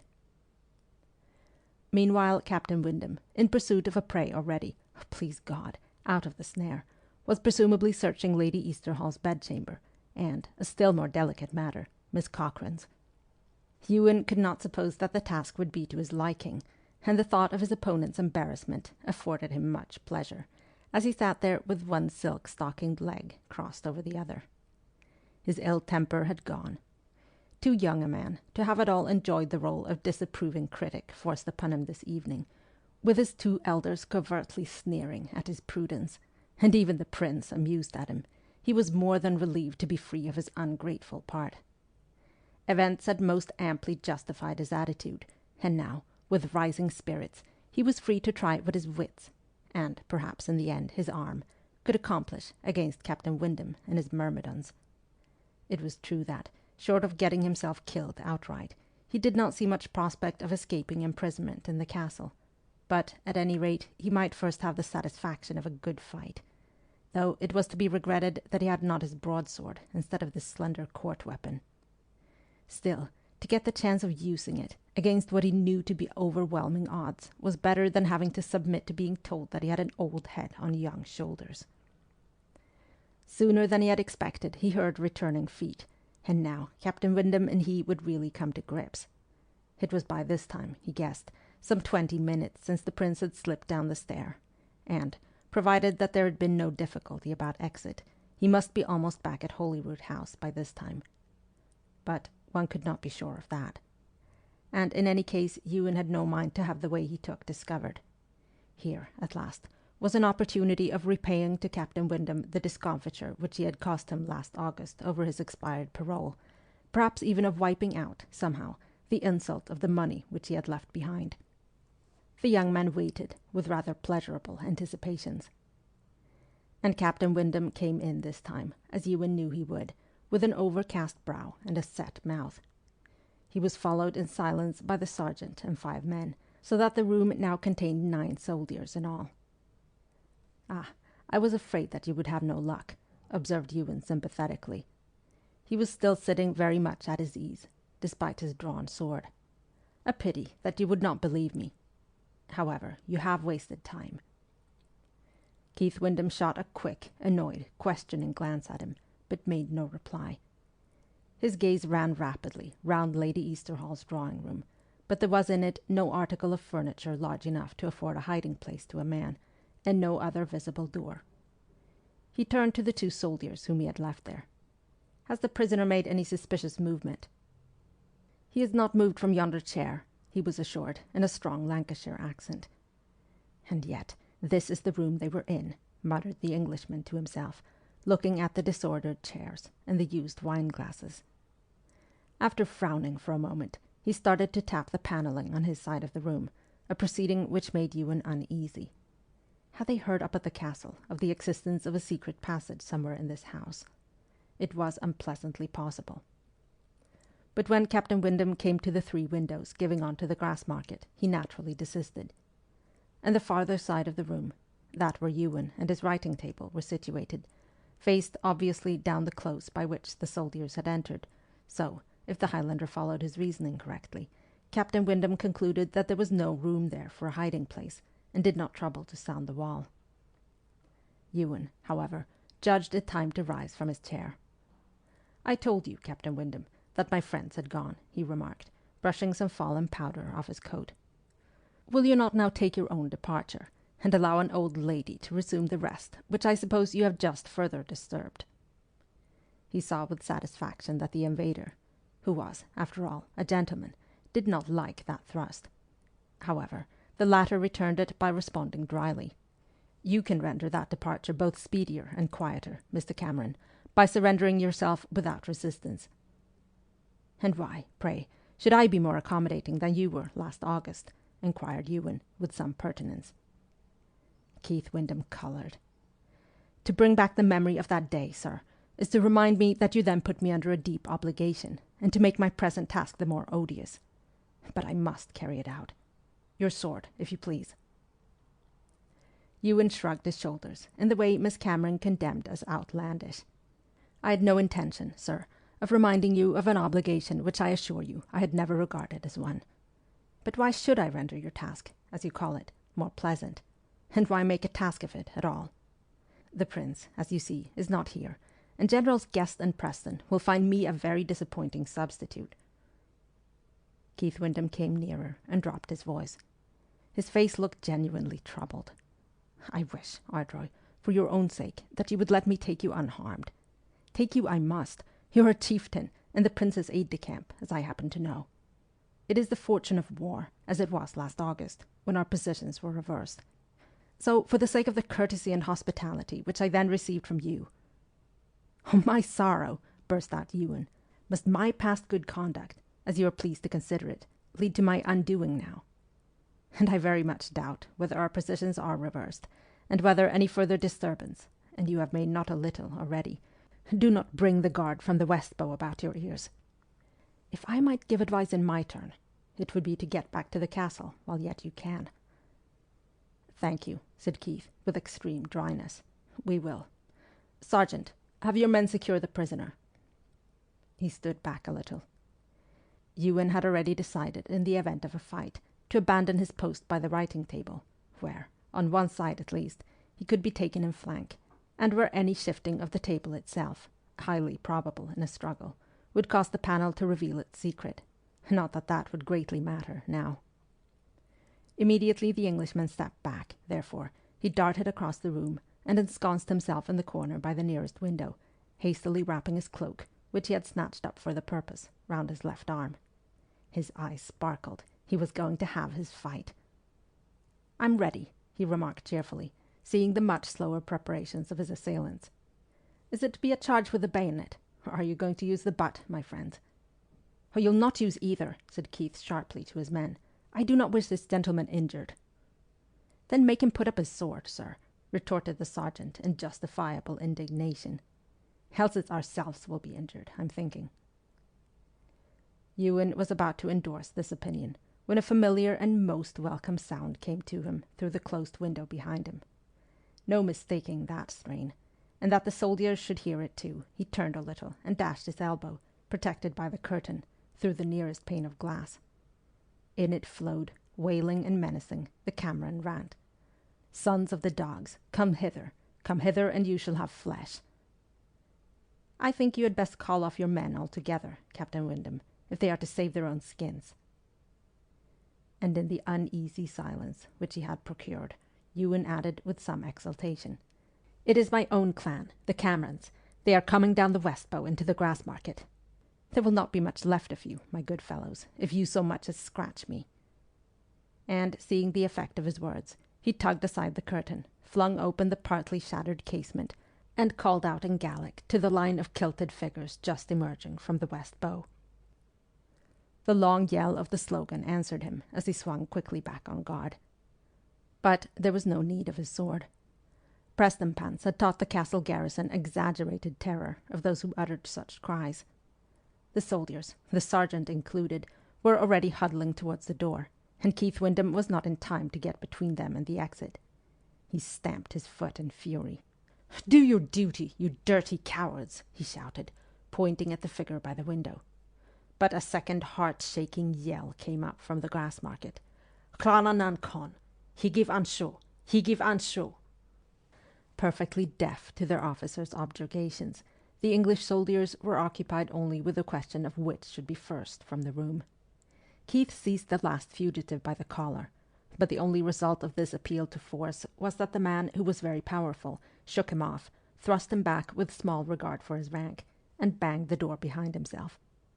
Captain Windham, livid, threw himself upon the handle to pluck it open again, but the knob merely turned in his hand. The violent slam had evidently shot to the bolt on the outside. Hunter and quarry, only now it was hard to know which was which, were equally prisoners. Ewen, over at the window, laughed aloud. He could not help it. "You seem always to be unfortunate in your men, Captain Windham," he remarked, and, shaking the cloak off his left arm, slid his blade back into the scabbard. "I fear it is I who shall have to ask you for your sword. Would you prefer to give it up to me before the guard arrives?" He got it, but not in the fashion which he had expected.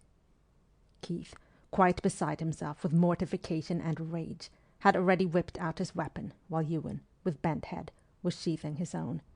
And now, really blind to the fact that the Highlander was for the moment defenceless and off his guard, Captain Windham sprang furiously at him, without warning of any sort. Ewen had no chance to draw again, no space to spring aside, no time for anything but to catch wildly at the blade, in the hope of diverting it. At the cost of a badly cut right hand, he succeeded in saving himself from being spitted, and the deflected point, sliding through his clutching fingers, went by his hip into the panelling, where, both men losing their hold at the same moment, The weapon stuck for the fraction of a second, and then fell ringing to the floor. Horrified and sobered, Keith had sprung back. Ewen, after a first instinctive movement to catch him by the throat, had checked himself, and, clasping his bleeding hand tightly with the other, leant back against the wall and looked at him with a mixture of sternness and inquiry. His breath was coming rather quickly, but, compared with his assailant, he was the image of calm. "My God," stammered the Englishman, as white as a sheet. "I never saw." He indicated Ardroy's sheathed sword. "I might have killed you." He took a long breath and drew a hand across his eyes.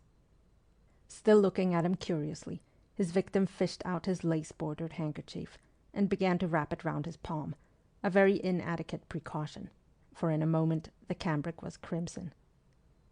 In another, Keith was at his side. "How deeply is it cut? Let me..." And he pulled out his own more solid handkerchief.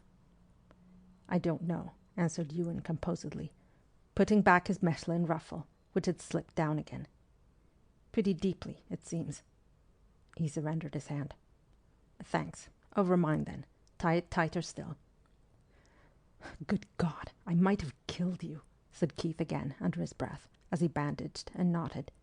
I lost my temper, but as heaven's my witness, I thought you had your sword out." "Why, so I had, a moment earlier," replied Ewen. "You did not intend murder, then?" "I deserve that you should think so," murmured the soldier, still very much shaken. "Perhaps as it is, I have disabled you for life." Ewen had nearly retorted, "Why should that trouble you?" But he was so much astonished at the depth of feeling in his enemy's tone that he merely stared at his bent head as he tied the last knot. "These handkerchiefs are not enough," said Keith suddenly, relinquishing the wounded hand.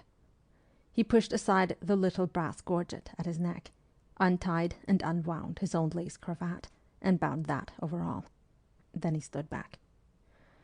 "You will soon get attention now, Ardroy. Keep your hand up, so. There is my sword." He made a jerky movement towards the floor, and walking abruptly away to the hearth, stood there with his back turned. For a moment or two Ewen also stood quite still where he was, looking at that back.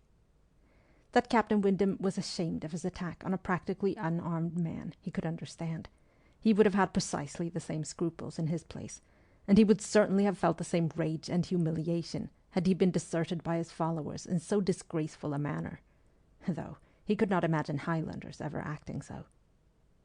And, observing the dejection revealed in Captain Windham's attitude, where he stood with bowed head and folded arms by the dying fire, and the complete absence in him of any of that mocking irony with which he himself had more than once made acquaintance at Ardroy, Ewen began to feel less vindictive about the incident of the guineas. Captain Windham, being an Englishman, did not understand Highland pride, and had probably never intended any insult at all. And now, with a sudden turning of the tables, he was again a prisoner, made in rather an absurd and ignominious fashion. Ewen could find it in his heart to be sorry for him. And what would be the advantage of yet another prisoner? The officers taken at Gladsmuir had had to be paroled and sent away. He picked up the fallen sword, faintly smeared with red along its edges, and went over to the hearth. "Captain Windham." The scarlet-clad figure turned. "Your Camerons are very tardy," he said, with a bitter intonation. "Or are those yells all we are to know of them?" It was indeed sufficiently surprising that the rescuers had not entered the house some minutes ago, particularly as the door was broken open. Ewen listened.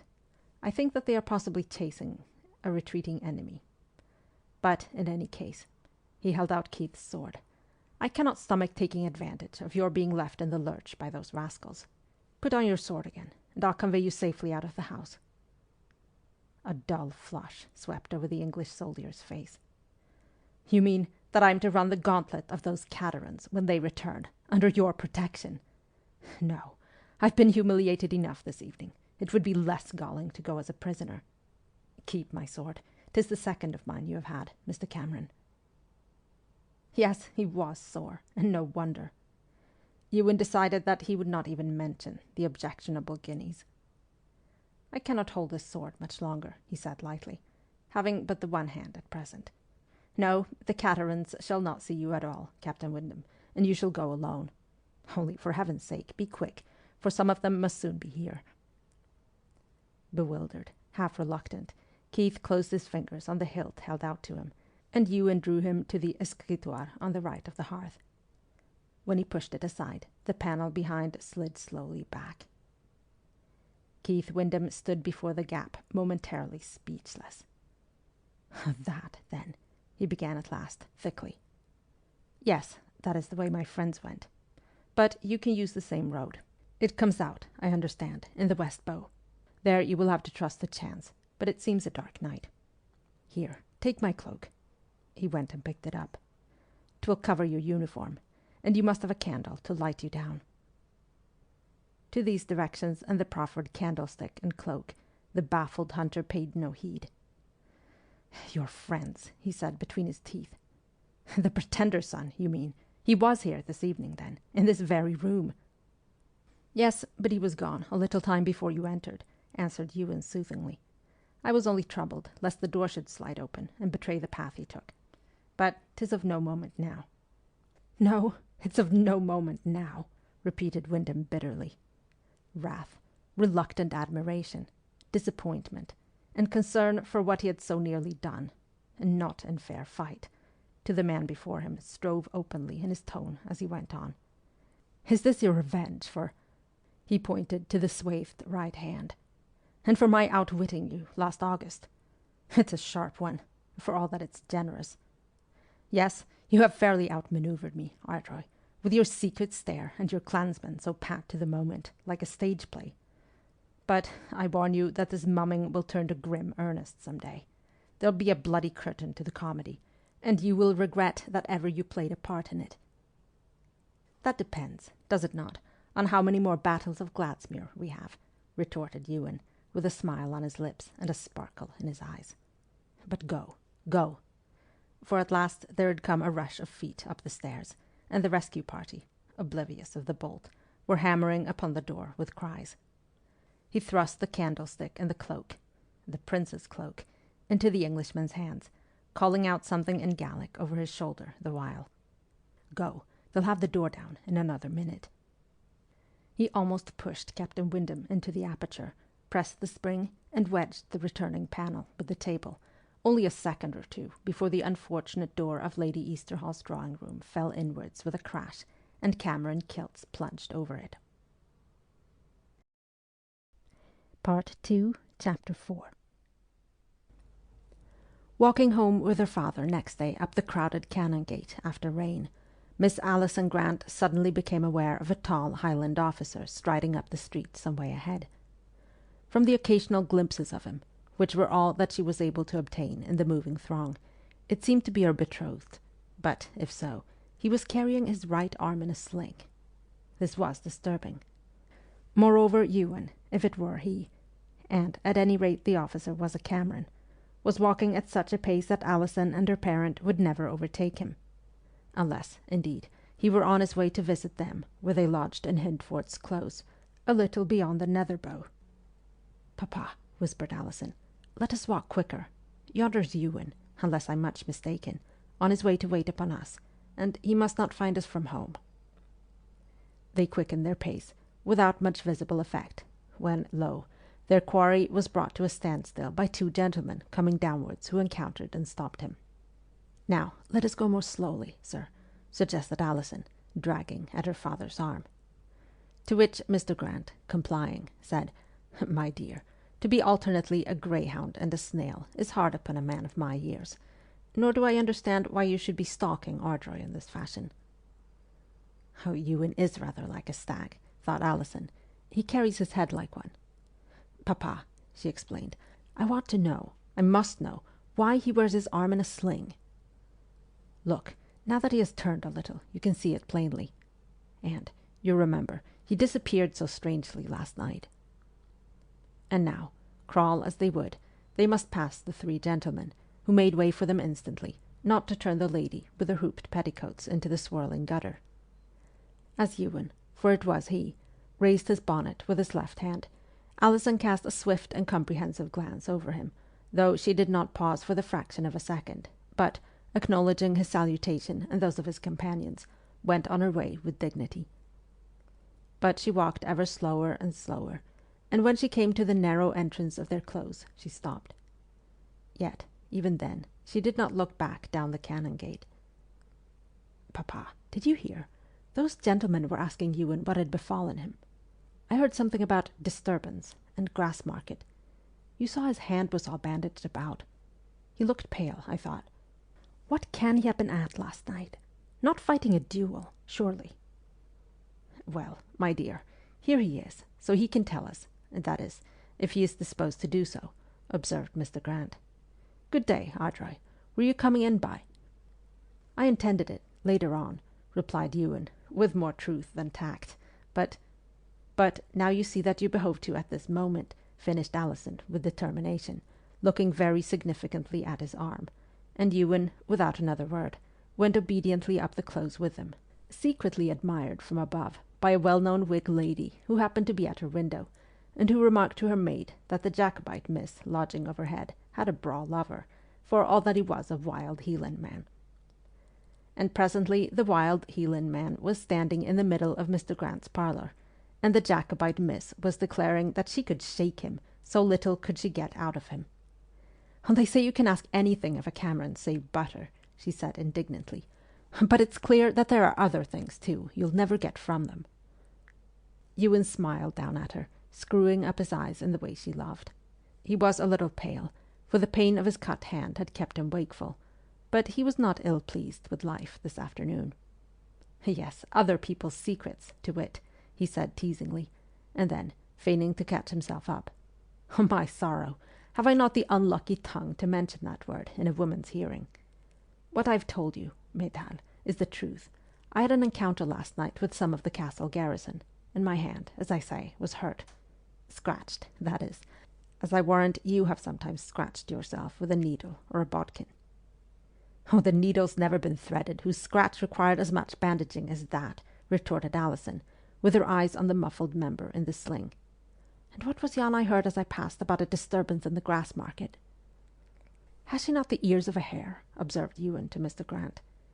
"'Tis true, there was a disturbance in the Grassmarket." "If that is so, then I'll learn more of it before the day's out," deduced Alison with satisfaction. "And you, sir, that ought to know better, brawling in the town at such an hour. I thought the prince had summoned you last night." "Not that I remarked your absence from the ball," she added. "I was quite unaware of it, I assure you, in the society of my cousins of Glenmoriston." Ewen looked across at Mr. Grant and smiled. "My dear," protested the old gentleman, "an encounter with the castle garrison can scarce be called brawling. We are, it may be said, at war with them." "But are they not all as mild as milk up there, now that the prince has lifted the blockade?" inquired Alison. "And how could Ewen have met any of them in the Grassmarket? The poor men dare not show their faces there. The place is hotching with Camerons and Macdonalds." "Who said I met them in the Grassmarket?" retorted Ewen. "But never fret, Miss Curiosity. Some day I'll be free to tell you where it was."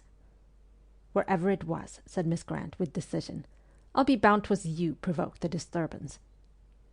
Her lover continued to smile at her with real amusement. In a sense, there was truth in this last accusation. "It's a fine character you give me, indeed. I think I'd best be taking my leave until you appreciate me better." And he put out his left hand to take his bonnet from the table where he had laid it. Something sparkled on the hand as he moved it. "Who gave you that ring?" exclaimed Alison. "Nay, that I have a right to know." Ewen put his hand behind him. "No woman, Alison." "Then you can tell me who it was." "Come, Ewan Foyer, if there be a mystery over the ring also, why, you should not be wearing it for all the world to see." "Oh, that's true," said Audrey, and he relinquished his hand. "Yes, you can take it off. 'Tis not so plain as it looks, neither. There's a spring beneath." "Oh," breathed Alison, her eyes very wide. The chased gold centre of the ring had moved aside in the midst of the rose diamonds, and it was a tiny miniature of the prince which she held. "Ewen, he gave you this?" "I did not steal it, my dear." "Yes, He gave it me this morning. On account of what happened last night? Ewen nodded. For my prudence. You see, the prince does not write me down so turbulent as you do. There was something like tears in Alison's eyes. Prudence? Oh no, it was because you gained that needle scratch for him. She kissed the ring, and taking the strong, passive hand, slipped it on again. Oh, I will not plague you any more. Does the wound pain you, dearest heart? But next day Hector Grant came into possession of the story, more or less correct, which was flying about Edinburgh, and presented his sister with a fine picture of her lover, alone against a score of the castle redcoats, standing with his back to the secret stair, hewing down the foe until his sword broke in his hand, and the Cameron guard rushed in only just in time to save him. And, Alison unveiling this composition to the hero himself at their next meeting, Ewen was constrained in the interests of truth to paint out this flamboyant battle-piece, and to substitute a more correct, but sufficiently startling scene. Alison certainly found his sober account quite lurid enough. "And you let the English officer go, after that?" she exclaimed breathlessly. "But, Ewen dearest, why?"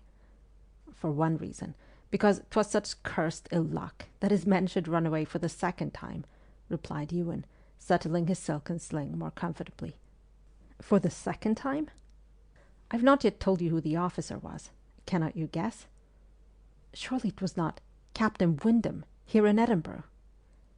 "It was Captain Windham himself. I have no notion how he got here. It must have been before we took the town. But I was sorry for him, poor man, and it was quite plain that he had no real intention of killing me. Indeed, he was greatly discomposed over the affair. So you must not lay that to his charge, Alison." "And so you have met again," said Alison slowly, her eyes fastened on her lover. "A great service, a bitter grief. This was neither. It was not then because of your foster father's prophecy that you let him go." And now Ewen stared at her.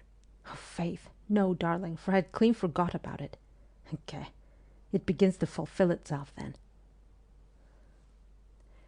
Bright and cold, or wet and windy, the October days went by in Edinburgh. Ewen's hand healed, and that secret fear which he had mentioned to no one save Dr. Cameron, who dressed it, that he would never be able to grip a broadsword again, passed also.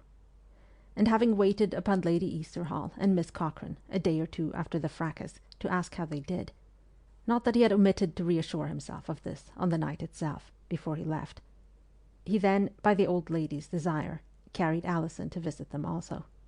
And it is possible that Miss Cochrane envied Miss Grant.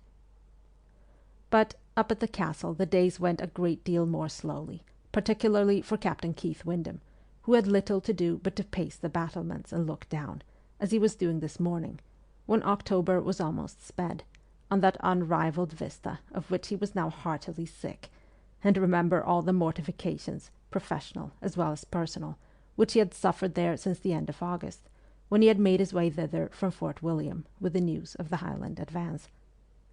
For after the startling tidings of Cope's avoidance of the rebels, leaving the road open before them to Edinburgh, Keith, secure but chafing, had endured the spectacle of vain attempts by the frightened citizens to repair and man the walls, and to raise a body of volunteers, almost immediately disbanded, lest their lives should be endangered, and the sight of 2 regiments of His Majesty's dragoons in full flight along the Lang dykes with no man pursuing.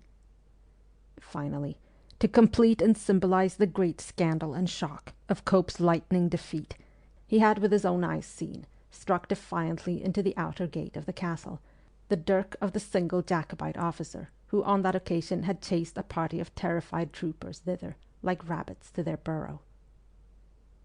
On top of all this had come his own personal humiliation and disappointment, and of this Ewen Cameron and no other had been the cause. The soldiers of Lascelles' regiment, who had so shamefully deserted the officer in charge of them, had been severely punished, but this did little to heal the very sore place in Captain Windham's memory. Sometimes it was only anger which coloured his recollections of that scene in Lady Easterhall's house. Sometimes it was shame. Sometimes he wondered if he had not permanently injured Ardroy, and though, as a loyal subject of King George, He ought no doubt to have been glad of the possibility. In view of how the hurt had been inflicted, and of the Highlander's subsequent behaviour, the idea filled him with a feeling far removed from satisfaction. And even worse might easily have come of his onslaught. Keith was inclined to shudder still when he thought of that contingency, and not merely because, with Ewen dead or dying on the floor, he himself would have received short shrift from the Camerons when they broke in. How nearly he had succeeded in capturing the prince, he supposed he would never know, but there was no doubt that it was Ardroy who had destroyed whatever chance he might have had. Chosen as Keith had been to lead the flying raid that evening, because he was the only officer in the castle who had seen Charles Edward Seward face to face, he could then have blessed fate for having sent him to Glenfinnan. Thus, he had reflected, as they marched stealthily down the close, does profit come out of the unpleasant? Already, he saw his name in every news sheet as the captor of the Pretender's son. Alas, he had merely come anew into collision with the same stubborn and generous character, and once again, though their positions this time had seemed to be reversed, he had had the worst of it. And on this occasion, the Highlander had shown him a new and unsuspected side of himself, for it was Ardroy who had played with him, sitting so coolly in front of that table on which hung the secret. Oh God, if he had only guessed! And so, Keith had come back empty-handed, with the knowledge that but for Ardroy's quixotry he would not have come back at all. Huddled in his enemy's own cloak, for its real ownership, luckily for his peace of mind, he never discovered, pushed ignominiously to safety down the very passage by which his quarry had eluded him, he had been ever since weighed down by a debt which was well-nigh a grievance. There were times when he almost regretted that he had not remained and been made prisoner. And always times when he asked himself why Ewen Cameron had acted as he did. He was sure that he himself would not have been so foolish. The days of chivalry were over. One did not go about in this century, behaving like the knights in the old romances. An enemy was an enemy, at least to a professional soldier, and it was one's business to treat him as such. The cursed part of it was that people who were insane enough to behave as Ardroy had behaved somehow attained a position of superiority which was distinctly galling. And galling also was it to realize, as Keith Windham suddenly did at this moment, how much time he spent in speculating what that curious young man might be doing, down there in the city spread out like a map. Strange that he had not at first recognized him that night. Extraordinarily handsome Ardroy had looked, and devilish cool he had kept, too, in a tight place. A fool that he was! He was at it again. Keith turned from the battlements, glad of a diversion, for he had become aware of the approach of a wheeled chair, which he knew to contain the aged but spirited form of General Preston. General George Preston, Deputy Governor of Edinburgh Castle since 1715, to whom, old and infirm though he was, it was likely that his Hanoverian Majesty owed it that fortress had not been surrendered to the invaders, was a veteran of Marlborough's wars, bearing in fact souvenirs of Ramillies, which had ever since affected his health and his prospects of promotion. He was 86 years of age, even older than General Guest, now, since Cope's flight, Commander-in-Chief. But, whereas that warrior had scarcely left his quarters since he had removed for safety into the castle, Preston, during the more strenuous days of the blockade, had caused himself to be wheeled round in a chair every 2 hours to supervise and encourage.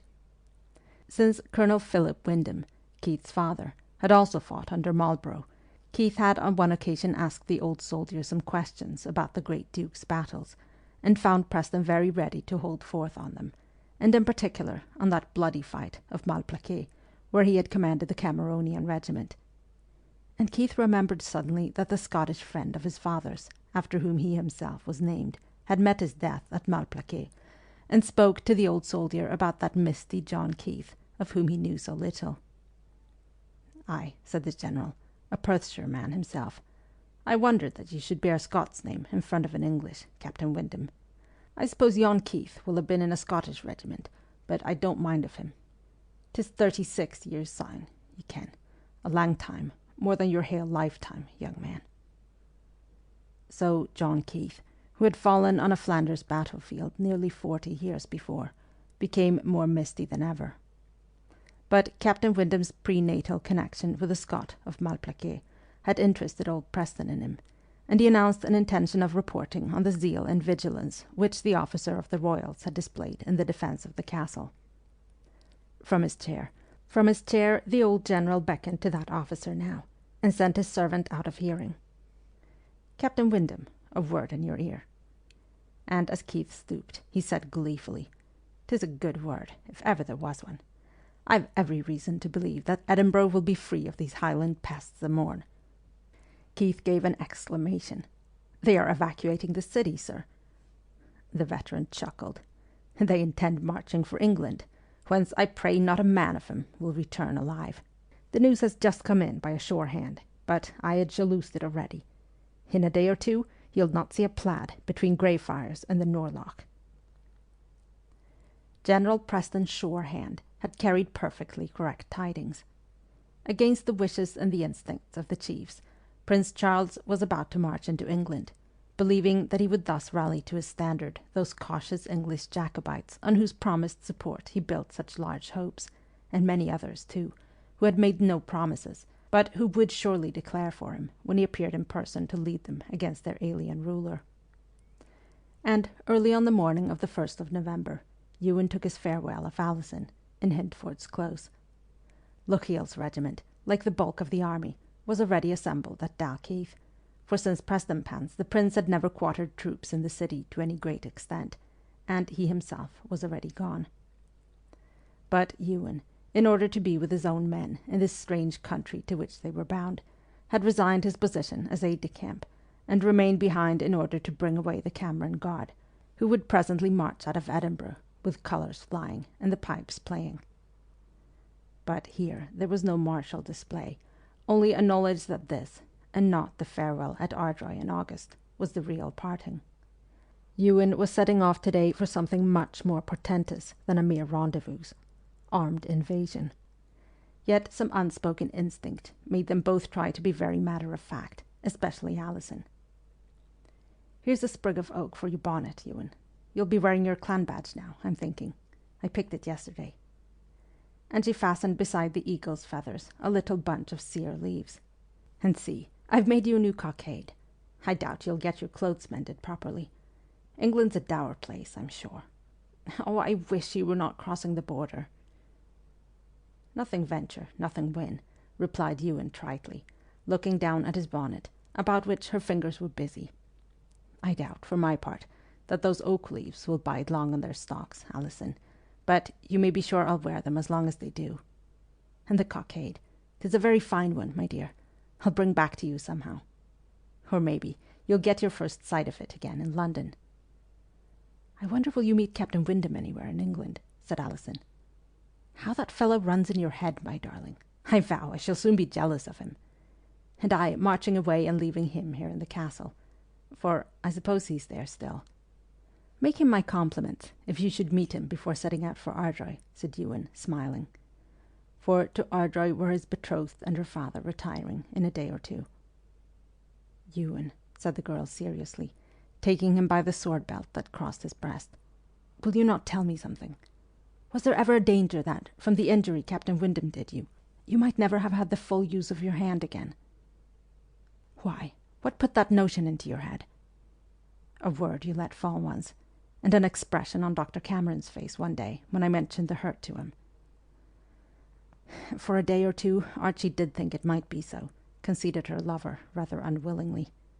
"And I feared it myself for longer than that, and was in a fine fright about it, as you may imagine. But, Alison," he added quickly, as exclaiming, "Oh, my poor darling!" she laid her head against him. "You're not to cast that up against Captain Windham. It was I that took hold of his blade, as I told you, and I am sure that he never meant—" "No, no," cried Alison, lifting her head. "You mistake me. No, I'm glad of what you tell me, because that hurt he did you is perhaps the fulfilment of the bitter grief which Angus said that he should cause you. Only, happily, it is averted," she added, taking his right hand and looking earnestly at the two red puckered seams across palm and fingers. "For that would have caused you bitter grief, Ewen, my darling." She covered the scars with her own soft little hands, held the captive hand to her breast, and went on, eagerly pursuing her exegesis. Indeed, if for a time you believed that you would be disabled always, how dare you have kept that from me? Then he has already caused you great grief. And so that part is over, and now he will only do you a service. But Ewen, laughing and touched, caught her to him with his other arm. The best service Captain Windham can do is never to let me see his face again, or I may remember how angry I was with him when I found his letter and his guineas that night at Fassifern. Nor do I think he'll want to see mine, for in his soul he was not best pleased, I'll undertake, at being so lightly let off the other evening, and shown down the very secret stair he could not find. But now, Mukri, do not let us talk of the tiresome fellow any more. And 5 minutes later, when Hector Grant in his French uniform appeared at the door, they had forgotten everything except that they were parting. "Come, Ardroy, you'll be left behind," he called gaily. "Dry your tears, Alison, and let him go. We've 8 good miles to cover."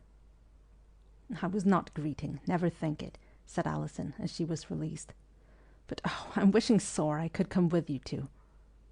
"Indeed I wish you could," said Hector, "for I doubt the English ladies cannot dance the reel." Alison looked from her brother to her lover and back again. She might not have been crying, but there was little gaiety in her. "There'll be more than dancing over the border, Hector." "There'll be better than dancing, you mean, my lass," said Hector Grant, and his left hand fell meaningly on his sword hilt. "I suppose I may take a kiss of her, Ardroy." Part 3. The Ebb. Then all went to wreck. Quote from The Lion in Mourning. Chapter 1. There was a bitter wind sweeping across the Bewley Firth, and Inverness on the farther shore lay shivering under a leaden sky. The Kessock ferryman had to tug at his oars, although he carried but one passenger, a gaunt, broad-shouldered young man fully armed, who sat looking across at the little town with rather harassed blue eyes.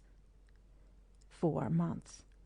4 months and a week over, for today was the 7th of March, since, full of hope and determination, the Prince's army had set out on the road to England. Of what avail those hopes? England had not risen for the Stuarts, had not stirred. And yet, just when it seemed that, if the invaders had put their fortunes to the touch and pushed on, they might have gained a kingdom, they found themselves turning their backs on their goal and trailing home again over the border.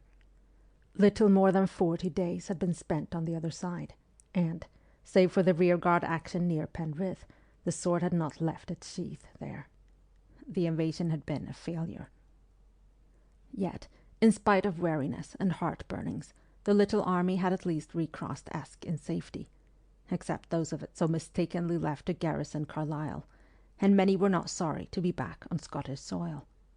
But to have retreated once more after beating Hawley at Falkirk in January, even though the bad weather had hindered pursuit and prevented a more decisive victory, to have left Stirling, after failing to take it, in such haste and disorder that the withdrawal had been more like a rout. What name best befitted that strategy? For gradually, all the lowlands had been occupied in their rear, and there was a slow tide setting northwards after them, which one day might be slow no longer. The prince, maddened at the decision to withdraw north, which was against his every instinct, had been told that the daily desertions were so great as to leave no choice, that the only course was to master the forts in the north, keep together a force until the spring, and then increase it to fighting strength. But had the desertions been so extensive? It was hard to judge, yet, from his own experience, Ardroy would not have said so. Still, there were other difficulties, other divisions. There was the preponderating influence of the Irish favourites, who always had the prince's ear, because they always fell in with his opinions. There was the growing ill-feeling between him and his able but hot-tempered general-in-chief, so acute that Ewen had, with his own ears, heard Charles Edward charge Lord George Murray behind his back with treachery. Yet Lochiel had been for withdrawal, and whatever Lochiel did was right in Ewen's eyes. He was wondering today whether the chief were still of the same opinion. He had not seen him for over a fortnight. The ferryman's voice broke in on his passenger's reflections. "'Tis all much changed in Inverness now, sir, and for the better." Evidently, like most of the inhabitants, he was Jacobite at heart. "To think that only 2 weeks agone I ferried Lord Loudon and the Lord President and the Chief of MacLeod over in this very boat, and all their troops crossing helter-skelter too, to get away from the Prince. You'll be yourself, perhaps, from chasing after Lord Loudon yonder," he added tentatively. "Yes," answered Ewen, his eyes still fixed on Inverness. "I am from Lord Cromarty's force." The reason why the Earl of Loudon, commanding the district for the government, had evacuated Inverness without a battle was really due to the somewhat ludicrous failure of his attempt to seize the person of the Prince when, in mid-February, the latter was the guest of Lady Mackintosh at Moy Hall. Conceiving the idea of surprising him there, the Earl had set out secretly at night with a force of 1,500 men for that purpose. But, timely warning having been sent from Inverness, the Prince slipped out of Moy Hall, and the whole of Lord Loudon's force was thrown into confusion, and a part of it into headlong flight, by the ruse of Donald Fraser, the Moy blacksmith, and 4 of Lady Mackintosh's Highland servants, who, by firing off their pieces in the dark and calling to imaginary regiments to come up, re-enacted the comedy of Highbridge on an even more piquant scale. Not only was the Earl obliged to return ignominiously to Inverness, but the desertions from his Highland companies consequent upon this affair were so great that he thought it better to await Cumberland's advance among the Whig clans of Ross and Cromarty, to which he and his force accordingly retired, and Prince Charles's army had entered Inverness without a blow. The water lapped the sides of the ferryboat impatiently. The sky looked full of snow, and nearly as dark as on the day of Falkirk, while the wind was even colder than Ewen remembered it, as they had plodded over Shap Fell in the December retreat from England. In Caesar's time, as he used to read in his boyhood, armies went into winter quarters. But all their marching and fighting had been done in the severest season of the year, in autumn and winter, and who knew what awaited them in the not less cruel rigours of a Highland spring? For Cumberland, he knew, had been at Aberdeen since the end of February. Ewen frowned, and his thoughts went back to the somewhat comic warfare from which he had just been recalled. For when Lord Cromarty had been sent with a Jacobite force over the Moray Firth after Lord Loudon, the latter, retreating farther north into Sutherland, established himself at Dornoch on the other side of the deep winding firth of that name, which Cromarty, having no boats, could not cross. But directly Cromarty attempted to go round by the head of the firth, Lord Loudon sent his men across by ferry to Tain, on the Rossshire side, once more, and when Lord Cromarty returned to Ross, Lord Loudon recalled his followers to Dornoch. And thus a vexatious and absurd game of catch as catch can had been going on, and might go on for ever, unless the Prince could send another detachment to hold Tain. No, Ewen was not sorry that Lochiel had recalled him. He pulled his bonnet, with the draggled eagle's feathers and the soiled cockade farther down on his brows, and wrapped his plaid round him, for they were now in the icy middle of the firth. The ferryman babbled on, telling him for the most part things he knew already. How, for instance, when the Prince had had the castle here blown up after its surrender, an unfortunate French engineer had been blown up with it. It was useless to ask the man what he really wanted to know. How Miss Alison Grant did over there in Inverness, Alison on whom he had not set eyes since Hector and he had said farewell to her, last All-Hallows, in Edinburgh. It was a question whether they 3 would ever meet again, for Hector had been one of the officers left behind as part of the ill-fated garrison of Carlisle, and since the 30th of December he had been a prisoner in English hands. How Alison was bearing this ill news, Ewen could only guess. It was all the heavier for her, too, because her father was in France, having been dispatched thither on a mission by the Prince directly after Falkirk. Ewen knew that Alison and his aunt had come to Inverness in the hopes of seeing him, immediately on the news of the town's surrender to the Highland army on February the 18th. But, as it was before their arrival that Ewen himself had been sent off with Lord Cromarty's composite force, the meeting had not taken place.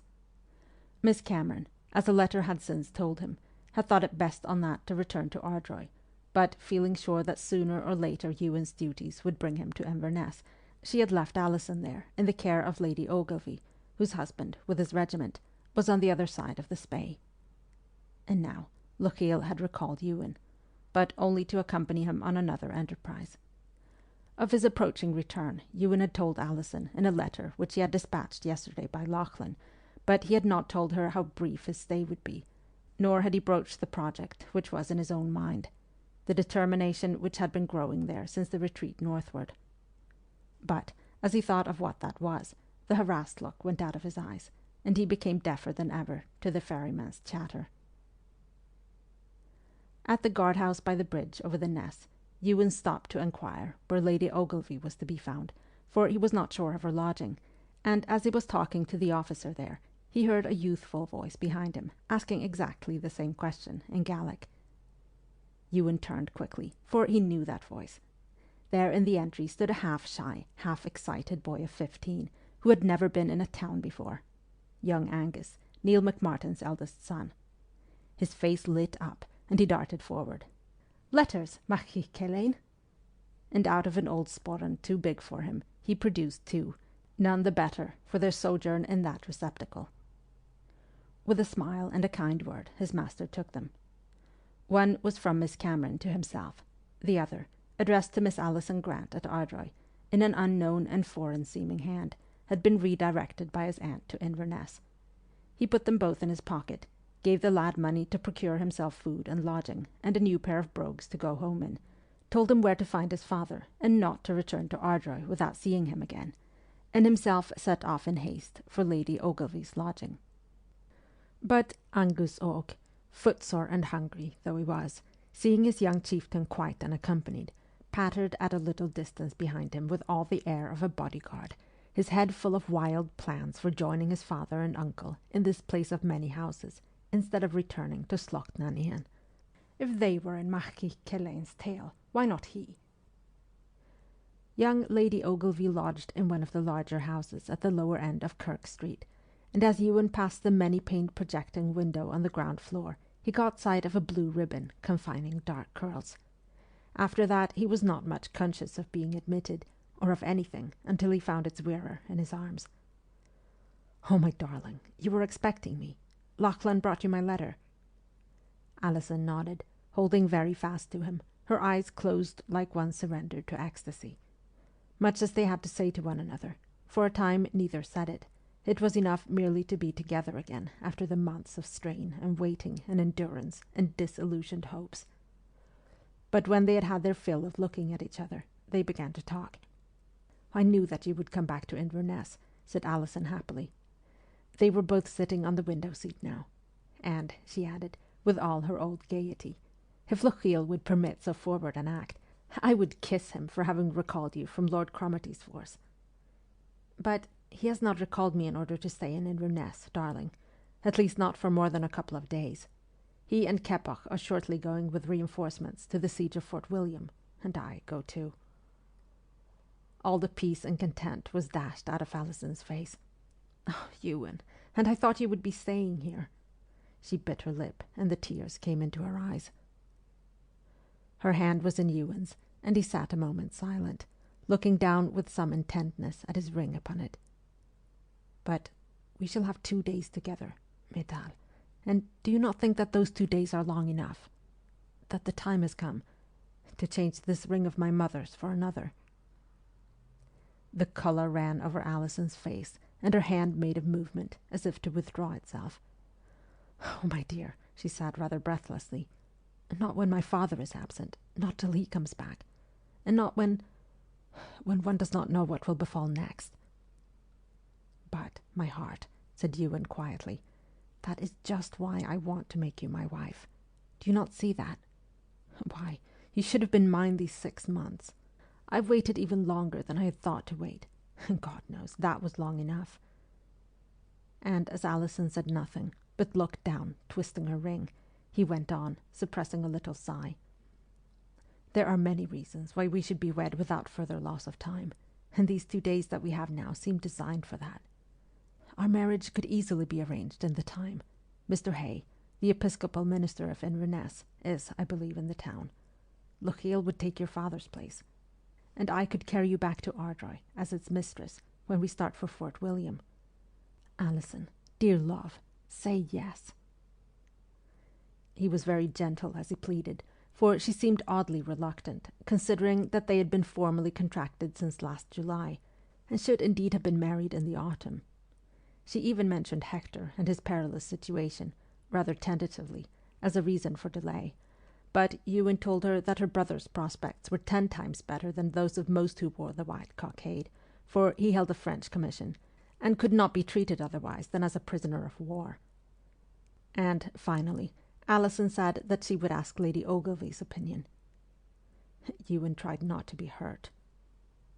Since he had not the mistaken conviction of some young men that he knew all about women, even Alison's feelings were sometimes a mystery to him. He longed to say, "I have not a French commission, Alison," and leave her to draw a conclusion which might get the better of her hesitancy, but it would have been cruel. And, as he looked at her in perplexity, he remembered a commission of another kind, and put his hand into his pocket. "When I saw you, Alison, everything else went out of my head. But here is a letter I should have given you, ere this. Forgive me. It was sent to you at Ardroy, and Aunt Margaret dispatched one of the McMartin lads hither with it, and, meeting me by the bridge just now, he gave it to me for you. It is from France, I think." "I do not know the hand," said Alison, studying the superscription, and finally breaking the seal. Ewen looked out of the window, but he did not see any of the passers-by. Suddenly there was an exclamation from the girl beside him on the window-seat. He turned. Her face was drained of colour. "My father! Ewen, I must go at once. He's very ill. Dying, they think. Oh, read." Horrified, Ewen read a hasty French letter, already more than 2 weeks old, which said that Monsieur Grant, on the point of leaving France again, had been taken seriously ill at Havre de Grace. The writer, apparently a recent French acquaintance of his, appealed to Mademoiselle Grant to sail for France at once, if she wanted to see her father alive. Not that the state of Monsieur Grant at the moment was desperate, but because the doctor held out small hope of ultimate recovery. Alison had sprung to her feet, and clasping and unclasping her hands, was walking up and down the room. Ewen, what if I am not in time? Oh, my dearest, dearest father, ill and quite alone over there. No Hector anywhere near him now. I must go at once. I heard Lady Ogilvy say that there was a French vessel in port here, due to sail for France in a day or 2. I could go in that. Perhaps the captain could be persuaded to sail earlier. In contrast to her restlessness, Ewen was standing quite still by the window. "Ewen," she began again, "help me. Will you make inquiries of the captain of the ship? I think she is for St. Malo, but that would serve. I could post on into Normandy. Will you find out the captain now, this afternoon? Ewen, what ails you?" For her lover was gazing at her with an expression which was quite new to her. "I am deeply sorry to hear this ill news of Mr. Grant," he said, in a low voice, and seemed to find a difficulty in speaking. "More sorry than I have words for. But, Alison, what of me? You would not wish to keep me back, surely?" "What do you think?" asked the young man, rather grimly. "But I will not. No, it would not be right. I will let you go, but only as my wife. You'll marry me tomorrow, Alison." There was no pleading about him now.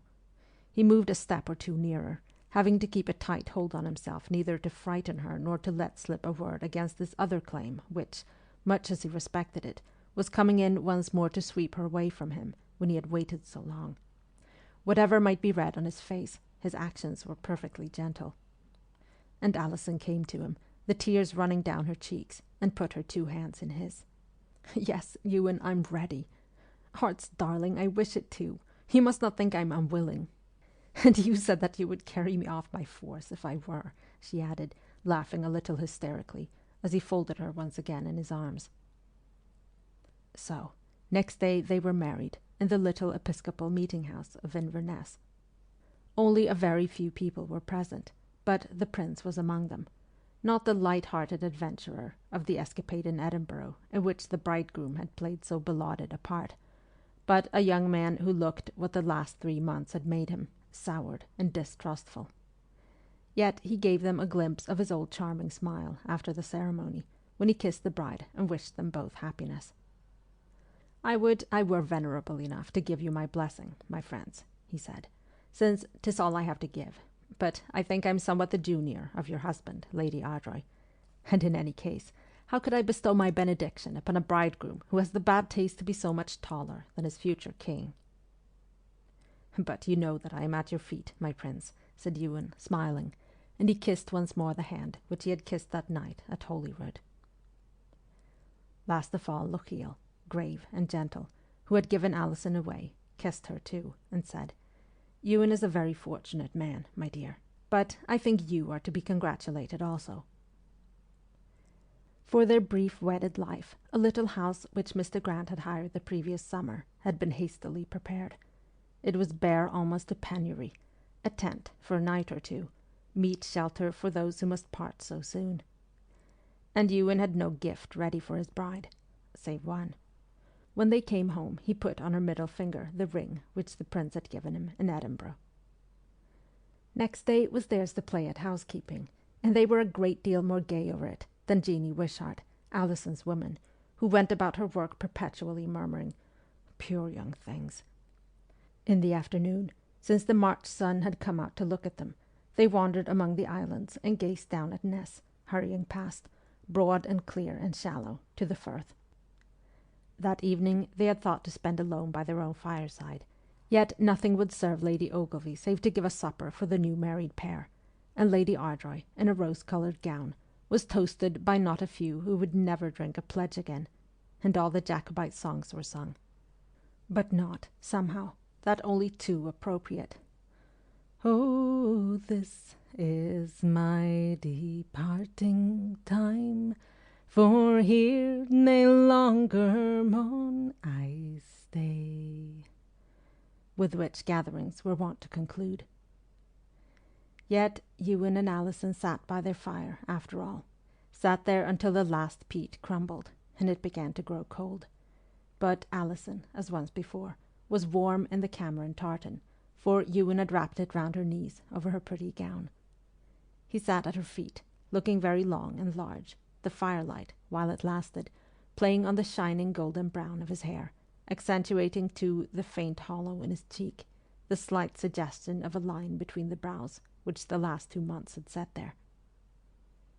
"Ewen, I want to tell you something." Alison hesitated, and a tinge of colour stole over her face. "Do you know, Metal, that you talk in your sleep?" He looked up at her, surprised. "Do I?" "No, dearest, I did not know. Did I talk much? To disturb you?" She shook her head. Ewen seemed to turn over this information for a moment. "I believe," he said thoughtfully, "that as a boy I used to do it sometimes. So Aunt Margaret said. But I thought that I had outgrown it." "What did I talk of? You, sweetheart, I'll warrant." "No," said Alison, smiling down upon him. "Not a word of your wife. You seemed to think that you were speaking to someone of whom she may well be jealous. And what is more, when I spoke to you, thinking for a moment that you were awake, you answered quite sensibly." "Jealous!" exclaimed Ewen, turning his clear, candid gaze full upon her. "My little white love, there's no one in this world of whom you have occasion to be jealous, nor ever has been. Do not pretend to be ignorant of where my heart is kept." He took her clasped hands, opened them gently, and kissed the palms. "The space is small," he said, looking critically at it, "but, such as the heart is, all of it lies there." Alison enveloped him in a warm, sweet smile, and slid the hands round his neck. "All? No. There's a corner you have kept for someone else, and in it you have set up a little shrine, as the papists do, for your saint, for Lochiel. But I'm not jealous," she added, very softly. "I understand." Ewen gave her a look, put his own hands over those clasped round his neck, and dropped his head onto her knee in silence. After a while, she put her cheek against the thick, warm waves of his hair. Joy and apprehension had so clasped hands about Alison Cameron this day that it was hard to know which was the stronger. But in the night she knew. The icy fingers of foreboding seemed gripped about her heart. Not even Ewen's quiet, unhurried breathing beside her, not even the touch of his hand, over which her fingers stole in search of comfort, could reassure her. His nearness but made the pain the sharper. Oh, to have him hers, only to lose him so soon! But her father, alone, dying, over the seas. She reached out and lit a candle, that she might look once more at the husband she was leaving for her father's sake, for God knew whether she should ever see him asleep beside her again. It was not the seas alone which were about to sunder them. Ewen was sleeping so soundly, too, so quietly, and he looked as young and untroubled as the boy she had known 5 years ago in Paris. There was no sign on his face, in its rather austere repose, of the trouble which had forced its way through his unconscious lips last night. Alison had not told him by the fire that on their bridal night he had uttered protests, bewildered questionings, against that double retreat in which he had shared. "Must we go back, Lucille? Must we go back?" She gazed at him a long time, until for tears she could see him no longer, and, blowing out the light, lay and sobbed under her breath. She thought she should die of her unhappiness. She almost wished that she might. Yet she sobbed quietly, lest she should wake Ewen to unhappiness also. But quite suddenly, though he had not stirred, she heard his voice in the darkness, and then she was in his arms, and he was comforting her in their own Highland tongue, with all its soft endearments and little words of love. And there, at last, she fell asleep. But Ewen stayed awake until the grudging March daylight crept into the little room where he lay wide-eyed, with Alison's dark curls on his heart, and within it a chilly sword that turned and turned. He would never hold her thus again, he was sure of it. The morning was very cold, and when he took Alison to the French brig, a little snow was falling. The gangplank was slippery too, with rime. He carried her bodily over it, and down to the cabin which she would share with Jean Wishart. There, under the low beams, Alison's courage broke at last. Clinging to him convulsively, she said, in a voice that was not hers, that he must come with her, that she could not go without him, she could not. He must come too, and then he would be safe. Ewen turned even paler than she. "My darling, my heart's darling, you don't mean that." Alison swayed, her eyes closed. Alarmed, he put her on a seat against the bulkhead, and, kneeling by her, began to chafe her hands. Soon they clenched in his, and she opened her eyes, dark pools of sorrow, and said firmly through colourless lips, "No, no, I did not mean it. I know that you cannot come. Can you forget what I said, Ewen?" "It is forgotten. It was not you who spoke," he answered, trying to keep his own voice steady, as he knelt there, holding her hands very tightly. There was a trampling sound on deck. How long had they, for all the thousand things that remained to say? There was no time to say even one. He bent his head and pressed his lips passionately upon the hands he held. Anguish though it was to lose her, it was better that she should go. For since he had urged her to marry him that he might take her back to Ardroy, he saw with different eyes. The future looked blacker than he had realized. Away in Ross, he had not known of the desperate want of money, even of food, the gradually thinning ranks. He knew of these now, and saw even Cumberland's delay at Aberdeen in a sinister light, as if the Hanoverian commander knew that the fates were working on his side, and that there was no need for haste. Above him, Alison's voice said suddenly, Ewen, why do you not say, 'Stay then in Scotland with me. Do not go to France yourself'?" He was startled. Had she read his thoughts? "Why, my darling," he answered as readily as he could, "because your father needs you so sorely." Her voice sank still lower. "There's another reason, too. Do not deny it. You think that I am safer away." And Ewen did not answer. "And you gave me this ring, the prince's ring, not only as a wedding gift, but because you feared that one day, soon, it might be taken from you." After a pause, he said, "Partly, perhaps." "Then I cannot leave you, even for my father," said Alison, and sprang up. "I must stay in Scotland, beside you. I am your wife. Take me back to the quay, Ewen. Tell Mrs. Wishart." But Ewen, on his feet too, caught her in his arms. "No, darling, no. Think of your father, whom you may never see again. And, love of my heart," he tried to make his voice light, "you cannot come besieging Fort William with me. When we have beaten Cumberland, as we beat Cope and Hawley, I will come to France and fetch you home to Ardroy." "When we have beaten Cumberland." Alison looked up into her husband's eyes with a most insistent question in her own. But he did not answer the question, though he knew very well what it was, for he said gently, "How can one see into the future, darling? One can only do one's duty." Even as he uttered that rigorous word, there came a knock at the cabin door, and a gruff French voice announced that they would be casting off in another minute or two, and that if Monsieur wished to land, he must be quick. So the sword slid down between them. Ewen's grasp tightened. "Alison, white love, rose of my heart, we are one for ever now. You will know, I think, what befalls me." Her face was hidden on his breast, so close that he could not even kiss it.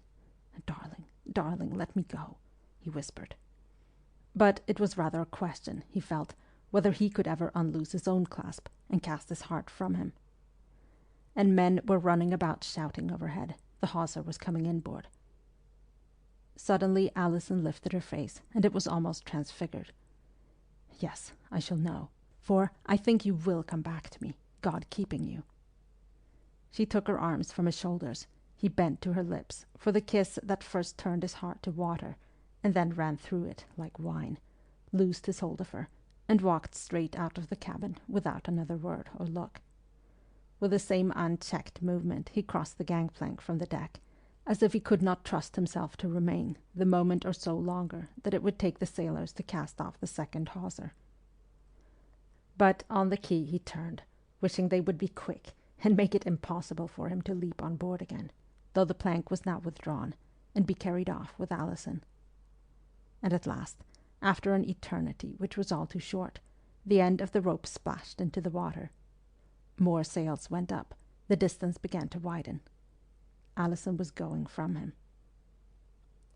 He stood there motionless, long after the brig had left the shore, watching her move to the waters of the Firth. The sparse snowflakes whirled relentlessly against him, but they melted as soon as they came to rest, as brief in their stay as his 2 days' happiness. From the quay, Ewen went straight to Lochiel's headquarters and reported himself for duty. 2 hours later his body was marching out of Inverness in the van of the Cameron reinforcements. Where his soul was, he hardly knew.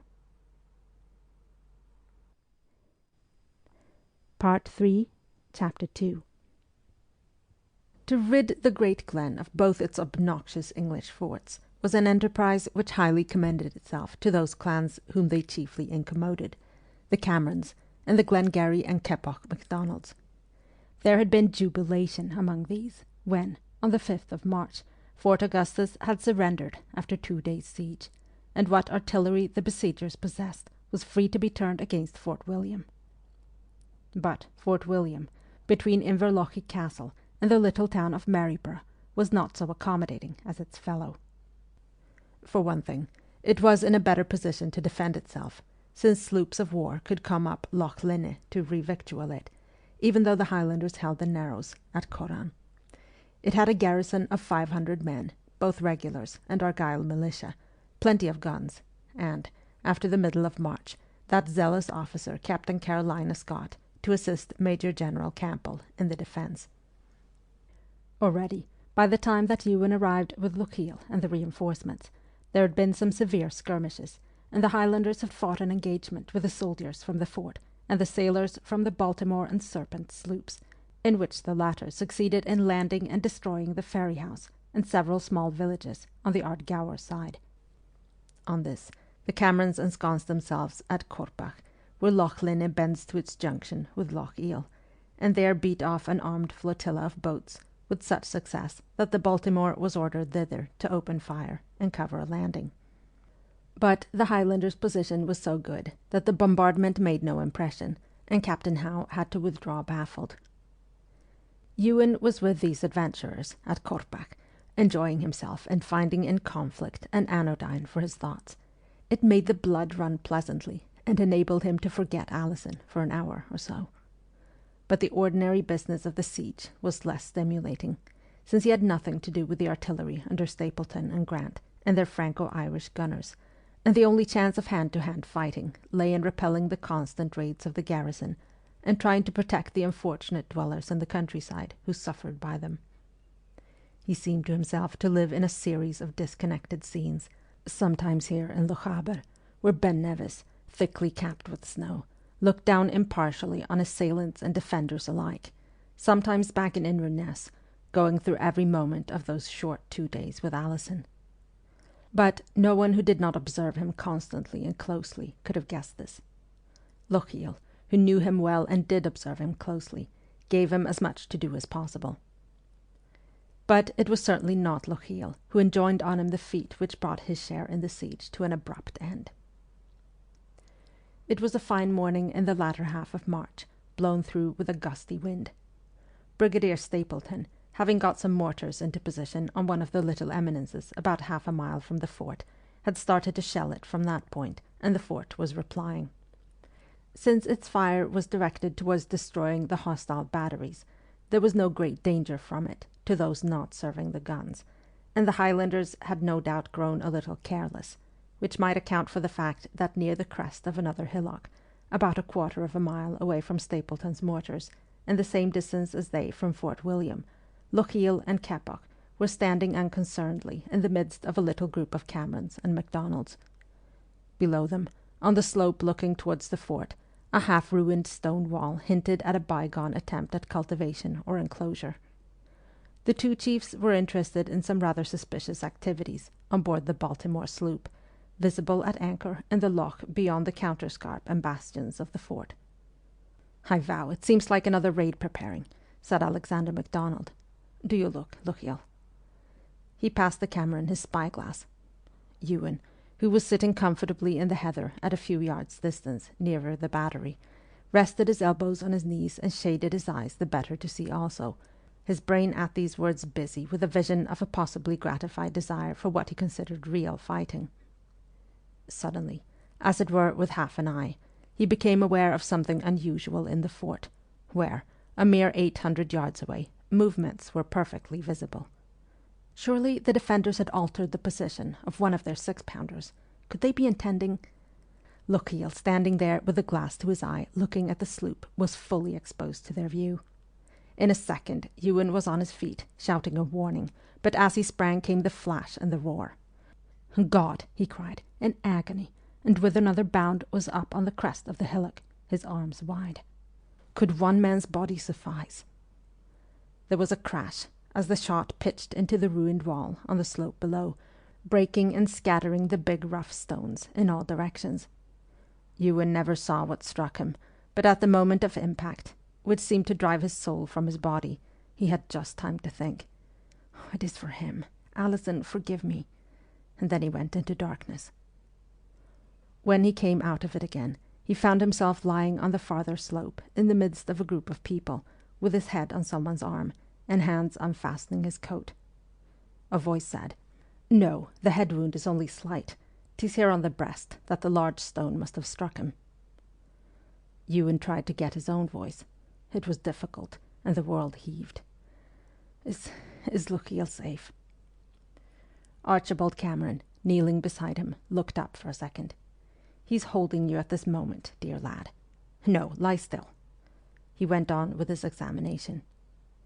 But Ewen disobediently turned his swimming head a little, and saw that he was indeed in Lochiel's hold, so Lochiel must be unharmed. Why then had he his other hand over his eyes? Puzzled but content, he shut his own again. When next he thought much about his surroundings, he was lying in the same place, wrapped in a plaid, with Lachlan squatting near, gazing at him with anguished eyes. Over the level top of Ben Nevis, clouds, as white as the snow which crowned it, were hurrying against the blue. It came back to Ewen that he had heard Archie say that he was greatly bruised, but that no bones seemed broken, and no internal injury, he hoped, inflicted. So, after speaking a word or two of reassurance to his foster brother, he relapsed into a state of happy content, with pain every time he drew a breath and a violent headache. But Lochiel was safe.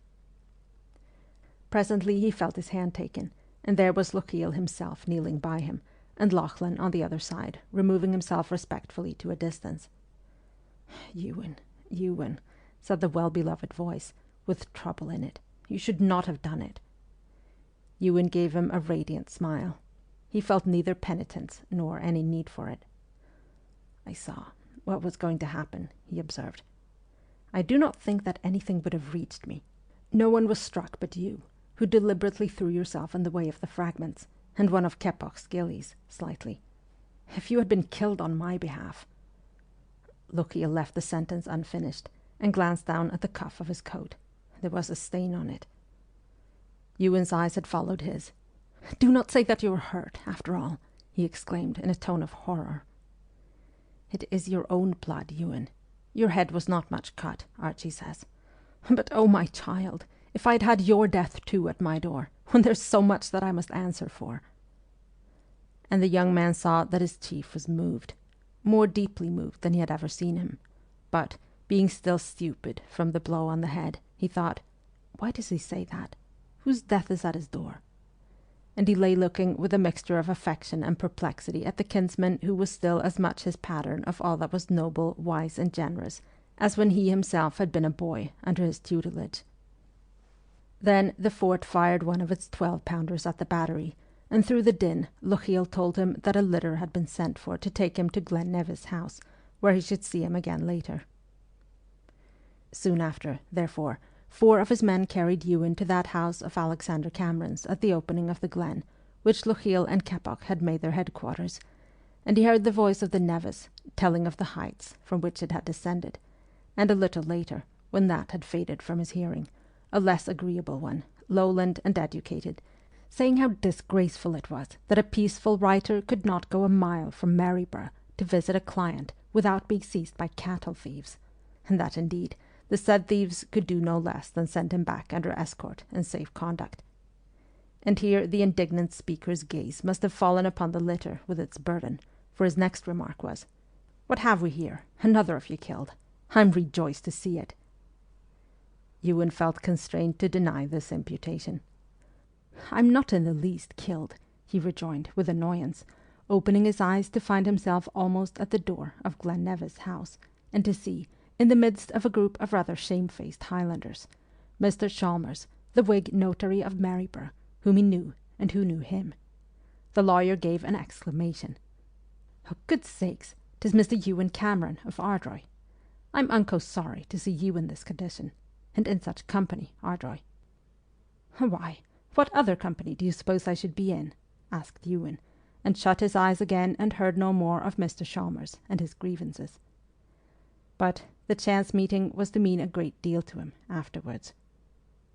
What meant more to him at the moment, however, was that Dr. Cameron kept him in bed longer than he had anticipated, and he had not been on his legs again for more than a day or two when the siege of Fort William was suddenly abandoned. The defenders were too resolute, the besiegers unfortunate, and their artillery not sufficiently powerful, and, in the night of the 3rd of April, after spiking their remaining cannon, the attacking force withdrew. And, since they were in their own land of Lochaber, and it was seed time or past it, Lochiel and Keppoch gave permission to their men to go home for a few days.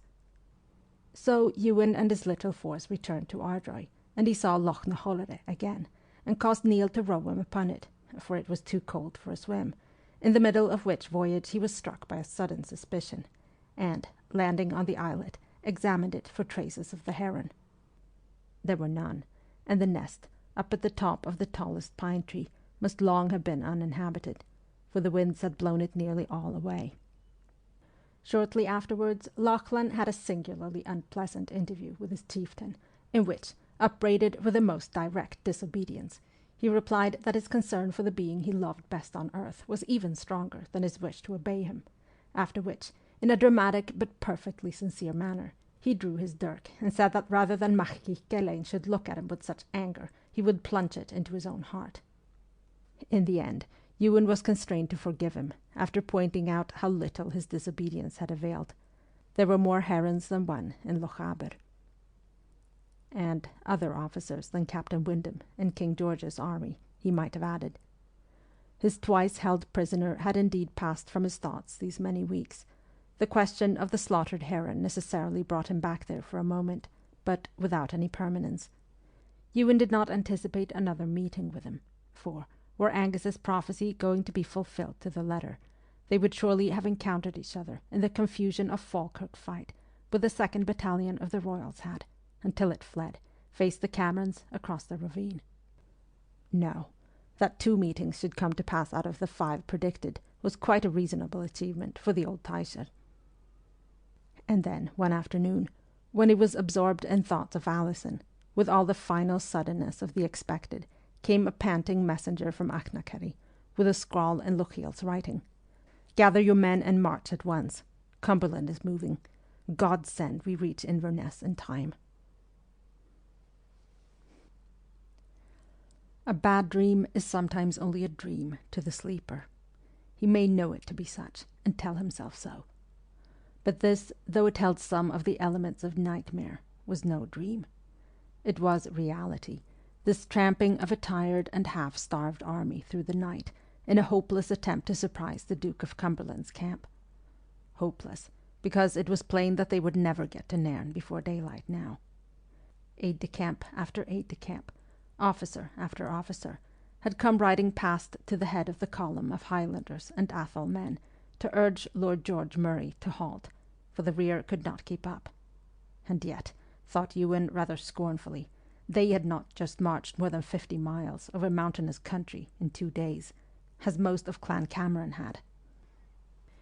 It was by this feat of endurance and speed that Lochiel and his men had reached Inverness the previous evening, to learn, to their dismay, that Cumberland had been allowed to cross the Spey unopposed.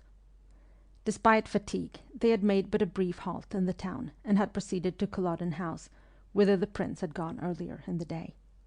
A warm welcome had been theirs, for he was becoming alarmed at their non-appearance, the more so that by no means all his scattered forces were yet returned from the various enterprises on which they had been dispatched. Cromarty, the MacGregors, and the Mackinnons were still north of the Moray Firth, no one knew where, and Keppoch had not yet appeared, nor the Frasers, nor Clooney Macpherson and his men. Today, since early morning, the whole army had been drawn up on the chosen ground of Drumossie Moor, in the belief that Cumberland would advance that day and attempt to reach Inverness. But the hours went by and the enemy did not appear, and then the cravings of hunger began to be felt, for all the food which had passed any man's lips that day was a single biscuit served out at noon. And at last it was clear that, the 15th of April being his birthday, Cumberland was remaining at Nairn to allow his troops fitly to celebrate it. The prince's hungry forces therefore withdrew from the moor again to the vicinity of Duncan Forbes's mansion. It was known that Lord George Murray had not liked the ground chosen for their stand, and Brigadier Stapleton and Colonel Kerr of Graydon, the ablest staff officer the prince possessed, had crossed the water of Nairn that morning to seek for a better. They reported that the boggy, hilly ground there was much more suitable than the open moor for receiving the Hanoverian attack, since it was almost impossible for cavalry and artillery, and the foot might perhaps be tempted into some pass where they could be fallen upon and annihilated. On the other hand, it was urged that, if the Highlanders withdrew over the stream into the hills, Cumberland would almost certainly slip by them to Inverness, seize the baggage and stores, and starve them out. The matter was still unsettled when, at an informal council of officers in the afternoon, someone, Ewen was not clear who, had proposed to surprise the Hanoverian camp by a night attack. Most of the soldiers there, it was thought, would be more or less drunk after the festivities of the birthday. Lord George Murray and the prince were both found to be in favour of the idea. Moreover, owing to the scandalous neglect of the commissariat shown by Hay of Wresselrig, who had succeeded Murray of Broughton as secretary, there was not a crumb of food for the men next day. Objections to the plan there were indeed. The distance, a good 10 miles, the danger of a spy's carrying the news to the English camp, the absence of so many contingents. But the arrival of Keppoch with 200 MacDonalds when the meeting was in progress clinched the matter, and the night attack was resolved upon. The decision had purposely been kept from the men themselves, and it was with remorseful knowledge of the futility of their preparations that Ewen had watched his own little company choosing the driest spots on the heathery hillside for a night's repose, making a fire and rolling themselves supperless in their plaids to seek in sleep a palliative for the gnawing hunger which possessed them. Perhaps it would have been better if the rank and file had been told what was afoot, for, by the time planned for the start, 7 o'clock, it was found that hundreds of them had stolen off in search of food. And to the mounted officers sent out in the utmost haste to beat them up and bring them back, no easy task, many had replied that the officers might shoot them if they pleased, but go back they would not until they had had meat. The prince was urged to give up the plan, but he refused, and as those who had remained were assembled, the word had been given to march off. It was an excellent night for a surprise, dark and misty, but it was also very favourable for tired and hungry men to drop unobserved out of the ranks, and many of them did so. Ewen was as tired and hungry as anyone else, but he shut his mouth and plodded on, like an automaton, at the head of his company. Lochiel was in front, and where Lochiel went he followed, as a matter of course. And close on his heels came Neil and Lachlan, of the same mind regarding him. Although Lord George had never consented actually to stop, he had been obliged to march slower and slower, in consequence of the messages from the rear. But now at last there came a halt, and a prolonged one. The Duke of Perth rode past, and presently Hay of Wresselrigg. Discussion was evidently going forward in the van. And meanwhile the unwished-for light was growing in the east, not yet daybreak, but its harbinger. Faces began to be distinct, and haggard faces they were. And here came back one of the Mackintosh guides, the same who, not long before, had brought the order to attack with the sword only. Before he spoke to him, Ewen guessed what orders he brought now. They were to retrace their steps. The surprise was being abandoned. Too much time had been lost on the way, and to attack in daylight would be madness. All the nightmare effort had been for nothing, for worse than nothing. Between 5 and 6 of that cold, grey morning, Ewen found himself once more before the gates of Culloden House. Men were dropping where they stood. Some, he knew, were lying worn out along the roadside.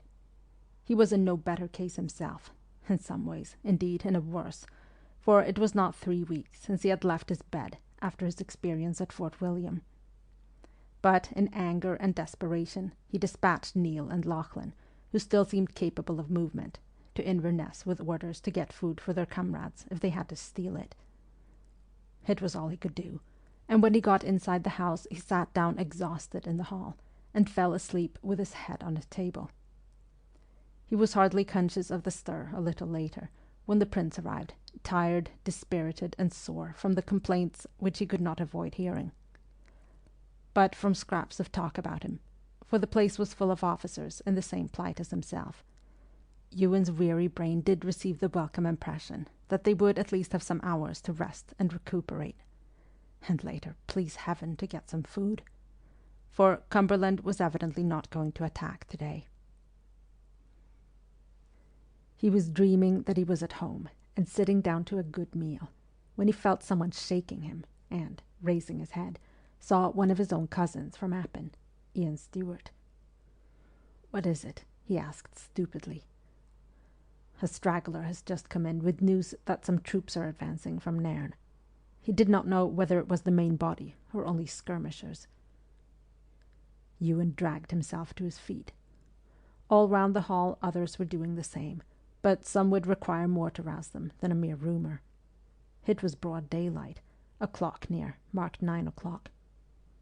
"It cannot be the main body, the attack," he said incredulously. There was no sign of general movement at Nairn. The campfires were burning. We could see them 4 miles away. However, the truth can soon be discovered. The weary-faced Appin lad shrugged his shoulders. "It will not be very easy to make sure," he said. "Fitzjames's horse is all dispersed after fugitives and food.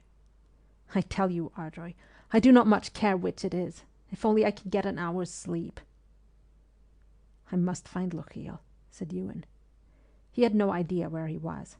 a sufficient comment on his own state, but was told that he was upstairs with the prince, who, on coming in, had thrown himself just as he was upon his bed. Half dizzy with sleep and hunger, Ewen went up the wide staircase, hearing everywhere voices discussing the report, and arguing and wondering what was to be done, and declaring that the speakers disbelieved the news, because they desired to disbelieve it. When he reached the landing, the door of the prince's bedchamber opened, and Lord George Murray and Kerr of Graydon came out together, the latter looking very grim, Lord George plainly in a rage. They went down the stairs to the encumbered hall, Lord George calling for his aide-de-camp. The door, meanwhile, had been left ajar. Loud voices came through it, and Ewen had a glimpse of the prince, sitting on the edge of his bed, still booted, with Sir Thomas Sheridan, his old tutor, beside him. He was speaking, not to him, but to someone invisible. "I tell you," his voice came sharply, edged with fatigue and obstinacy. "I tell you the English will be seized with panic when they come to close quarters. They cannot face my Highlanders in the charge. 'Twill be again, as it was at Gladsmere, and—" Then the door shut behind Lochiel, coming slowly out. He did not see the young man waiting for him, and on his tired, unguarded face Ewen could read the most profound discouragement. As he crossed the landing, Ewen took a couple of strides after him, laying hold of his plaid, and the chief stopped. "Is it true, Donald?" "I suppose so," answered Lochiel quietly. "At any rate, we must take up our positions at once." "Over the water of Nairn, then, I hope?" "No. The prince is immovable on that point. We are to take our stand on our old positions of yesterday on the moor." "When you and Lord George disapprove. It's the doing, no doubt, of the same men who were for it yesterday, those who have nothing to lose, the French and Irish officers." Lochiel glanced over his shoulder. "Don't speak so loud, Ewen." "But you are right. May God forgive them." "Oh, may God reward them," said Ewen savagely. "We are to march our companies back to the moor, then?" "Yes. And we and Athol are to be on the right wing today." Ewen was surprised, the MacDonalds always claiming and being conceded this privilege. But he did not seek the reason for the change, and followed his chief in silence down the stairs. The confusion in the hall had increased, and yet some officers were still lying on the floor without stirring, so spent were they. "Find me Dungallen and Torcastle," said Lochiel. "By the way, have you had anything to eat, Ewen, since noon yesterday?" "Have you, which is more to the point?" asked Ewen. Lochiel smiled and shook his head. But, fortunately, a little bread and whisky was discovered for the prince. Ewen found Ludovic Cameron of Torcastle, the chief's uncle, and Cameron of Dungallen, major of the regiment, and himself went out in a shower of sleet to rouse his men, having in several cases to pull them up from the ground. He had got them into some kind of stupefied order when he saw Lochiel and Dungallen come by. A body of MacDonalds was collecting near, and as the two Camerons passed, Ewen scarcely realized it then, but he remembered it afterwards. There were muttered words and a black look or two.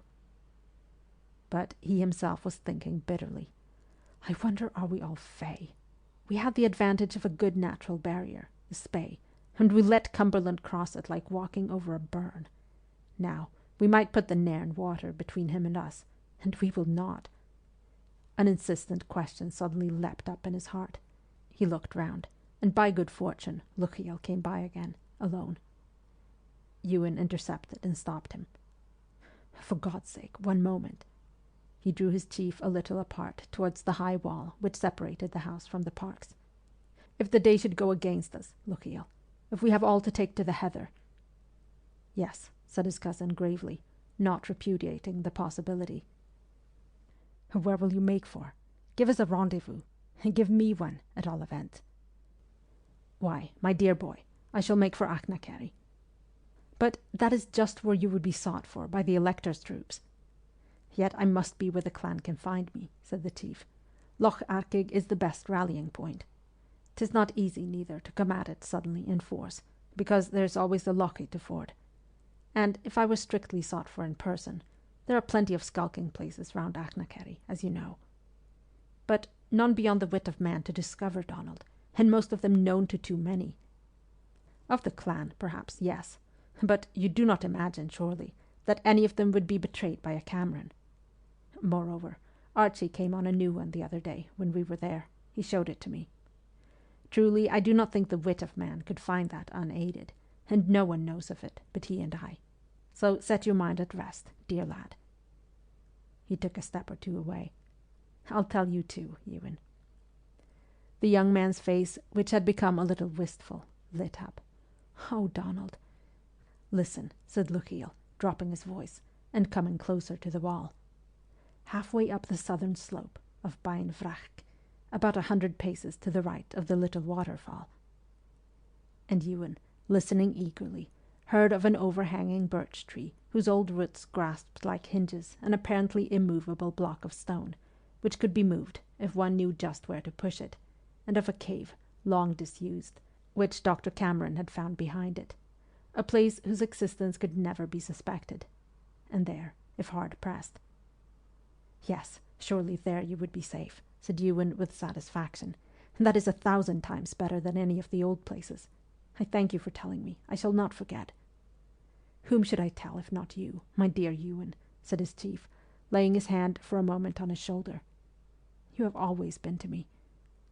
More he did not say, for Dungallan was at his elbow, urgently summoning him. But perhaps also he could not.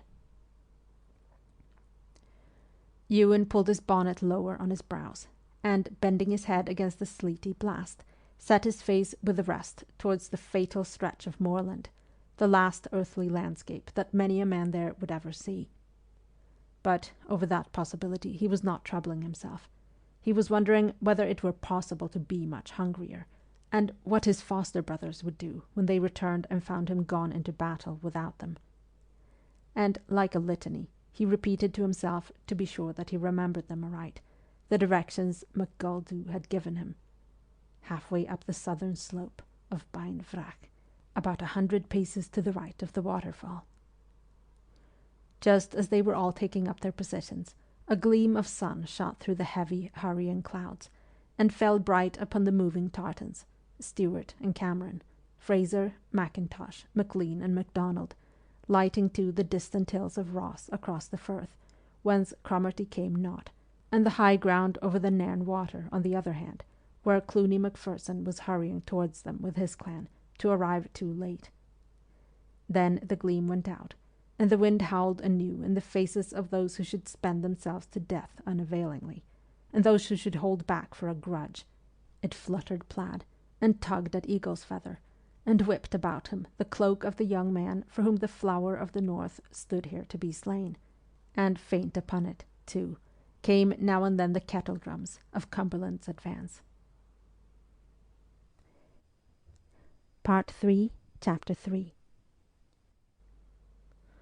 Once more Keith Windham, but he was Major Windham now, and on General Hawley's staff, was riding towards Lochaber. This time, however, he was thankful to find himself so occupied, for it was a boon to get away from what Inverness had become since the Duke of Cumberland's victory a couple of weeks ago. A little town crammed with suffering and despair, and with men who not only gloated over the suffering, but who did their best to intensify it by neglect. One could not pass the horrible overcrowded little prison under the bridge without hearing pitiful voices always crying out for water. And as for last Sunday's costless procession of those poor wretches, in their shirts or less, the wounded too, carried by their comrades, simply to be jeered at, well, Major Windham, feigning twinges from his wound of Fontenoy, had withdrawn, sick with disgust, from the neighbourhood of the uproariously laughing Hawley. And not only was he enjoying a respite, if only of a few days, from what was so repugnant to him, but he had been chosen by the Duke himself to carry a dispatch to the Earl of Albemarle at Perth. It seemed that the Duke remembered a certain little incident at Fontenoy. General Hawley, relinquishing his aide-de-camp for the mission, had slapped him on the shoulder and wished him good luck. The errand seemed to promise transference to the Duke's own staff, and if that should occur, it meant real advancement at last, and, when Cumberland returned to Flanders, a return with him. So Keith was in better spirits than he had been for the last week. Surely the end of this horrid Scottish business was approaching for him. Falkirk, a bitter memory, was more than avenged, for the late victory on the moor of Culloden could not have been completer. He only wished he could get out of his mind some of the details of its completion. But there was this to be said for ruthless methods of suppression, that they were the sooner finished with. To tell truth, Major Windham's immediate situation was also exercising his mind a good deal. Wade's road from Fort Augustus to Dalwhinnie and Perth ran over the steep Corriaric Pass into Badenoch, and he had been told that somewhere in the neighbourhood of the pass he would find a military post under a certain Major Guthrie of Campbell's regiment, in which bivouac he proposed to spend the night. There had been a time last August when Sir John Cope, with all his force, dared not risk crossing the Corriaric. It was different now. Keith had first, of course, to get to Fort Augustus, and had set out from Inverness with that intention, but about halfway there, just before the road reared itself from the levels of Whitebridge to climb to its highest elevation, he had been inexplicably tempted by a track which followed a stream up a valley to the left, and, on an impulse which now seemed to him insane, had decided to pursue this rather than the main road. His Highland orderly, a Mackay from Lord Ray's country, only too pleased, like all his race, to get off a high road, even though he was riding a shod horse, jumped at the suggestion, averring, in his not always ready English, that he knew the track to be a shorter way to the Corriaric road. So they had ridden up that tempting corridor. It was a most unwise proceeding. At first all had gone well, but by this time it was clear to Keith that he and his orderly, if not lost, were within measurable distance of becoming so. The original track had ceased, the stream had divided, and they knew not which branch to follow, and either only seemed to take them higher and higher towards its source. Bare and menacing, the mountain-sides closed in more and more straightly upon the foolhardy travellers.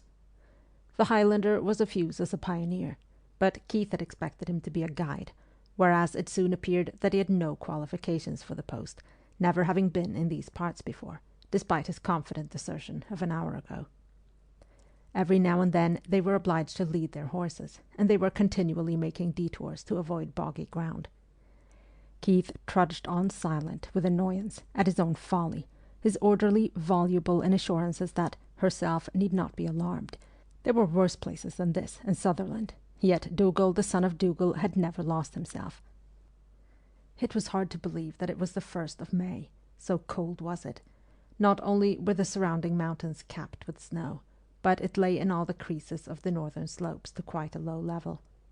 There were even patches not far above the route which the travellers were painfully making out for themselves. And it was actually a pocket of snow in a sort of overhanging hollow some way off to their left, a little above them, which drew Keith's eyes in that direction.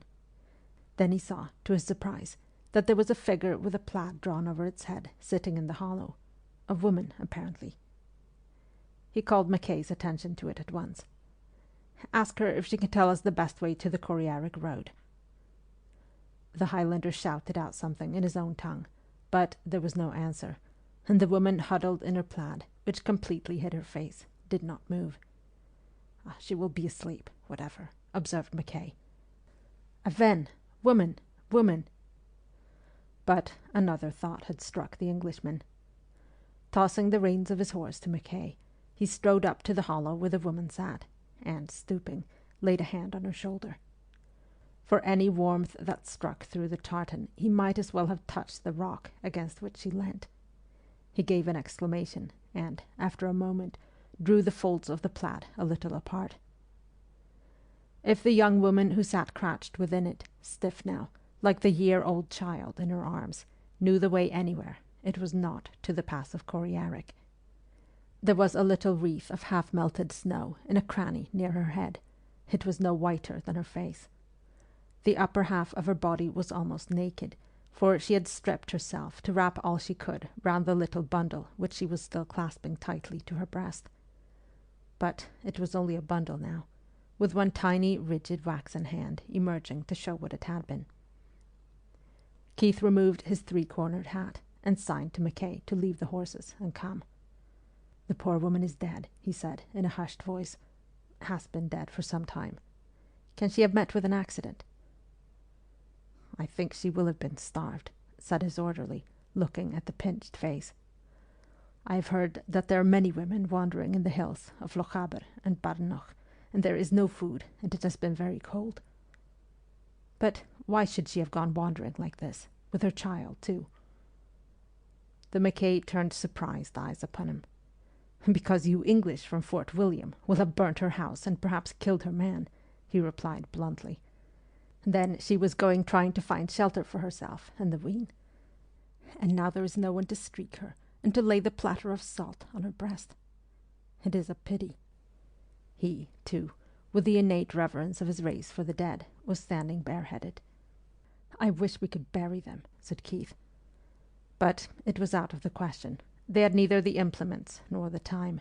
Indeed, but for the food that they carried, and their horses, the same end might almost be awaiting them in these solitudes.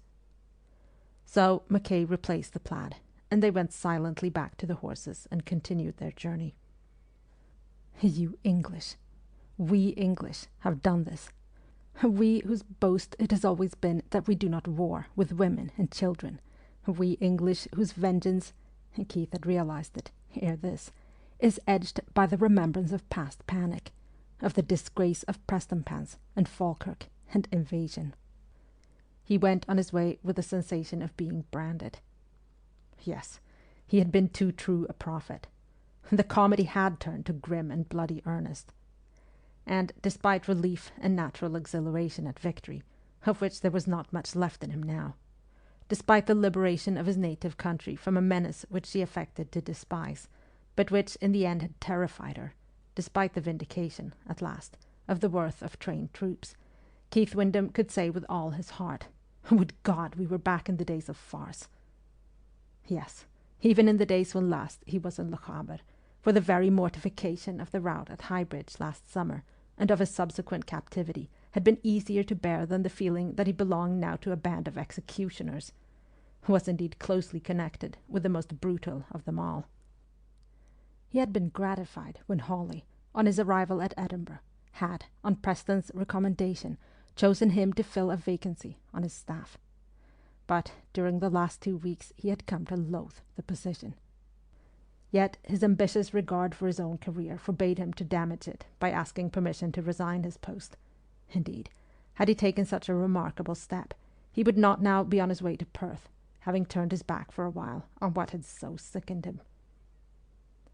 Another half-hour passed, and the memories which had been sweeping like dark clouds over Keith's mind began to give way to a real sensation of alarm, not so much for his personal safety as for the carrying out of his mission. Suppose they did not find their way before nightfall out of this accursed maze into which he had so blindly ventured. He consulted anew with Mackay, and they resolved to abandon the line which they had been taking, and try instead to find a way over a spur on their right, for the mountain which sent it forth was neither craggy nor strewn with scree, and the slope of the spur was such that it was even possible to make use of their horses. At the worst, its summit would give them a view, and they might then be able to strike out a better route for themselves. As Keith was putting his foot in the stirrup, Dougal Mackay caught his arm and said excitedly, "I was hearing a shout, sir." "I heard nothing," responded Major Windham, listening. "Where did it come from?" The orderly pointed ahead. "The men that shouted will be round the other side of this byne. Let us make haste, sir." Praying that the Highlander was not mistaken, Keith scrambled into the saddle, and his horse began to strain up the slope. He himself could hear nothing but the melancholy notes of a disturbed plover, which was wheeling not far above their heads, and he cursed the bird for drowning more distant sounds. Then, sharp through the mournful cry, there did come a sound, the crack of a shot, of 2 shots, and the mountains re-echoed with it. For a moment both Keith and his orderly instinctively checked their horses. Then Keith struck spurs into his, and in a few minutes the panting beast had carried him to the top of the shoulder, and he had his view. Directly before him rose another mountainside, much greener than the rest, and this greenness extended downwards into the almost level depression between it and the slope whose summit he had now reached. Below him, in this narrow upland valley, stood a small group of rough huts for use when the cattle were driven up to the summer pasture, and in front of these was drawn up a body of redcoats, to whom a mounted officer was shouting orders. On the ground near the entrance of the largest shieling lay a motionless Highlander. The shots thus explained themselves. The soldiers were at their usual work, and Keith had ridden into the midst of it. He felt weariness and disgust, but he needed direction too badly not to be glad to meet with those who could give it.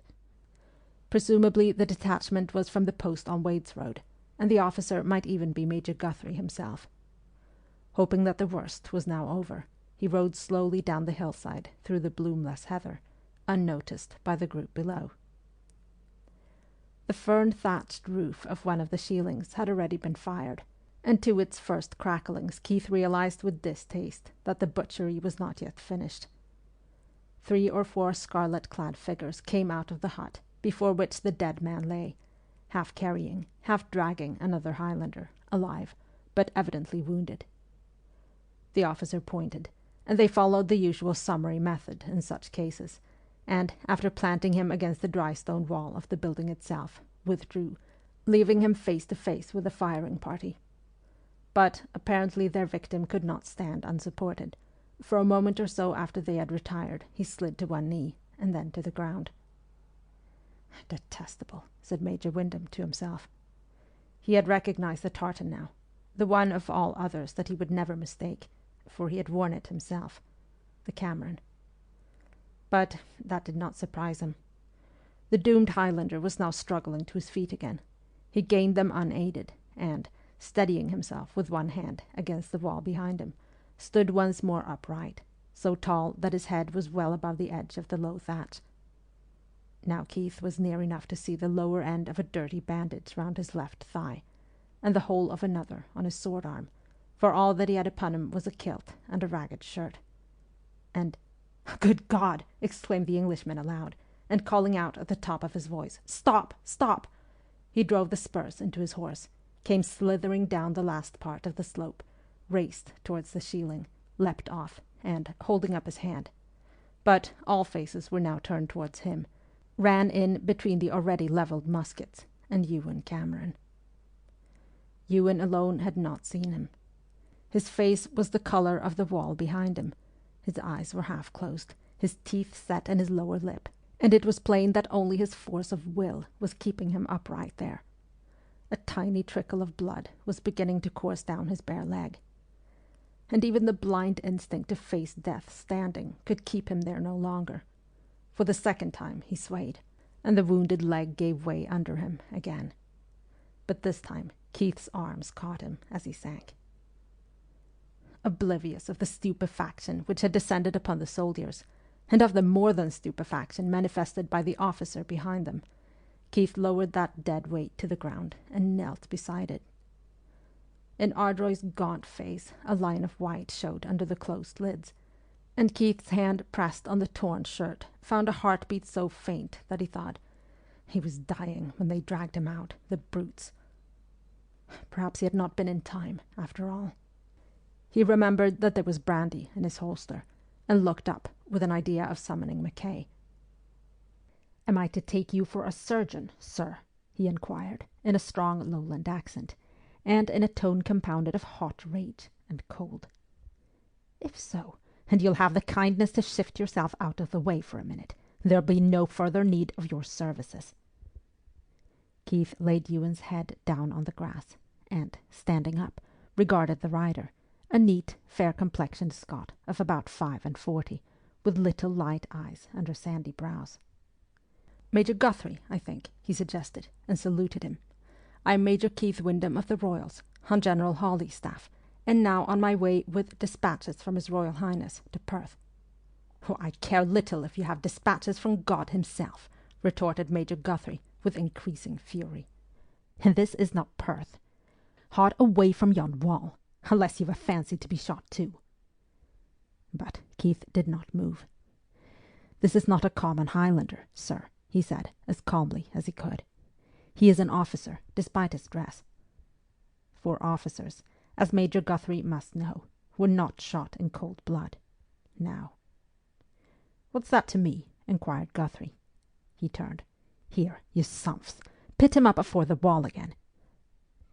Two of the men made an undecided move forwards, but the sight of this other officer, of equal rank, standing so resolutely in front of the prostrate Highlander, daunted them.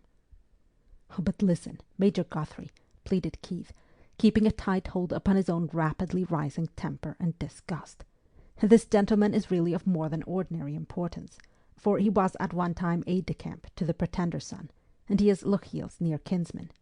Some kind of cousin, I think. You surely would not—" "Lochiel's near kinsman, did you say?" interrupted Guthrie, bending down a little. "How is he called?" "Cameron of Ardroy, a captain in Lochiel's regiment. I'm sure," went on Keith, eager to follow up the impression which Lochiel's name appeared to have made, "I'm sure you will recognize, Major, that the Duke would not wish him to be shot out of hand like this." "Indeed, I am obliged to you, Major somebody or other, for so kindly instructing His Royal Highness's wishes to me," retorted the Lowlander. But he bent still farther from the saddle, and gazed down for a moment at what was lying so still by the wall. At the dirty, blood-stained, half-clothed figure, which Keith had last seen so gallant in powder and satin, cool, smiling, and triumphant. The plea he had offered, the only plea that he could think of, was it going to save Ewen Cameron from lying there stiller yet? He tried to read Guthrie's intentions on his face, but all that he could see there was its innate meanness and cruelty. The saddle creaked as the rider came upright again. He looked down at Keith himself now, with eyes that seemed to hold a flickering light. "This is God's truth you're telling me, that yon," he pointed contemptuously, "is Lochiel's cousin." "Yes, on my honour as an officer." "And may I spare how you ken it?" "Because I've met him before. I assure you, sir, that if they knew at Inverness— this is no more Inverness than it is Perth, Major Keith. I'm acting here on my own authority, and if yon lousy rebel lying there had the Duke's own protection on him, I would not regard it if I thought fit. Still anon, I'm well aware that as Lochiel's near kinsman, he may be of more value alive than dead. We shall see of how much in a day or two. Aye, I doubt they'll be wishing they had him at Inverness." "But you cannot send him all the way to Inverness," protested Keith, rather alarmed. "He's evidently badly wounded. Ill." He dropped on one knee beside Ewen again. Guthrie gave a short laugh. "Did I say I was going to? You maun take me for a fool, Major. Findings keepings, as they say. But devil kens," he added, suddenly dismounting, "how I'm to transport the man even to my own camp the nicht. I've nothing to carry him on, and I dinna shall lose." Here he too came and stooped over the unconscious figure. "Aye, he's not for sitting a horse, that's plain. I'm thinking I'll even have to leave him here till the morn, and send down a party with a litter. There's one thing," he added coolly, raising himself with a shrug of his shoulders. "He'll not run away, and there's nobody left about the place. Aye, that's what I'll do." "You're going to leave him here alone, all night, in this state?" exclaimed Keith, loosing the almost pulseless wrist. Guthrie stared angrily at him. "Upon my soul, Major, are you expecting a spittle on Ben Loy? For a man on Hawley's staff, you're unco tender to a rebel. If I cannot take the prisoner with me, I have no choice but to leave him here. Unless you'd prefer me to blow his horns out, after all. It's none too late for it yet, you can." And he laid a hand on one of his own pistols. "No, you're quite right, sir," said Keith hastily, almost humbly. "I see that you can do nothing else but leave him till the morning." "Sergeant," called out Major Guthrie, "pit the prisoner ben the house again, and dinna fire yon shieling. Now, Major Keith, in payment for the good turn you've done me, I'll have the pleasure of offering you hospitality for the nicht, and setting you on the richt road for Perth, which you're not on the now, you ken." "I'm much beholden to you, sir," replied Keith stiffly, "but I'm not aware of having laid you under any obligation." Guthrie raised his sandy eyebrows. "Are you not? Well, you may be richt. We'll see. Aye, Sergeant, fire the lave of them. We mauna leave any beeld for the rebels. The thatch of the next ceiling, going up with a roar, lit sharply the uniforms of the men, who, roughly enough, lifted Ardroy from the ground, and, staggering a little, for he was no lightweight, disappeared with him round the corner of the miserable little dwelling. And biting his lip, Keith watched them go. And then Mackay brought up his horse, restive at the flames. The men came out again. "Well, Major, are you not satisfied?" asked Guthrie, already back in the saddle. Satisfied? No. But he was on such dangerous ground. This man's mercy, if so it could be called, was like a bog. At any moment there might be no more foothold. A little more pressing for better treatment, and he would have Ardroy shot out of mere spite. Keith was sure of it. But, left alone, scarcely breathing. And in what condition had Ewen been left in there? "I'll ride after you in a moment, sir," he said. "You see, I am under a sort of obligation to this young Cameron. I'll just go in and leave him my brandy flask." Really, Major Guthrie of Campbell's regiment had the most unpleasant eyes he had ever encountered. "As you will, sir," he returned. "I doubt he'll not be able to thank you. But I advise you not to be over long with him, for I cannot wait, and 'tis for me to warn you this time that the Duke will not be very pleased if you lose the way to Perth again." He turned his horse. Keith took the flask out of his holster, said a word to Mackay, and went round to the door of the shieling. It was Neil McMartin who lay shot, not far from the entrance. Keith recognized him instantly. No doubt it was only over his dead body that they had been able to get at his wounded foster brother. Inside the tiny place it was so dark that for a moment Keith could hardly see anything. Then, by a sudden red glow from without, he distinguished Ewen's body in the far corner, on a heap of something which proved to be dried fern and heather. The soldiers had flung him back there with little regard for his wounds, or for the coming cold of night. But there was a plaid lying in a heap on the floor. Keith picked this up and spread it over him.